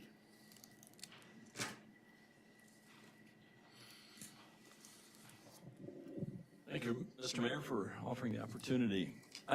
I was thinking about something that one of the council members mentioned. Mike Molesky is my name. About a time back when a study was done on the utilization of that block there. And I happened to be sitting on the council when that study was done. In fact, the reason why it was done was because there had been municipal league meeting down in Wrangell. And Wrangell, as Cordova, have both managed to put together a complex that included not only a museum, meeting rooms, city hall, etc. When they looked at what was needed, they said, we can combine those things. So when the initial discussions about the library occurred and we were looking at the question about this room being maybe a bit too small, I was pretty excited because I had seen other places do this. The borough, for example, assembly meets in a room. Many of you had spent time in the basement, a long basement, trying to see up there what was happening. The school district met actually in the library of Palmer High School, second floor, until it moved into its new building. So changes happened to provide both of those entities with an opportunity for having an audience actually participate in a relatively climate-controlled facility. And as the city has grown, you saw what happened tonight. There were people who came to the door and walked away because there wasn't room in the end.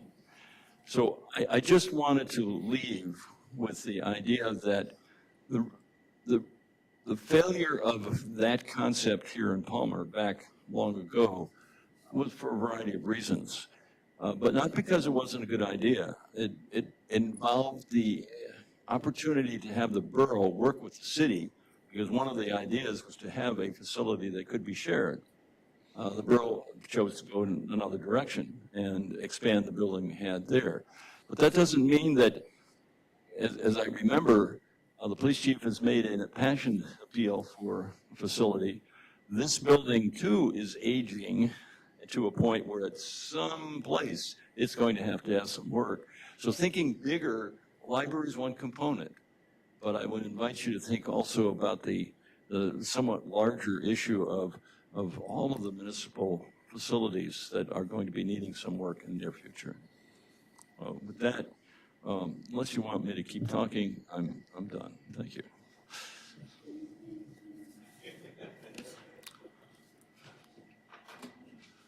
All right, seeing no one else come forward, we'll close audience participation. Next is council comments. Councilman Tudor. Thank you, Mr. Mayor. I'll keep this kind of brief because it's late. I'm sure everyone's pretty tired right now. It's 10:20 and you all are here. You came here to support the library. Many of you have been here for multiple meetings, coming here and listening to us debate. It's very humbling to see your dedication to this. And I know I voted against the going straight forward to the $20 million library, but I'm here to support the council. I can't talk, so sorry. The council decision, and I'm looking forward to seeing this work out well. And now is a good time for us to look forward to financing for the library and moving forward with those plans. Thank you. Councilwoman Molina. You at least waited until I was second this time. Thank you, Mr. Mayor. I would echo the fact that I appreciate everybody coming out. This is what the public process is. As we spent, or I and probably others, many others, we spend a lot of time not just talking to the community, but watching things as they happen online and seeing the commentary and watching the rhetoric. And then, suddenly you might say something here at the dais as an elected official, and then not more than 2 minutes later, somebody presents you with that their interpretation of what you said, which generally is not the case. And so I say that to say, listen, this is a passionate crowd that we have. It's a passionate people that we have here in Palmer. I sometimes wonder if there was like an in and an out, process that went on when we were stating what our views were. But I just would encourage that, especially if you're a group that represents the city or the library or, the museum or whatever it is that, I heard this tonight and I thought this was a great piece, and I'm not sure which one said it, or which one of you said it, but is that you were told to tone down the rhetoric and then have healthy debate and get back to healthy debate. I just would say that it has to start, sometimes it has to start online as well. And so everybody is guilty of this, including us up here, including everybody out there. We're guilty of it. We are all guilty of it. And I would just encourage you that if we're going to have healthy debate, it's got to stop. We got to start with us as a community, and the rhetoric has to stop. So I'm not ashamed of what we tried to accomplish, because I feel very passionately about that, and the money, that this is going to cost us. I feel very passionate about that. But at the same time, I'm hopeful.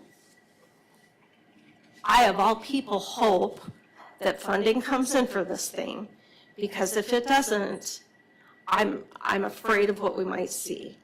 So I would just encourage you that if you have any influence, use it, because we're going to need the funding for this thing. So thank you. Councilman Alcantara. Yeah, thank you, Mr. Mayor.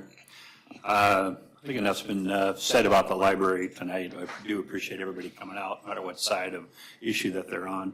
I wanted to kind of roll us back 4 hours ago. It seems more like 4 days now, but really appreciated the Soroma delegation being here, and impressive young men and women from Palmer Junior Middle School and Palmer High, and of course, teacher Sensei Swick, who does such a great job with that. Also, thank you, Mr. Mayor and City Manager and City Clerk, for the proclamation for Youth Apprenticeship Week, as well as recognizing outstanding basketball player Hallie Clark, and National Day of Prayer on May 2nd. It was nice to see my pastor here, go Palmer Church of God. Great to see him here. That was fantastic. Congratulations to the new firefighters in Palmer. It's nice that you were taking that step to kind of city that we want to be, and have full-time firefighters at the helm. It's a great thing. So I just wanted to kind of reflect on some of those things that happened. I will say tomorrow I will be at the Economic Summit in Wasilla, but there's a really super sharp young man speaking at Palmer Chamber of Commerce on cybersecurity and other issues. So if you have a chance to go to Palmer Chamber tomorrow, if you're not in Wasilla, you should go to the Chamber of Commerce meeting and listen to a really good discussion about cybersecurity. Thank you. Councilman Cooper. Thank you, Mayor. Yeah, and if you haven't figured it out, that's our esteemed council member on our right who's going to be doing the talk. I want to thank the folks and for coming up and talking, and I want to thank the council for listening and then moving forward with what we're going to be doing. I met Carla Swick when I was mayor, probably back in 2002, when she was just a youngster when we went to Japan, and I am so glad that she's still with the program. And what really amazed me was these young folks, 12 years old, speaking amazing Japanese, just kind of blew me out of my chair. It was really fun to see them, and I know they're going to have a great time when they get over there. Thank you. Councilman Best. Thank you, Mr. Mayor. I'm a little bit disheartened tonight because of the issue that was discussed a couple of weeks ago that was going to be coming before us was about a redesign and new information as to the operational costs. This was all asked at the dais here. What was presented before us was just about the redesign of a smaller footprint. This was discussion that had been that had happened with the administration. They were clearly under the understanding of what was requested at the dais. It's unfortunate that the discussion just came about the redesign, and this was never about scrapping the old design. It was about putting all the information before us so that we can make a rational decision on the economics of a plan, a direction. Much of the support over the original design, I've been the biggest proponent of the architectural aspect of it, the size of it, the lighting aspect of it, you know, but what's going to go down is that, and what has been discussed out in the public forum, is that I have been against the library, and it's never been about me taking a position one way or the other. I'm actually more in favor of Gary Wolf's design as presented. It was about trying to get the information before us, and yet we had individuals get leveraged emotionally out in the public eye, out on Facebook, all this kind of stuff, where everybody was just all wrapped up about that we're going to deny this community a library, but it's about making sure that we have the library that we can afford. And this is about asking the hard questions. And it kind of strikes me as ironic that we have individuals that are so passionate about making sure that information gets out to everybody, but when we're asking about information, it was being held against us, and that, you know, it was kind of fear-mongering about some of the stuff. And that's the part that frustrates me. It's that because I wasn't going whole hog for one position, you get kind of filleted out there. And that's the disheartening part, because we have a responsibility to everybody on the city to ask the hard questions. And if we aren't asking the hard questions, then nobody is. Deputy Mayor Anzalotti. Thank you, Mr. Mayor. I mentioned this earlier during the mayor's report, and I don't know if it is, I don't know if I should mention it again, but I would like to ask for support from the council to send Ms. Cranach's proposal to the Planning and Zoning Commission. The proposal about lots under 20,000 square feet and short-term rentals, and I don't know if I need to guidance to kind of state that in a certain way, or... Second. Okay, there's a second. What? Madam Attorney, you're looking like you want to say something. I do want to say something. So I have a little concern about the procedure of that, because this is an initial thing that we have an administrative internal appeal process that hasn't been all the way put out yet. So just in terms of stage, like, there is a process for handling that internally administratively, and it hasn't had a time to flow all the way out, just which you probably don't have context for. And then the other aspect of that is we'd have to do legislation to Shelley that then has to go through it, you know, in terms of all the teams to make sure that we don't jump ahead of an administrative hearing process. That's just a little piece that I'm a little concerned about. Okay, I guess we weren't aware of an administrative hearing. Right, well, exactly. And administrative appeal, which would transition to a hearing, just because it's a zoning thing. So we have really in code, there's quite a few steps for zoning challenges because they've already been passed by code and they've already gone through the process. So those sorts of things, because this, if that was changed or amended, it would impact multiple individuals. So you could certainly do legislation that could come forward, but there needs to be comments done by Brad that might need to change bits of it, at least explain the process of where we're at. If that makes sense, Shelley, am I on the part for that? So there's something already rolling forward about this? Well, there's, and that can't come from council, that could come from I'm trying to be very neutral here, that could come from an individual, but there is something there's a process articulated in code on how to administratively handle these sorts of challenges. Okay, thank you. I just want to make sure something's happening with that, so thank you.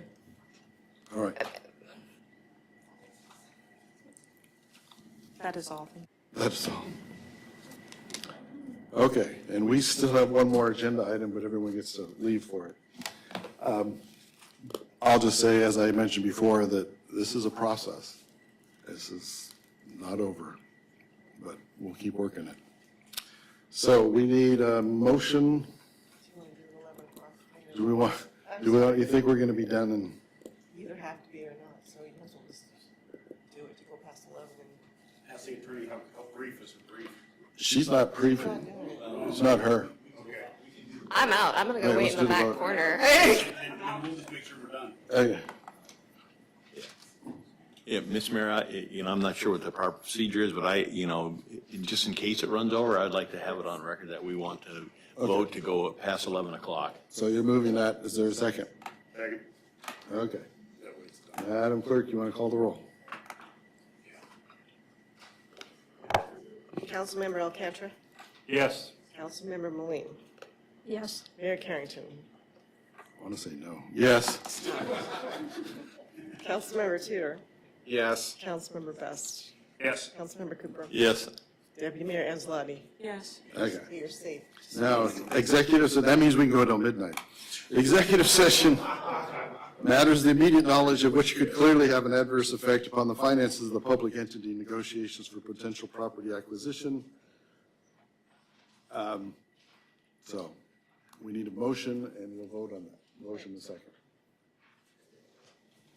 Okay, I move that. So moved. Second. Okay. Madam Clerk, can you call the roll, please?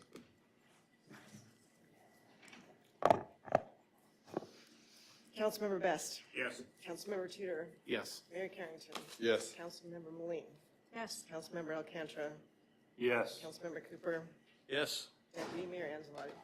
Yes. Okay, unanimous. All right, now we got to throw everyone out. Yes, sir. Oh, yes, we need a break, yes. And plus, we got to find Mr. Hanson. It's break, yes. Break, there.